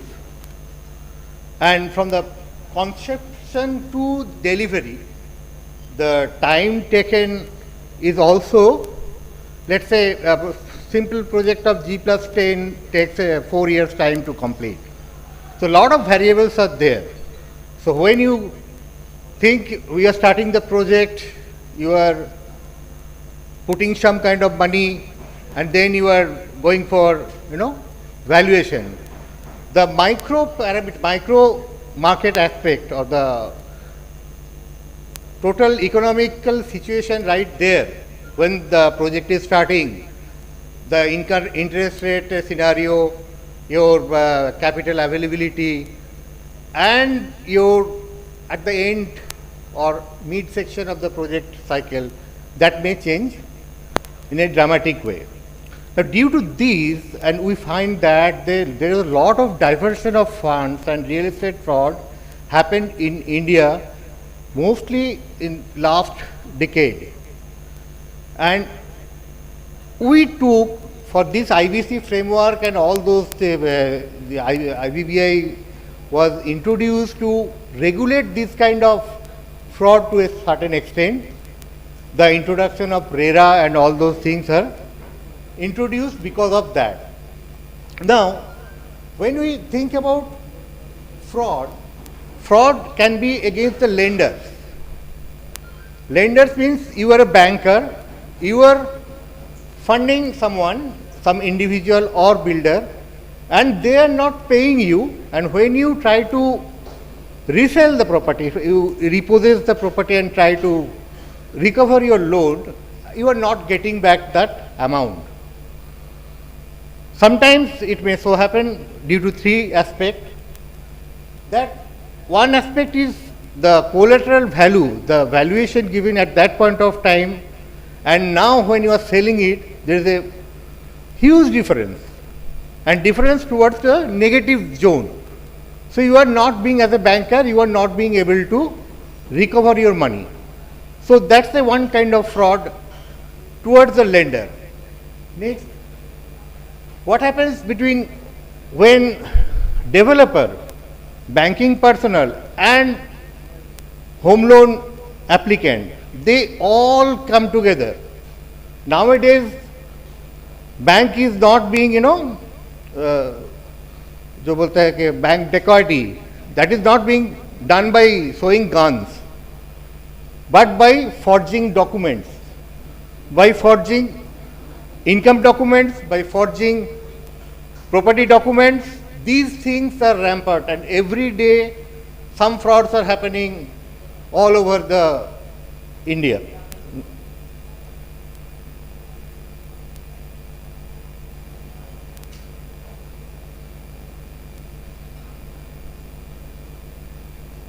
Another thing is the property shown at the time of valuation. This is very, those who are in the, lot of young guys are right there who are from the financial institutions. They know these kind of frauds is happening when a property at the time of valuation and the shown at that point of time, the documents that were given at that point of time, when banks goes for repossession of that property, then they find it's a completely different property. Means the identification of the property is itself, तो फिर अब value किसके किए? So that fraud is also there in real estate valuation towards the lender. Another type of fraud towards the buyer. Buyer is getting defrauded every day by a home is a dream. They sell dream. Developers, builders, they sell dream to the budding homeowners. They promise certain kind of amenities. Road will be there, swimming pool will be there, gymnasium will be there, clubhouses will be there. What you have to pay? You just pay 10% of the money. Rest 90% will be borne by bank, and till the end you don't have to give any EMI. After project is complete and possession will be handed over, then you will have to pay. This is a very classic example of subvention scheme. The idea was not bad, but it was used in such a manner that lot of people, lot of homeowners, buyers got defrauded. They have not received possession of their property. And now when banks are not getting money from the developer, they are asking money from the borrower. You have written कि आप तो पैसा नहीं लेंगे possession के पहले, but now you are asking money. So that subvention scheme again got misinterpreted, misutilized, and both lenders and potential buyers got defrauded. Next is sometimes you buy this kind of project is a resort type of project, a second home type of project. You buy this, will give annualized 15% of return. Now FD is giving 6% to 7% of return. If I can get a home as well as this kind of return, what's the harm in it? We go for that kind of assurance and find ourselves in a difficult position that we are not getting delivery or receiving those properties. Next is multiple funding. A property sold to multiple owners. Let's say this is a flat. This flat is sold to 12 buyers. Same flat sold to 12 buyers. Now, interesting thing is one bank funded twice. One bank funded twice that. Now, what is the realizable value from that? What bank will get, what borrowers will get, this is a whole thing gone for a toss, for a prolonged litigation. Buyers will not be able to pay EMI. I have not gotten any flat for that matter, and I have to pay interest. No, I will pay. I will not pay EMI. What will happen? CIBIL score of an honest taxpayer gone for a toss. When he will go for another loan, bank will reject his application. आप लोग ये वाला पे नहीं किए, आपको पैसा कैसे दे? So even if you are getting defrauded, the chance of getting another loan for another property will be very difficult. So one part is towards the lender, one part is towards the buyer. Now where do we stand?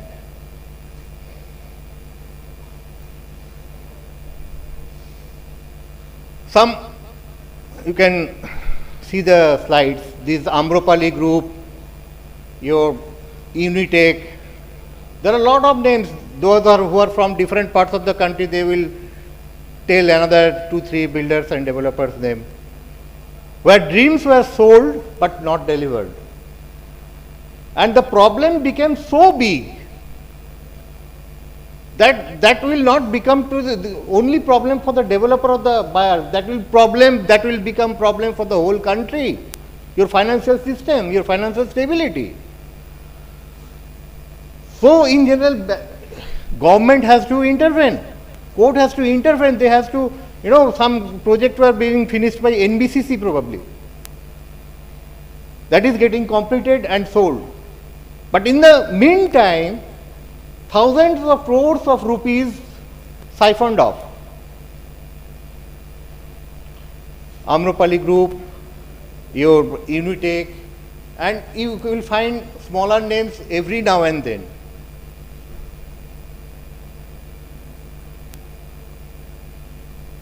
Now this why happens? Because the builders are taking money, they are not using that money to complete that project, and they are buying land elsewhere or siphoning off for another project which is not become successful, and they are getting stuck.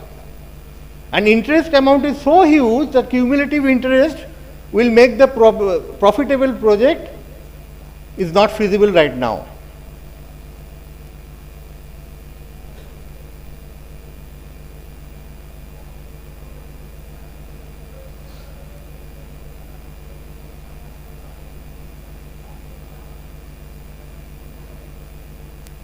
So there are a lot of sale companies, lot of invoices were done, though non-existence work orders were given, and those by various means of way the fund was transferred. Now if we distribute how the modus operandi of these kind of fraudulent things happen, we will find this is the bifurcation of the total percentage wise. One is title document. Sometimes one particular property is registered in 3 different registry office, so that the CRESI or some online search happening, they are not being able to catch hold of that. The same day 3 different registry office impersonating the original landowner or owner getting sold. Title document forgery, fraud documentation describing your capability, income generating potential. A salaried is okay, but when you are assessing a non-salaried person, then there are ways and means of inflating or deflating your income. So people are taking time, they are taking 2-3 years time to make those kind of documents. Those documents are going to credit. Credit is saying this party is okay for 50 lakhs loan. Now documents are being created for some kind of properties. People are getting fixed into different places. When you go for inquiry, you will get the type of answer they want you to hear. So as a valuer, when you are going to the property, it is sometimes you are not being able to find the exact property or being shown. My experience is there that one fraud happened and I was being questioned by some authorities, how come you have released the report? These are the documents provided to us, these are the parameters we have checked, then we have released the report. But this is completely different thing.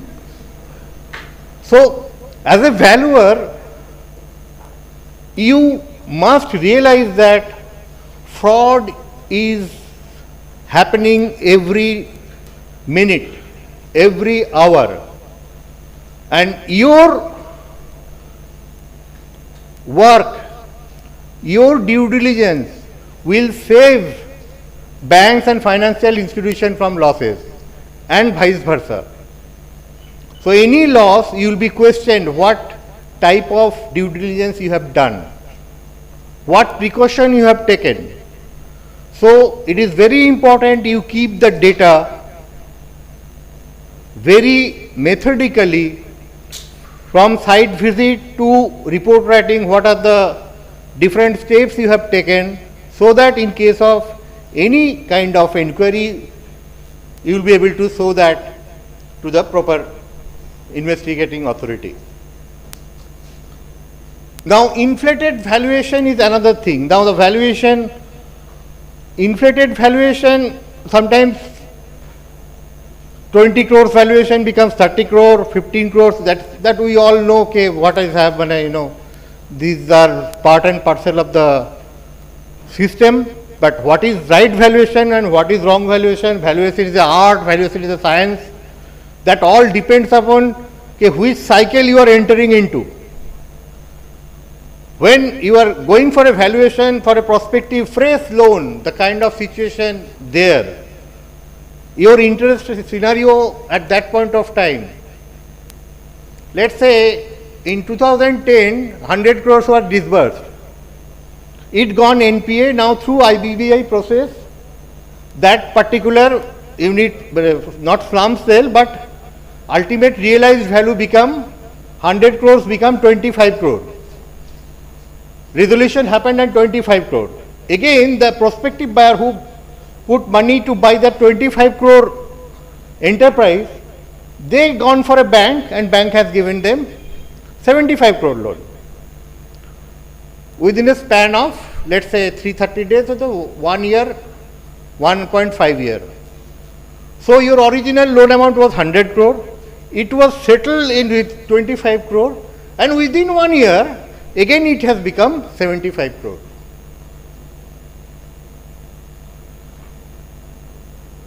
Now, this I will say that this is a system problem rather than exactly valuer's problem or inflating valuation. Because as the other person told, when you are trying to sell NPA properties, you are not getting perfect market. The prospective buyers are very few and selected. There is a cartel. Only they will bid for the properties. You and I will not be probably able to enter. Online portal hai, everything is there, everything. On pen and paper it is airtight.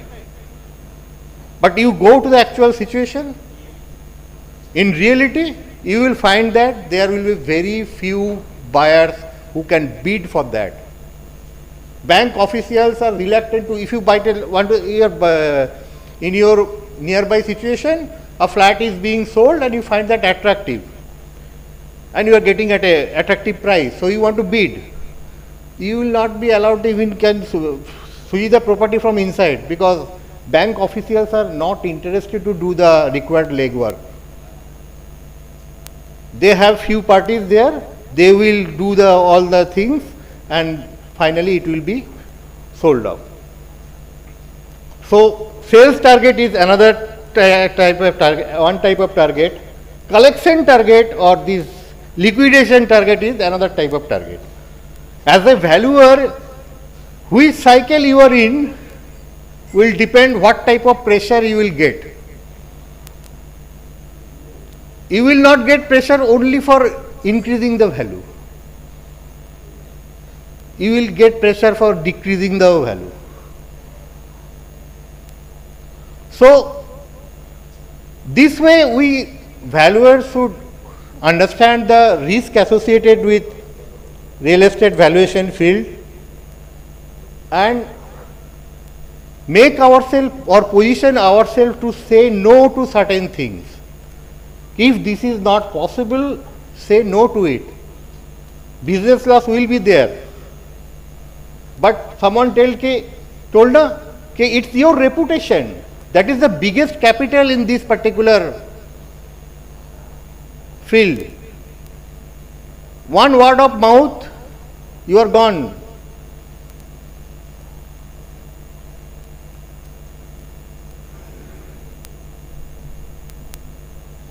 Now, lot of things happened. The advent of RERA actually, strengthen certain things that developers will not be able to siphon off fund from one project to another project.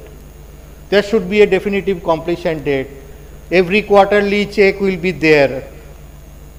So RERA implementation helped a lot. So far the under construction project and under construction property funding is there. Now IBC framework actually created a situation where the stock capital is getting unlocked. New RBI guideline and all other things will come up day by day. That's IBBI, authorities told us that something is coming up. A valuation report, what you need to write, what are the formats that will be there. And probably we will see in future date that valuation bill will be passed. Maybe someday we will be recognized as valuation professionals like doctors, CS. That things are also going on. Will happen, may not happen, future will tell, but we will hope for the best. And we will always, as a valuer, should be aware that this fraud is a real thing, and we will not be anyway part of it. We will try to avoid every time this fraud is not happening against buyer, against lenders, your client. That's all from my side. Thank you.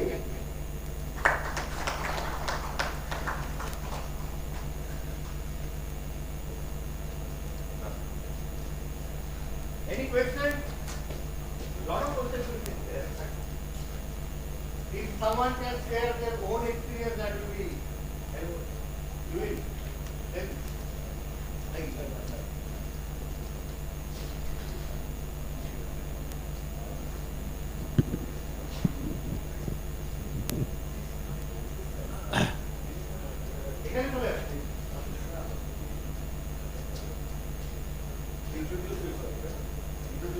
Borun Kumar Bosak.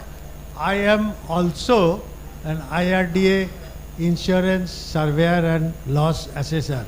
So that way I share my idea and exposure in the fraud case, which is not exactly real estate, but money disappearing from the account, from bank accounts, for many of us involved or relatives of ours.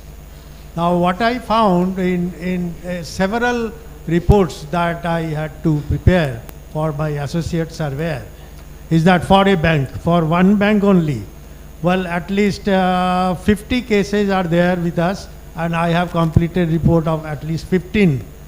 That is only one bank, and all other banks, every bank has this thing, and they have bought a banker's indemnity policy to pay for the compensation that they have to give the account holders who have lost. Now what I have found that there are three types of frauds. One is external perpetrator gathering information from bank sources, and then they take the money away from the, by various ways, methods employed. One part is banks' own involvement, means the staff themselves are involved because they have all the data. They call some in the disguise of an officer or a relationship manager, whatever, by phone, and they get the OTP and all done, and that way the money vanishes.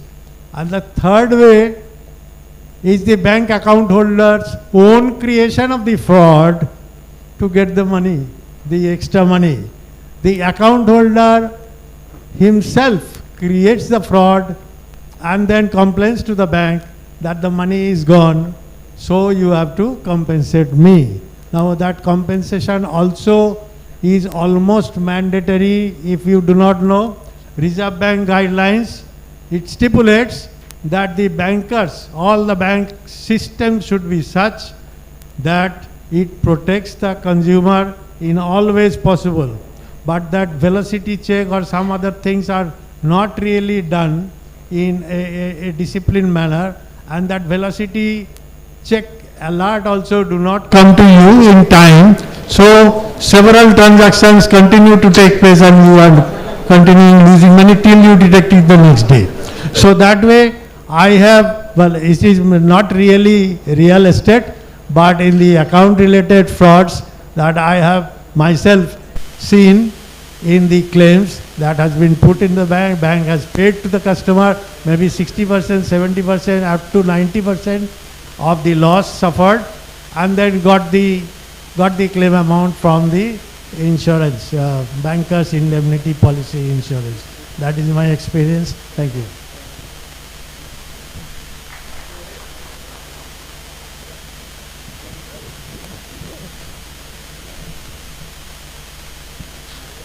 Thank you, Mr. Mukherjee, for your speech, in-depth study on fraudulence and everything, forgery. I'm asking Dr. Bishwarup Chakraborty to present a bouquet, not bouquet, I'm sorry, the presentation to Mr. Mukherjee.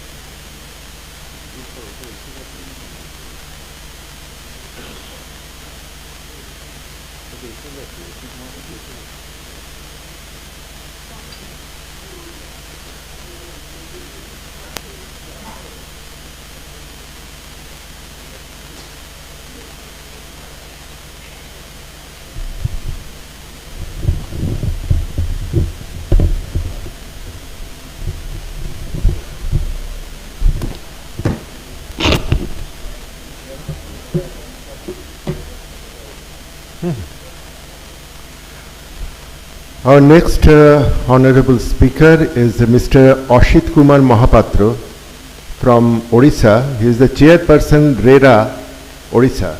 His topic of deliberation will be the interface of RERA with IBC Code 2016. Yeah.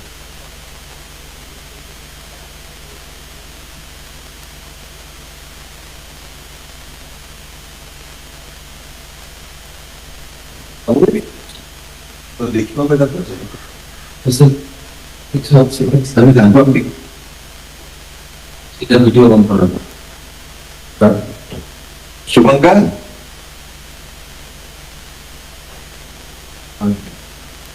Hello are you hearing Shubhankar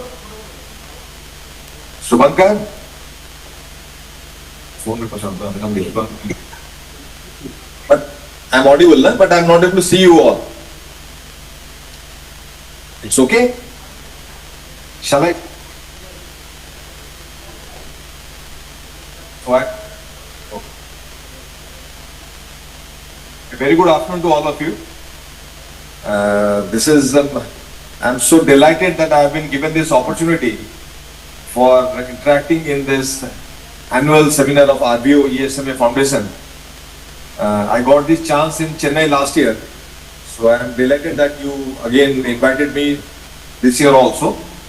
I would have loved to be physically present in Kolkata, but because of my prior engagement, fortunately I couldn't make it. As you may be aware, in the meantime, I have joined as chairperson ORERA, Odisha Real Estate Regulatory Authority, so which keeps me slightly busy, so I couldn't make this visit to Calcutta. But I thought I would take this opportunity of making you familiar with the recent judgment of Mansi Brar, which is a landmark judgment in so many ways, because it redefines the role how a real estate project is to be dealt in an which goes to bad times. Earlier, the normal procedure was IBC used to deal with such cases, but now after this judgment, now the primacy of RERA has been brought in. So as we go through my PowerPoint presentation, I think it will be a little bit clear. So let us move ahead. Next.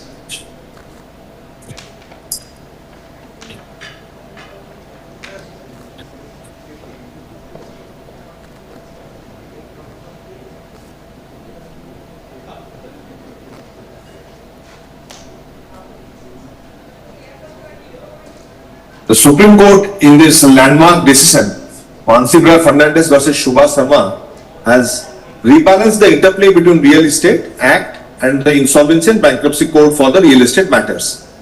As you would be aware, now the real estate project forms a bulk of the projects which is coming under IBC. A large chunk of cases which has been taken to IBC consist of real estate projects. So how this such projects is to be dealt has been discussed in detail in this Mansi Brar Fernandes case by the Honorable Supreme Court. The judgment has emphasized the RERA's primacy and narrowed the access of home buyers to Section 7 of IBC. As you may be aware, Section 7 enables a financial creditor to approach NCLT for taking a case where the debtor, the super debtor, has not has defaulted in the terms and conditions. As per IBC code, a house owner, a house applicant is also a financial creditor. Therefore, a house owner can also take a developer if he doesn't fulfill the commitments. But there are certain checks and balances so that an individual house owner cannot disturb an existing real estate project. The checks and balances are the minimum number of house owners who can take a case for IBC is 100 or 10% of the total allottees, one can say. As this judgment has made, there is a conflict between the recovery, because the IBC, and the completion intent of the RERA. Even though the Insolvency and Bankruptcy Code also makes it clear, the primary purpose of IBC Code is not recovery, but ensuring that the project is alive or it's ongoing. So in the case of real estate project, the primary purpose of the IBC Code should be that the project is completed and the house applicants get the houses. The same is the intent of RERA. However, the Supreme Court has made it very clear that the primary forum in such cases is RERA and the IBC is to be explored as a last resort. Next. RERA has been designated as the primary forum for sector-specific redressal and resolution. Because the RERA has been created only for real estate projects, while IBC Code takes care of entire omnibus in all the cases wherever any debtor which is not able to fulfill its commitment. It can be real estate, it can be otherwise. But the RERA is specific to real estate. Therefore, the Supreme Court is of the view that RERA should be the primary forum, especially in the case of a real estate project. There are other forums where a house applicant can approach in case of default, that is the Consumer Forum and IBC. But again, the Honorable Supreme Court has made it very clear that the Consumer Forum should only deal with individual deficiency claims And similarly, there is a clear direction to the Consumer Forum that they should avoid issuing orders that conflicts with RERA or IBC proceedings. So there should not be an overlapping by the various forums. The IBC is intended only for cases of genuine corporate insolvency and collective project revival. It is not to be a forum for individual refund, recovery or specific performance disputes. So IBC should normally be explored only in the case of a corporate which is becoming insolvent. It can have, suppose in the case of a promoter or a developer or a builder, as we call them, suppose it has multiple projects and somehow or other that corporate is getting sick and not able to complete such projects, then the ideal forum should be IBC. However, in the case of an individual project, wherever there are any latches in the by the developer, even though it may be a corporate assessee, corporate body, the right forum should be RERA, not IBC. Next. RERA has been designated as the primary sectoral redressal mechanism, as we already discussed, and the approach should be project-centric, and the aim should be completion and possession over liquidation. Regulatory expertise is tailored for real estate disputes by the RERA authorities. It enables collective project revival and home buyer protection. So, in the real estate project, as all of us are aware, normal house owner who is normally a middle class person, his entire lifetime saving is locked up in a real estate property.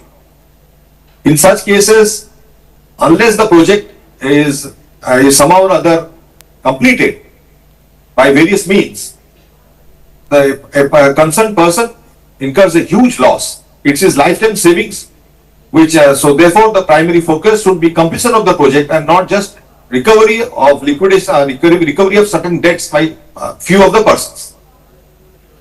So RERA enables collective project revival and home buyer protection.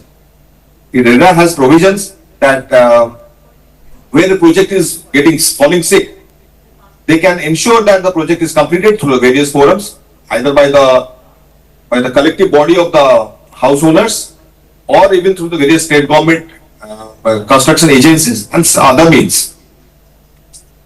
So the consumer forum should be limited only to service deficiency claims and should not issue orders that conflict with larger resolution process. And IBC should not be used as a routine mechanism for individual refund and recovery. It should not be used as a coercive tool for specific performance claims.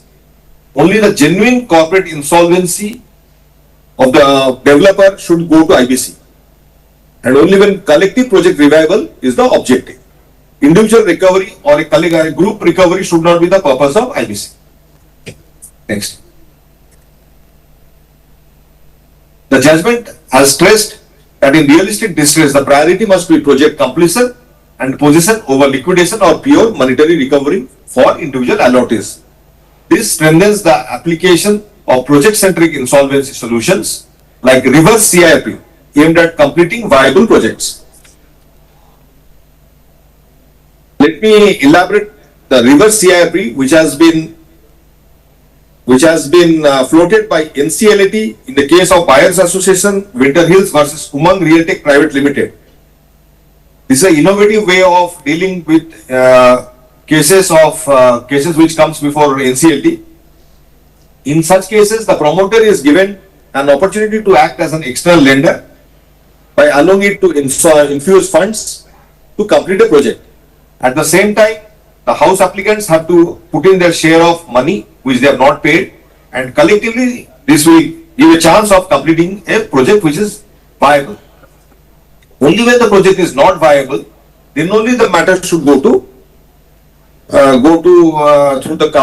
an insolvency professional for resolution through IBC process. Next. Another important issue which was decided by the Honorable Supreme Court in this case is defining of a speculative investor. In this case, building on the Pioneer Urban case, Pioneer Urban, which is a landmark judgment of again for IBC, strict NCLT gatekeeping at the pre-admission stage should be done. Allottees who claim to be allottees but are mainly financial investors or speculative investors should not be allowed to use the forum of IBC for their own recovery. Such persons can be identified with allottees which have buyback clauses, fixed return clauses, or assured appreciation of presumed speculative investment. Investment-centric arrangements are barred from Section 7 initiation. Remedy for such investors is RERA, civil law, or consumer forum only. They cannot take recourse to IBC. How do we identify a speculative investor and who is how and to distinguishing them from a genuine home buyer? This can be done only through nature and terms of the contract, number of units purchased. If the number of units purchased are large, say 10, 12, 15, it could indicate that he is a speculative investor, not a genuine home buyer. Existence of assured return or buyback appreciation clauses. The stage of project is paid. Suppose if money has been paid at the pre-booking stage, very earlier, before the project has started, that would indicate that the person is a speculative investor, not a genuine home buyer. Whether there is an alternative arrangement for recovery of the money. Next. Come on, Chef. Side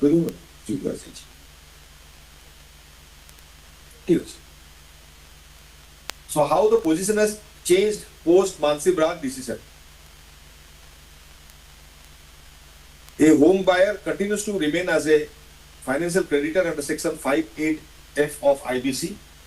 Committee of creditors' rights are not rolled back, but strict gatekeeping for Section 7 admission is to be done by NCLT.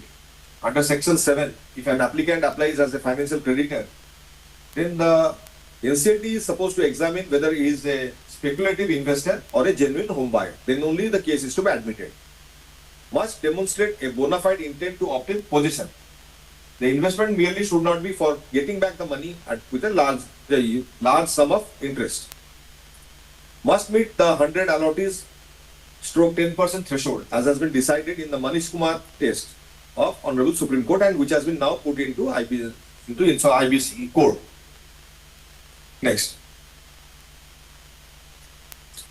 This is a summary of how the cases are to be dealt. In the case of a genuine home buyer, the remedial toolkit is RERA, stroke consumer forum, and then IBC, but sparingly. The presumption is that the home buyer has a bona fide possession intent. He intends to get the house and not just the money. But if he is an investor allottee where there is an assured return or buyback policy, then the remedial toolkit is RERA, civil, consumer. IBC option is not available to such persons. Here the motive is investment. Next.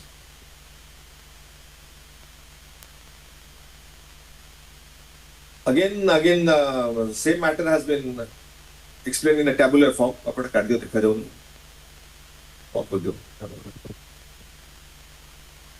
Genuine home buyers can explore IBC, but it should be done sparingly. They are expected to use RERA, consumer forum first. Investor allottees are not allowed to use IBC. Their forums are RERA or civil law. Objective of IBC access is collective project revival and not individual recovery. NCLT's role is to exercise strict gatekeeping, scrutinize contract terms and allottee intent at the pre-admission stage. Next. The judgment has prioritized collective completion mechanisms. Reverse CIIP has been encouraged, enabling co-ownership completion models for distressed projects. This is under IBC code. Project ring fencing project has protecting project assets from general liquidation, which can happen if there is a big bank loan or otherwise. Completion focused resolution, structuring committee of creditors decision around project completion timelines. Home buyers participation in COC as financial creditors, but with sectoral constraints.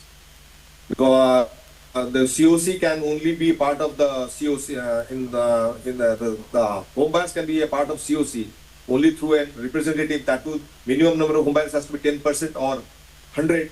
All those restrictions are there. Next, core principle of Mansi Brar judgment is this is the hierarchy in which the house owner or needs to approach various forums. In case of there is a recalcitrant developer, first is RERA, then consumer forum, last is IBC. The aim is completion of project and a position which is prioritized. There should be strict gatekeeping by NCLT to identify whether it's a genuine home buyer or a speculative investor.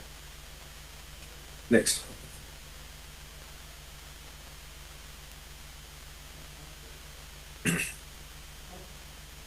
What are the practical implications for allottees? In the case of genuine home buyer, as we discussed earlier, RERA consumer remedies are the primary. IBC access is conditional on threshold compliance. In the case of investor allottees who are presumed speculative, section 7 bar is presumptive, subject to counter evidence. Evidentiary burden, allottees must establish bona fide possession intent through contract terms and conduct. Next. How does the NCLT carry out the pre-admission checklist? The applicant must meet 100 allottee or 10% threshold, as has been decided in the Manish Kumar judgment, now a part of IBC code. Contract must demonstrate bona fide possession intent, no buyback clause, no assured return clause. Developer meets insolvency definition under section 4 of IBC. That is, minimum default should be more than 1 crore. The developer default is genuine, not a RERA curable issue, which can be cured through RERA. The forum is RERA. In case it's beyond the scope of RERA, then only the IBC is to be explored. Collective project revival is the viable objective, both in the case of RERA as well as under the IBC code. Next. What is the role of RERA authorities post Mansi Brar? To strengthen sector-specific redressal capacity and timelines. This is especially important under the present circumstances. How to revive a project which has fallen sick and the developer is non-existent or absconding. That's a real challenge. Coordinate with NCLTs on speculative investigator identification. As per the latest changes in the IBC code, insolvency can co-opt RERA as an advisory body. Develop project-centric completion mechanisms. Facilitate homebuyer development negotiations and settlements. In order to, again, all these are just to ensure that a project which is falling sick, how it can be completed. Monitor IBC proceedings for RERA compliance and homebuyers' interests. Next. This is how the homebuyer, when the homebuyer dispute arises, these are the forums. Primary forum is RERA. It is a sector-specific project-focused resolution. Parallel forum is consumer forum, individual service deficiencies. The last resort is IBC under section 7. Genuine corporate insolvency, collective revival is the only option. Core principle, project completion over liquidation. Next. Thank you. Thank you so much.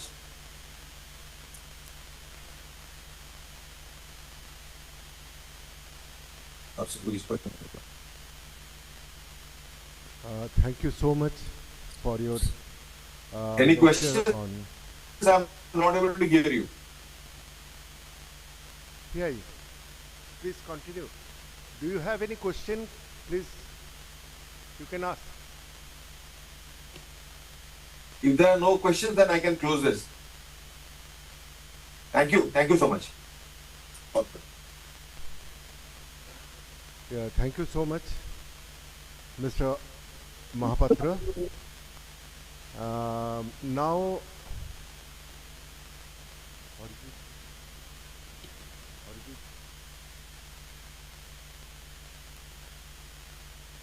okay, we are taking a short break now. Just continue to enjoy your coffee. We are expecting someone from banking side. now.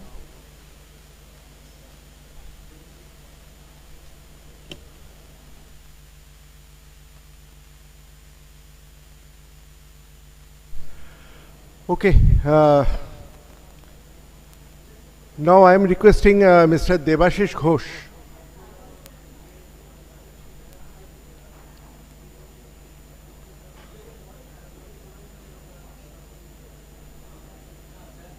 Yeah, no. Break is, no, coffee is being served. No, coffee is already served.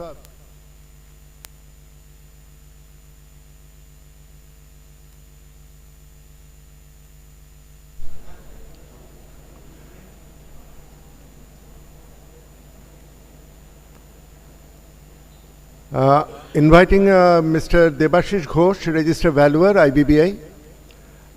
He will speak on valuation case study of a solar power plant and discussion on more efficient, economically sustainable power plant. Over to you.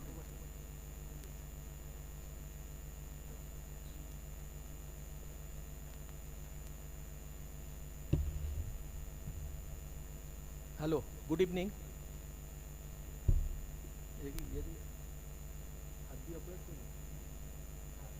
Hello.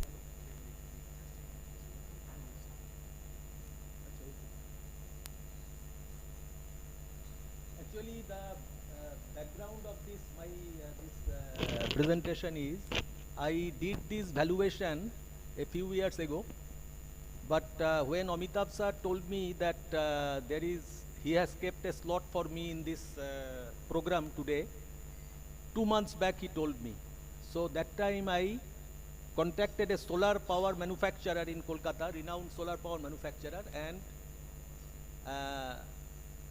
just tried to know a lot of things from him, and the prices of the latest solar power modules and parts, and I took a budgetary offer also from him. So I clubbed that portion with the valuation case study. So I will just go slide by slide. First is economic sustainability, means creating long-term financial growth and stability by balancing profitability with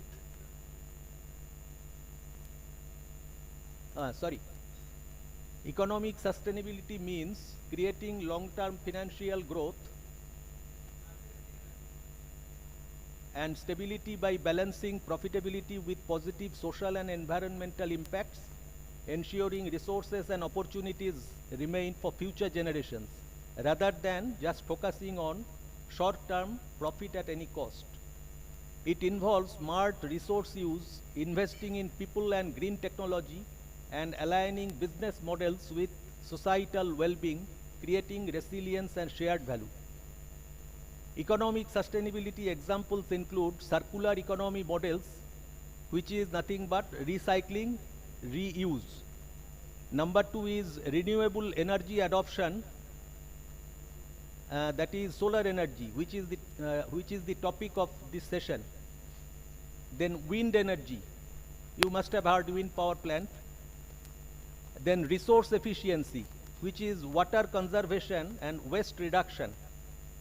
Fair labor practices, fair compensation, safe and healthy workplaces, reasonable hours, non-discrimination, etc., which we have learned today from the previous sessions.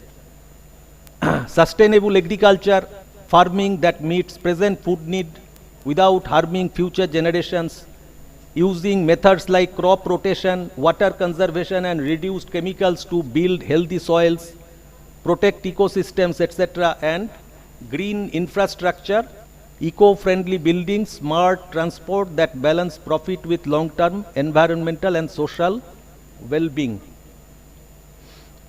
Now, valuers' responsibility for economic sustainability involves integrating environmental, social, and governance (ESG) factors into property valuation to reflect the following. Number 1, long-term risks and benefits, Then market shifts towards greener assets, enduring valuations, guiding sustainable investment. So this we will show in this, at the end of this PPT, we will show the greener asset. Inform policy and account for future operational costs, income, protecting asset value from obsolescence and regulatory changes while promoting efficient resource use and climate resilience. They must develop knowledge on new technology, policies and data to accurately assess how sustainability impacts capital and rental values, providing transparency for investors and occupiers. Now I will give brief overview on this renewable power sector. The world is currently undergoing irreversible climatic change due to the effects of global warming arising from the massive production and consumption of fossil fuels.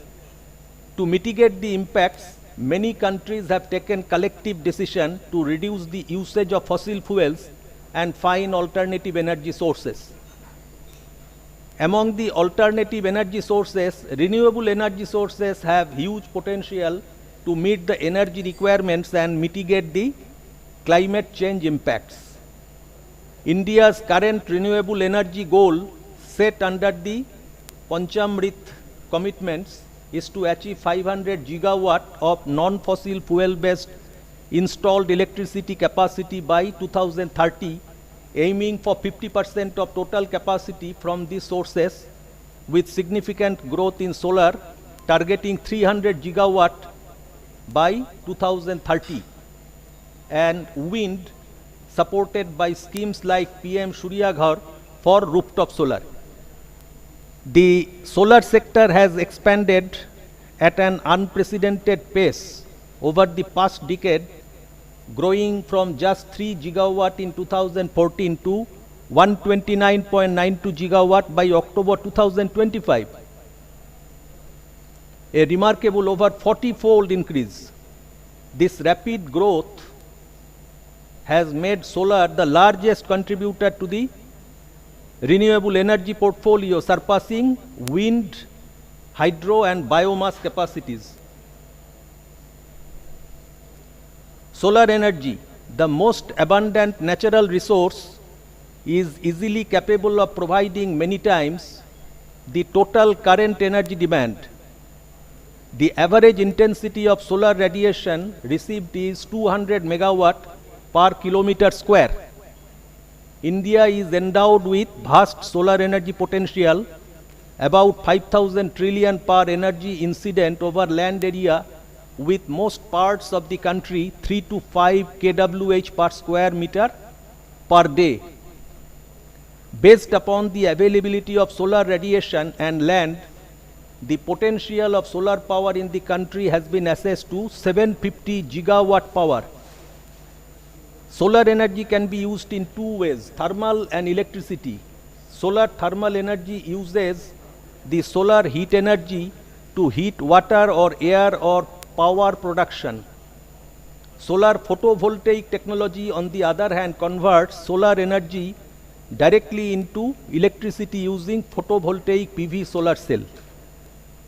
Solar PV technology. Solar PV is a semiconductor device which converts sunlight directly into electricity. A solar PV panel, when exposed to sunlight, generates voltage and current at its output terminal. The quantum of electricity depends on the intensity of the sunlight. Now, photovoltaic system comprises the following components: PV modules, inverter and charge controllers, mounting structure, and balance of system components. What is PV module? These are devices that actually convert solar energy to electricity. They are made from PV cells, which are most commonly manufactured using silicon. The conversion efficiency of silicon-based solar cells varies from 15 to 20%. These solar cells are broadly classified into two types, monocrystalline and polycrystalline. A solar inverter or PV inverter converts the direct current DC output of a PV solar panel into a utility frequency alternating current AC that can be fed into grid or used on site, because ultimately the AC power will be fed to the grid. But the PV is generating DC, so inverter is converting that DC to AC. Mounting structure, it is the support structure that holds the PV panels to efficiently capture solar insolation, increase generation and provide stable structural support. Balance of system, it is comprised of cables, switchboards, junction boxes and electricity meters. This is the hardware part. You can say it is comprised of cables, switchboards, junction box and electricity meter. It is expected by the year 2040, around 50% of the total electricity will be generated by the renewable energy, as more efficient batteries will be used to store electricity, which would reduce the solar energy cost by approximately 65% in comparison to current cost. It will be stored through batteries. Use of renewable in place of coal would save India around 54,000 crore rupee yearly. Now we are coming to our present case study. Our present case study is all about valuation of a 10 megawatt solar power unit by income approach of valuation. So after physical inspection, the below findings were noted. The plant is already 5 years old. It has a power purchase agreement for 15 years more. The entire plant, the solar PV panels and balance of system are installed on 50 acres land area. The quantity of Renesola make polycrystalline PV solar panel, because the PV solar panels were all polycrystalline model 5 years ago, and the BOM, that is bill of material, was 310 watt PV panel. The quantity was 25,300 numbers, and 315 watt. It was 11,740 numbers. So this was the configuration or bill of material, you can say. The mounting structures, inverters and balance of system are in place. The plant has an efficient maintenance team and a maintenance system. Now for valuation, we made the following assumptions and limiting condition. The actual total revenue during month of January to December in the previous year was 9 crores, calculated by adding 12 monthly invoices, because the solar plant was selling the power to grid and they were making invoice, and the total proceed was 9 crore, January to December. The company did not give us future cash flow projections for the remaining 15 years of the power purchase agreement. So we assume that this invoice figure of 9 crore would continue for next 15 years. The operation and maintenance expense, O&M, was considered from the O&M agreement copy provided to us. The agreement was between the company and an outside agency who has sound and skillful team of maintenance technician. As per terms and condition of the agreement, the O&M cost will increase at the rate of 5% every year. Means we went through the O&M copy, so we found that this clause was written there, 5% every year. We have assumed that the rate of increase will be 5% for the entire period of the PPA, which has been termed as rate of inflation. Now administrative and other overhead expenses were assumed at lump sum for salary, wages, etc. We have assumed the cost inflation of 5% will be applicable for this administrative expense also. Next is EBIDT, that is difference between revenue and expenses. Revenue means revenue through invoices, and expenses is the salary, O&M cost, etc. Then terminal value of land, which is future market value, is considered at the end of the PPA period. Next is FCFF, which is free cash flow, which is EBIDT plus terminal value of land. But of course, terminal value of land is at the end of PPA period. Weighted average cost of capital equal to 11.6%, which we have shown in a separate slide. Discounting factor calculated by the weighted average cost of capital over the period by the formula discounting factor equal to 1 divided by 1 plus WACC whole to the power n, where n is the number of year. Present value of FCFF equal to FCFF multiplied by discounting factor. And growth factor of land rate equal to 3% yearly assumed. The estimation of terminal value of land is given below. You see here at the very start of the period, that is say 2025, area of land, it was all the solar panels were installed on 50-acre land, and the balance of system also. We have already told that. And estimated current market value of land is 40 lakhs of rupee per acre. So if we multiply 50 with 20, it becomes, 50 with 40, it becomes 20 crore. 20 crores of rupee. And land growth factor is 3% annually. So in the next year it becomes 20.6. In the subsequent year 21.22. This way at the end of the PPA period it becomes 30.25. 30.25 rupee crore. That is the terminal value of land. We have written the formula of WACC here. WACC equal to cost of equity multiplied by proportion of equity plus post-tax cost of debt multiplied by proportion of debt. In the next slide, we will estimate the overall WACC of power industry at present. I collected the WACC of around 6 power industry, Tata Power, Torrent Power, for the sake of this presentation, because 3 years ago when we did the valuation of this year, the WACC was different, because WACC changes every year. WACC equal to cost of equity multiplied by proportion of equity plus post-tax cost of debt multiplied by proportion of debt. So for different companies, WACC 11.2%, 11.8%. For Torrent Power, for JSW Energy, it is 11.3%.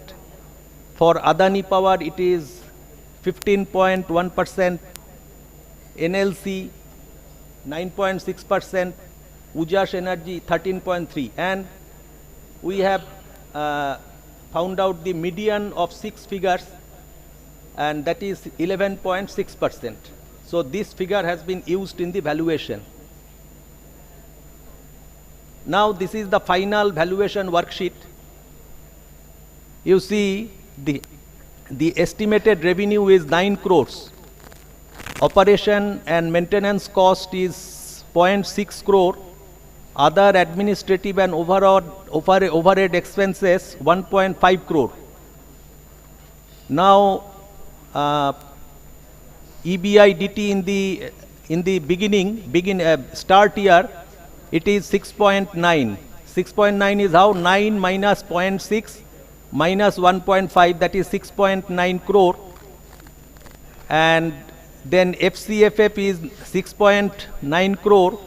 Weighted average cost of capital is 11.6%, but for the 0th year it is discounting factor is 1. So that is 6.9 remains 6.9. And in the subsequent year, the discounting factor becomes 0.896. With the help of the this thing, weighted average cost of capital, it becomes 0.896. So the FCFF reduces 6.09. The estimated revenue becomes same, 9 crore for the entire period. So this way the FCFF reduces, and in the last year you see the terminal value of land is added to the FCFF. So last year the EBIDT was 4.84 and terminal value of land 30.25, so FCFF becomes 35.09, and the final year the discounting factor is 0.215. So the final year FCFF is 7.55, which is the highest. So this way, now if we add all these 15 figures, it becomes 55.12. So this is the estimated value of 10 megawatt solar plant on the date of valuation. Now, up to this, the exercise of a valuer is traditional. That means to inspect and value the assets. But the present age and regulations demand more from a valuer who is basically a technocrat. Present age and regulations demand that the valuer gives a suggestion to the client at the end of his valuation report, a brief narrative on the technological upgradation and latest available technology to establish his responsibility for maintaining economic sustainability, which means the saving of energy and other resources, which in turn would benefit our future generation. After knowing the technology, the client may adopt that technology for either refurbishing his existing plant or for installation of a new plant. The next slides will narrate one such available latest technology in solar power industry. We give below a comparative study of existing polycrystalline solar PV modules Renesola make, having efficiency of only 16 to 17% and procured and installed 5 years ago. And currently available monocrystalline solar PV modules with TOPCon technology.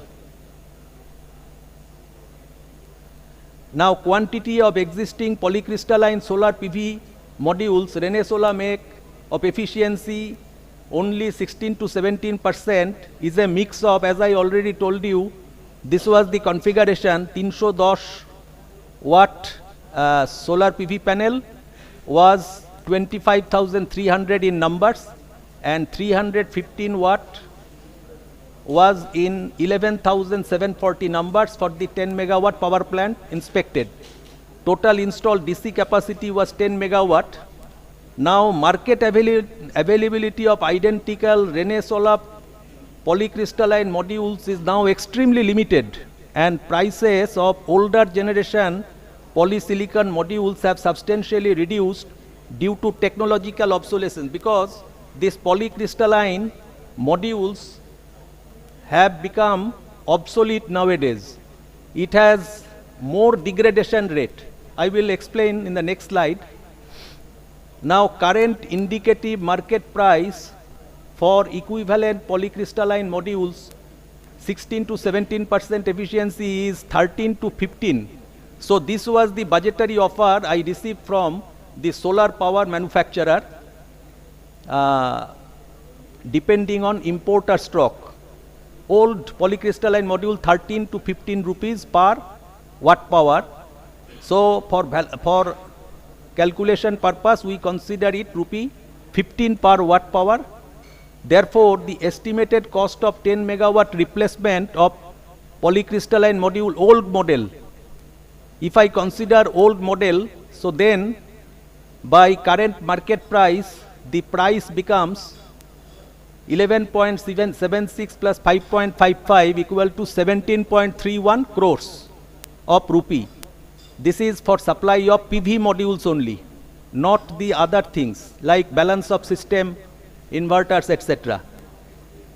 Monocrystalline TOPCon modules, 22% efficiency, are now available in market. These occupy lesser space also for the same power capacity, that means 10 megawatt.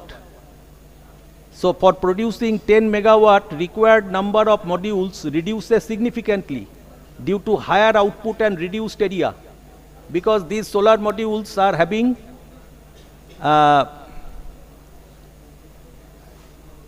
higher capacity, so it occupies less space. Current market price for Tier 1 TOPCon modules in India is rupee 18 to 21 per watt power, based on 550 to 590 watt modules. So we assume it rupee 21 per watt power. So estimated cost of 10 megawatt TOPCon modules becomes 25,300 into 310 into 21 plus this equal to 24 rupee crore. Now balance of system. In most cases, transformers, cables, SCADA and civil structures remain largely unchanged. Inverters may require re-evaluation depending on MPPT voltage window and string sizing. Apart from module mounting structures, BOS, balance of system cost difference between polycrystalline and TOPCon is usually not significant for the same 10 megawatt capacity. Additional advantage of TOPCon technology: higher efficiency 22 to 23%, less area required, more compact plant design, higher bifacial gain if bifacial TOPCon is chosen, that is 8 to 15% extra generation is achieved depending on albedo, lower degradation rate, typically 0.4% per year versus 0.7% per year for older polycrystalline module. That means for older polycrystalline module, the degradation rate is 0.7% per year, and for TOPCon modules, the degradation rate is 0.4% per year. So here is also there is a difference. Better low light and high temperature performance, higher module wattage, 550 to 610 watt, lower balance of system cost per watt, improved LCOE, that is levelized cost of energy, higher lifetime energy output, higher return on investment due to greater annual yield, financial benefit estimation and revenue improvement, generation comparison. 5-year-old polycrystalline modules after degradation and soiling typically generate 12 to 14% less energy than the new modules. A 10 megawatt TOPCon plant can generate 18 to 20% more energy annually compared to the existing degraded polycrystalline plant. Existing degraded plant generation is 1.45 crore, 45 crore per unit, crore units per year, and new 10 megawatt TOPCon plant generation is 1.75 to 1.80 crore units per year. So net annual energy gain is 30 to 35 lakh units. So at rupee 4 per kWh as per generic PPA or per net metering value, additional annual revenue is rupee 1.2 to 1.4 crore.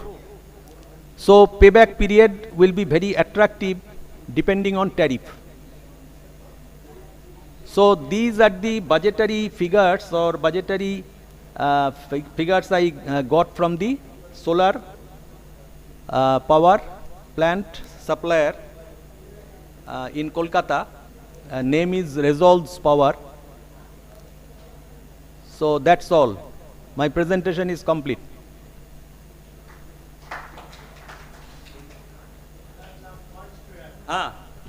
Please tell me.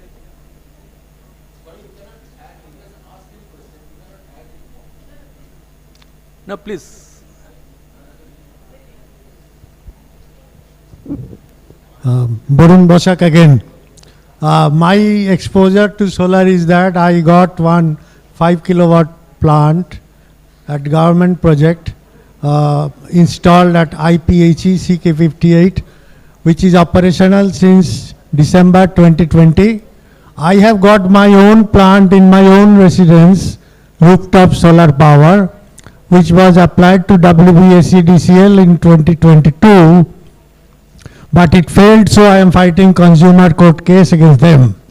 But finally I installed one system of 5 kilowatt on my rooftop, and my experience is in 2022 the panel was 315 watt per panel, 2 meter by 1 meter size, and what I installed was about 550 to 600 watt of the same size, so the size get reduced per wattage generated, so land cost is much less. At the same time, the revenue 9 crore that was considered fixed would come down because of the degeneration taking place every year, which may be 0.4 to 0.5% going down every year. Then the life that was guaranteed in 2022 by WBSEDCL and panel agency in their specification was 25 years. That means 5 plus 15 what is considered here is 20, but there the guaranteed life was 25, but it is expected to last even beyond. So that way the revenue depletes 5.5% every year, but the life also is much more than 20 years. So 25 or even 25 is guaranteed, beyond that also. So that way I think it needs to be reevaluated. And then bifacial solar panels are also there, flexible solar panels are there, and it is getting developed every day, and the price is getting reduced also every day, except that recently the embargo on Chinese imports have caused some problem in pricing. Otherwise, well, China produces the wafers are all imported by India, whatever we say, made in India or whatever, all the wafers are imported into India, and it is only assembled in a frame in India. So that way, well, China or such other countries, whatever places it is coming from, the prices are getting reduced. That way, the investment or return on investment is getting more and more attractive. It is only not attractive in this state, but well, Rajasthan, Gujarat, Karnataka, it is quite popular, and the return is very, very attractive. Thank you very much. Mr. Bosak, I am telling you. Please sit down, I am telling you. This you see what Mr. Bosak told, that the power is decreasing day by day. No. They have some commitment. This 10 megawatt power plant has some commitment to the Andhra Pradesh government, where I went for valuation and inspection. So you see this configuration, 25,300 multiplied by 310 plus 11,750 multiplied by 315. If you multiply and add, this becomes more than 10 megawatt, because of the degrading factor, they have installed more number of PV panels than which can produce 10 megawatt, because they have to ultimately cater to the commitment to the government PPA. They cannot they cannot come down. So because of that, you multiply and add, it will be more than 10 megawatt. Are you getting me? So this is the configuration. They cannot supply less power. You might have told some smaller power plant story, some kilowatt figure, na?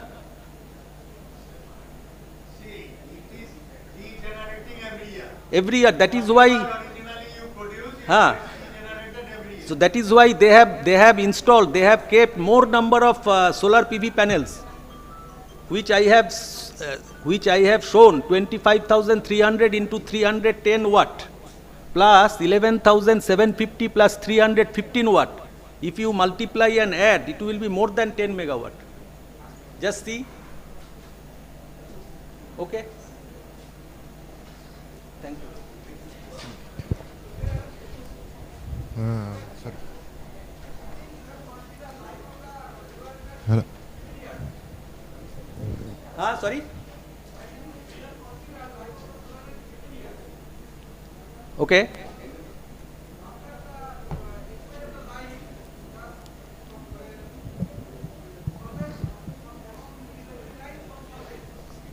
Please,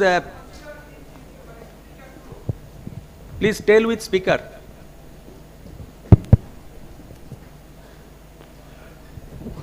Sir, I think life of the solar energy you have considered 15 years.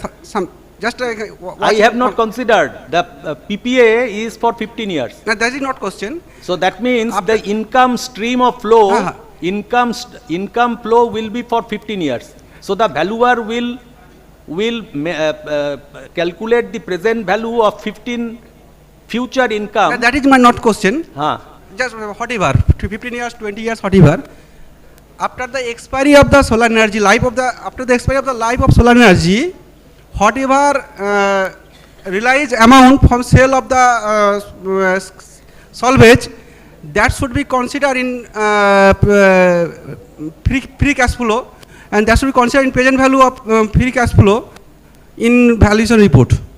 No, because why not? I told in the assumption that the PPA is for 15 years. So the income is ensured for 15 years only. So the income flow available to the valuer is for 15 years. So after that, nothing is told. So we can value for 15 years only. And the terminal value of land will be added at the end of the PPA period. That is the thing. Okay. Okay, sir. No, but for income approach, salvage value is.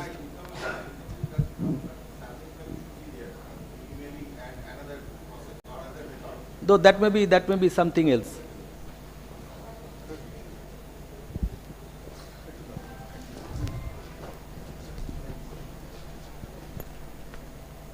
Thank you, Mr. Ghosh, for delivering a important case study on solar power plant. So now I'll request our CEO, Mr. Rana Ghosh, to offer him the memento and token of gift to Mr. Ghosh. Thank you.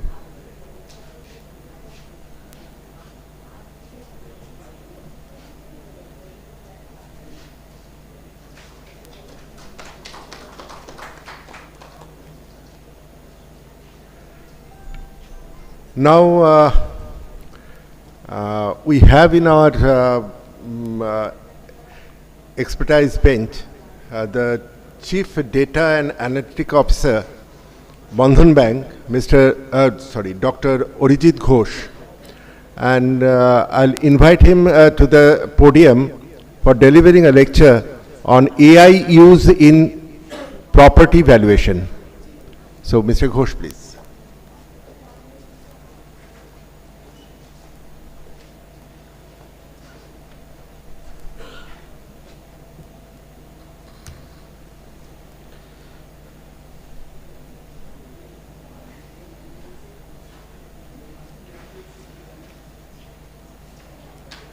Okay, good evening all. So I'm just speaking as a practitioner. So you are much more knowledgeable on this property valuation topic. So I'm not that expert, but what we normally practice as a data analytics, AI and all those things. So I'll possibly share my experience the way that we work at a bank, that kind of experience sharing. So first of all, given that most of you are not a technical background like analytics or statistics, that kind of a background, so maybe just small few words. What is AI? When I say AI, artificial intelligence, of course we know all that. So how AI actually get trained? So we train the machine such the way that it start thinking like a human beings. Like if I say what is this, you will say this is a mobile phone. Okay, how you know that is a mobile phone? Because this is the way our brain got trained over the time, over the years. We see the pictures, how it's shaped, or what color and all those things based on that. That is the similar way we train a machine. A cat, how a cat looks like, how a dog looks like, that's the way we train the machine.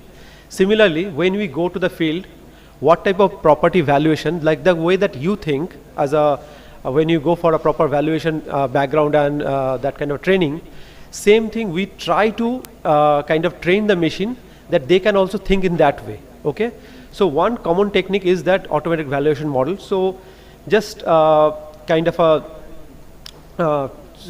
of few words on that, how we actually do it in the bank actually. So there are two ways. One is a normal AVM model, that is how we automatically calculate the valuation. We give some inputs and then we overlay. Okay, this is one area where actually we add a lot more values, kind of a simple model to make it a dynamic model. Okay, like for example, what are the attributes normally we have the things? One is the property attributes. Maybe while kind of when any loans or application comes for evaluation or assessment or underwriting, normally few informations get filled up, like what type of property is this, whether it's a which type of floor, what is the size of the floor, age of this property, different amenities available in that property, whether these are the things which is normally collected at the time of primary data collection, we call it. Then we have on that same location, we try to capture some kind of third-party data also.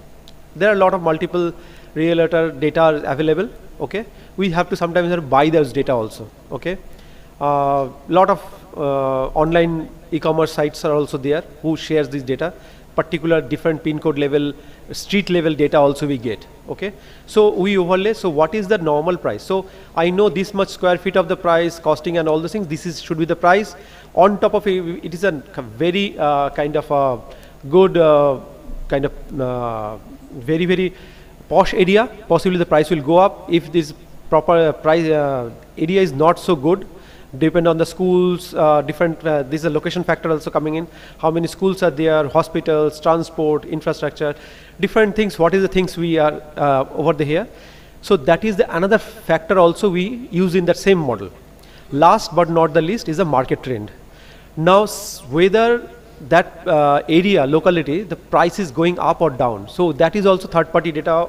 We get it. Whether there's a price trend, like quarterly basis, we normally check the price. Okay, it is a very good available data. Normally we have across world. USA we have called MSA level data. Here also we get the pin code level data, street level data also available. Third-party different data they sell. We have to buy that data, such that we know whether the property are appreciating or property are remaining stagnant price, or it's a kind of a marginal decreasing also.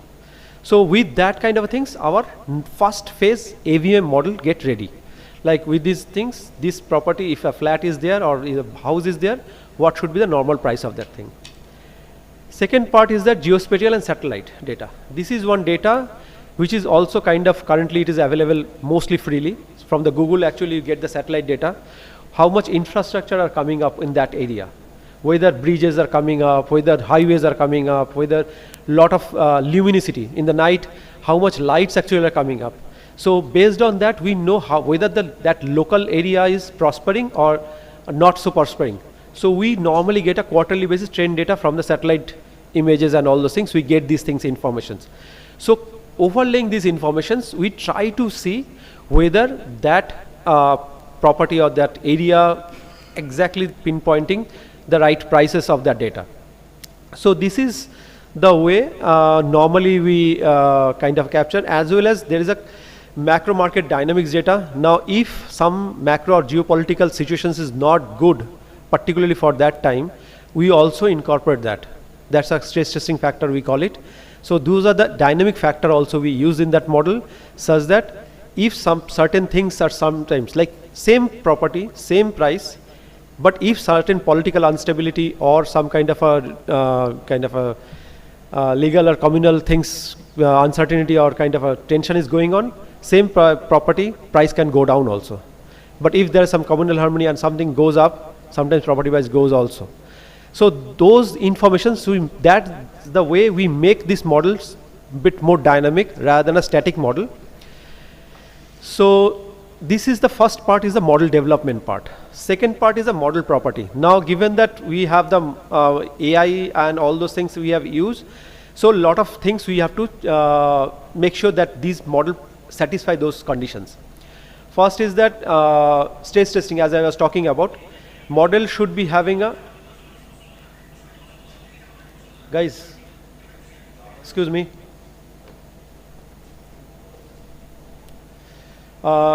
If there is a shock or surprise in the model, how much model can adapt to that change? Okay, this is very important. This is unless my model satisfy this property, I cannot pass that model, because once I develop a model, it goes through a multiple level of scrutiny, governance, risk measurement and all those things, then finally model get implemented. So if this is called a stress testing or sensitivity analysis, like if one unit change in my certain thing, certain parameters, how much sensitively the model valuation will go up or down. Then always you understand, same property, multiple people quote different prices. It all depend on the bargaining power of that buyer and sellers. Okay, so that's why we normally give a range rather than a point in time or actual one single value point. So we'll give a range which is 5 to 10% plus minus, always the property can be valuing. Now if the range is too wide, then manual intervention is very much required. That means certain things are not very sure in that area, so that's why manual intervention is very much required. If the range is very much narrowed within 5 or 10%, that means the model is pretty much accurately estimated, able to estimate it. Then transparency and explainability. This is one area whenever we are using any AI, transparency and explainability is very, very important, become a component of that model. So if the model is, we are not able to explain it to the auditor or to the regulator, then all the models are failed. Okay. So every model goes through an audit process, and the auditors are general people like normal people who want to understand why I am telling certain property as a higher and in the same locality certain property I am saying lower. Okay, it should be clearly communicated to the auditor and regulator, otherwise they will say model biasness. Okay, black box, different names they call it, so we don't want to do that. So this is the model property. Next part is that how we integrate this model with the banking system. So of course, why now home loan normally takes 10 to 15 days time from application to disbursement. Now one big time actually goes for this loan disbursement is the valuation calculation and all those things. Because loan application, their credit history, appraisal and all those things happens in few minutes or hours. Okay, because whether he has a good credit history or bad credit history, based on that, it's just within few minutes we get it. But entire process actually get long because of the valuation. We send some valuator, they goes, they physically check, they come back with the price, then finally few documentation wise there are some gaps and all those things. So there is a documentation gap which my model cannot answer. But when the valuation things, my model will help to come up with a certain, because certain, why we are, it's very important. Now buyers who want to buy that, or my customer who want to take a loan, they want to know how much. Suppose they came up with say I want this flat, and the valuation is 1 crore. Okay. Now as a banker, I should be able to tell, yes, I will be able to fund you or I will not be able to fund you. Because if I find, suppose there is an LTV of 85%. So that means 1 crore flat, I will only finance up to 85 lakhs. Okay. Now if I find the value of the flat is more than 1 crore, then only I can say, okay, I will give assurance that I will, but provided the other papers are all ready. But if I take that decision itself 10 days, possibly my customer will go from this bank, my bank, to some other bank. So as an initial assessment, quick assessment is very, very important. With those entry data, with those things, because this model will take maybe max to max 1 day. Within that 1 day, I can tell you, okay, fine, I will give you that loan, provided your other papers are all ready. In the meantime, I'm not asking that valuation process itself will skip. Some valuation process will be there. If my valuer coming with a within 5 to 10% variation price range, we are all fine. But if valuation comes and say, no, its property price is less than 80 lakhs, then I have a difficulties. But normally 90% cases, 90 to 95% cases, normally that doesn't happen, because all those dynamics, because sometimes because end of the day there's a human judgment is also playing a very critical role when you do physical things. Here no human judgment is there. Based on the algorithms, based on the historical, all the data, this comes with the best judge. Now based on these informations, so I can assure, I can give better service to my customer that yes, I will give it to you. So 90% customers, I will keep my word. Maybe 10% customers, either some document paper has a problem, or maybe some valuation wise they physically go and check that, oh, this property, all those things are fine, but there is no lift, which is missing in the document or something. So obviously the price will go down. And then finally, to make a better decision, obviously these valuation models we normally try to integrate in the LOS systems, loan origination system, because as soon as you enter the data, rest of the data automatically get fetched through the APIs, and the valuation things comes up. And of course, this makes the faster credit decisioning, as I mentioned. So this is the normal practice that normally we do in the bank when it comes to property valuation. So if you have any questions on these things, maybe I'll be happy to answer them.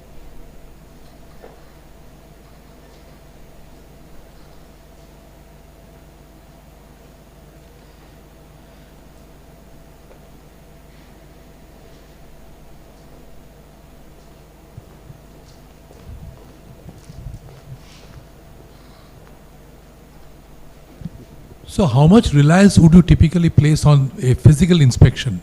As you said, there are certain areas which a physical inspection can capture. Like we also do a lot of valuations, so we see like encumbrances. Sometimes, in this model, I'm not sure whether that factor gets covered, or we encounter certain situations where access rights are having some problem. So how about that? How that gets captured? Yeah, of course. That physical or human intervention is very much critical, because these are all based on the fitted data. If the data is inaccurate, your value will be definitely inaccurate. Yes. So someone has to check whether the data that customer is telling that I have this much property, this is the lift, this is that, someone has to go physically and check, because my camera doesn't come into the Correct. things. So somebody physically has to get in there, evaluate that whether the data entry is correct or not, because that checking is definitely required. So for that, definitely physical inspection is very much important. Plus there are some other legal issues, like for example, you take a property where there is no approach road. Yes. There's a lock-in kind of a area, if that is the case. Possibly my satellite data may not be able to do it. Sometimes some villages, roads and all those things, they don't show it in the Google map and all those things. So those things, there is a certain amount of ambiguity always there. So that's why this range goes up. Whenever the range goes up, that means you need good amount of physical valuation. When the range is very much narrowed, that means you are pretty much assured, but still someone has to check whether the physical data entry and the digital data entry, they are matching with each other. Thank you. Yeah.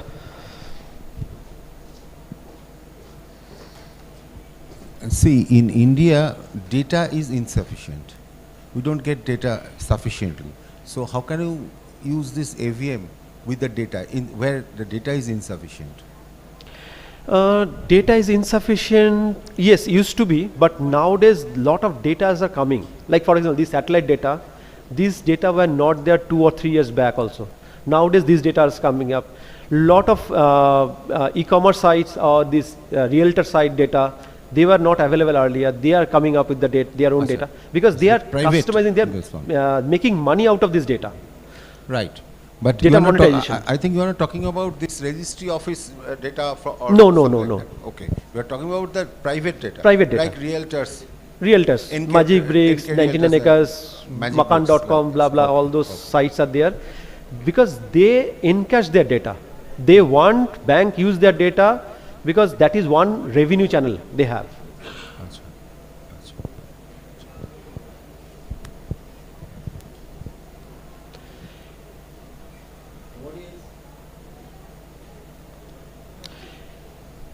If there is no other question, thank you very much. Enjoy the rest of the day. Thank you.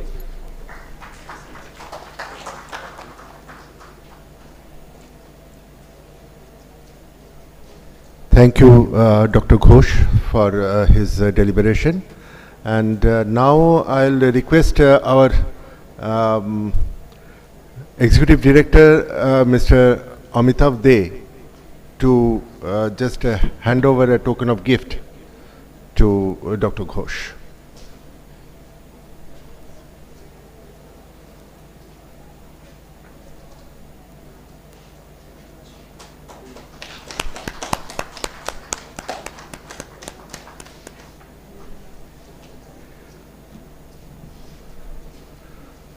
So now the time has come to sum up the entire proceedings of the day.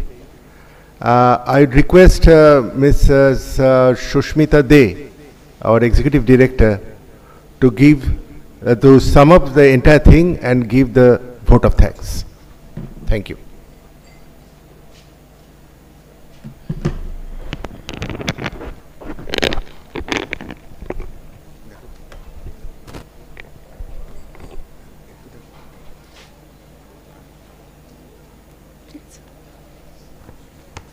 Good evening, everybody. Now, we are at the end of the national seminar, Valuers' Responsibility for Maintaining Economic Sustainability. I am privileged to give the vote of thanks on behalf of RVO ISMA Foundation in the national seminar. I am immensely grateful to all the delegates participating in the seminar. They took their precious time from their busy schedule to attend the seminar. Many of them participate also online because we cannot accommodate much number. Now I express my gratitude to our honorable guest, Ms. Bidisha Bandopadhyay, Honorable Member Judicial, NCLT Kolkata Bench, for spending her valuable time. We deeply appreciate the support given by Mr. Yadvinder Singh, Manager IBBI, who came from Delhi to attend the seminar. Special thanks to our distinguished speakers who enriched our knowledge through their speech. The seminar is on the subject Valuers' Responsibility for Maintaining Economic Sustainability. Mr. Rana Ghosh, CEO, RVO ISMA, through the opening speech, expressed serious concern about maintaining the economic sustainability and his concern about the environmental degradation, climate change, and depletion of natural resources, and valuers' responsibility for maintaining the sustainability. Next speech was given by Mr. Chandrakant Balsubramanian, Registered Valuer IBBI and the branch head of Chennai. In his introductory lecture, he explained the objectives and achievements of RVO ISMA Foundation. Mr. Subroto Datta, Chairperson RVO ISMA, has delivered the welcome speech and clearly mentioned the important responsibilities of valuers in maintaining economic sustainability. Various important aspects of valuation were covered by lectures given in the technical sessions.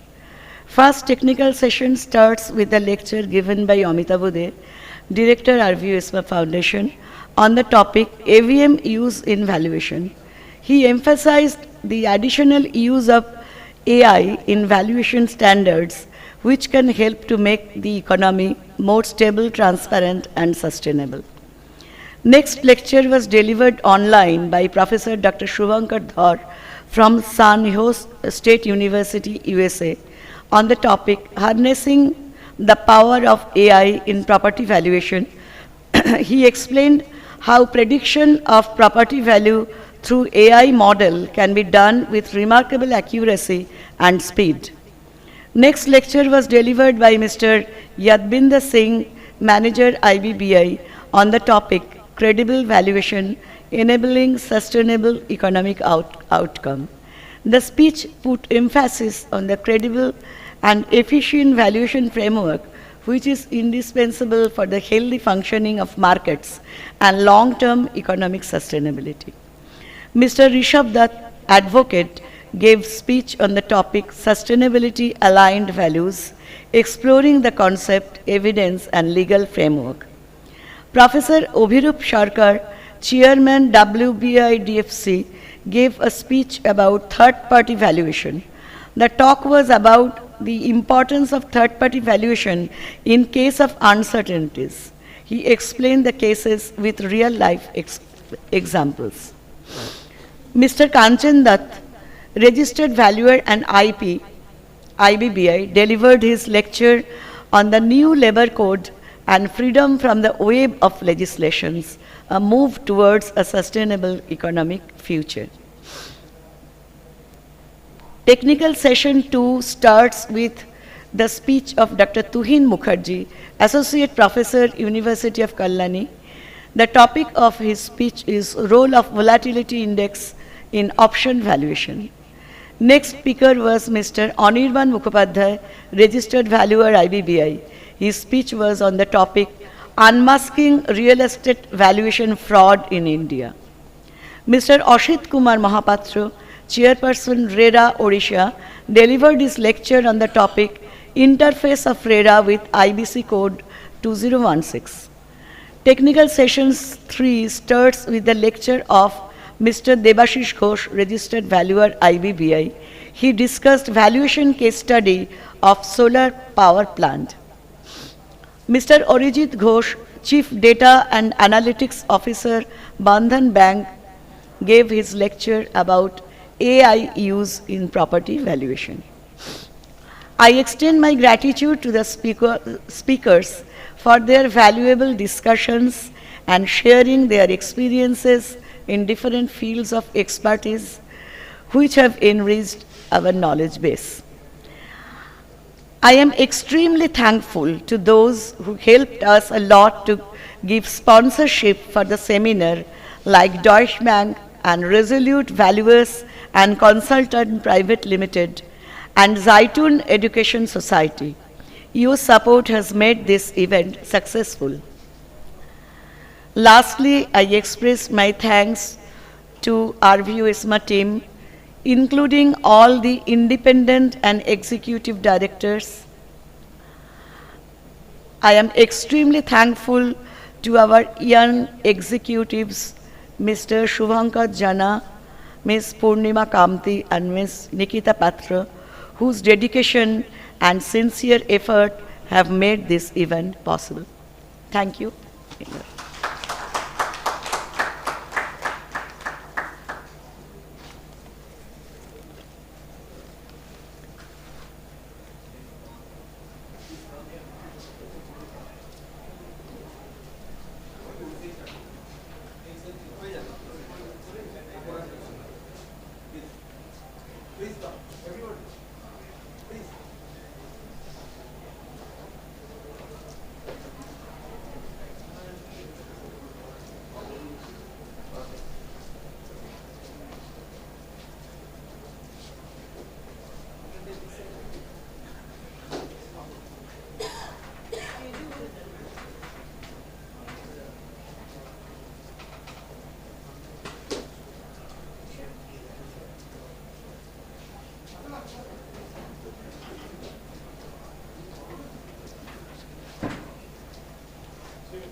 sir.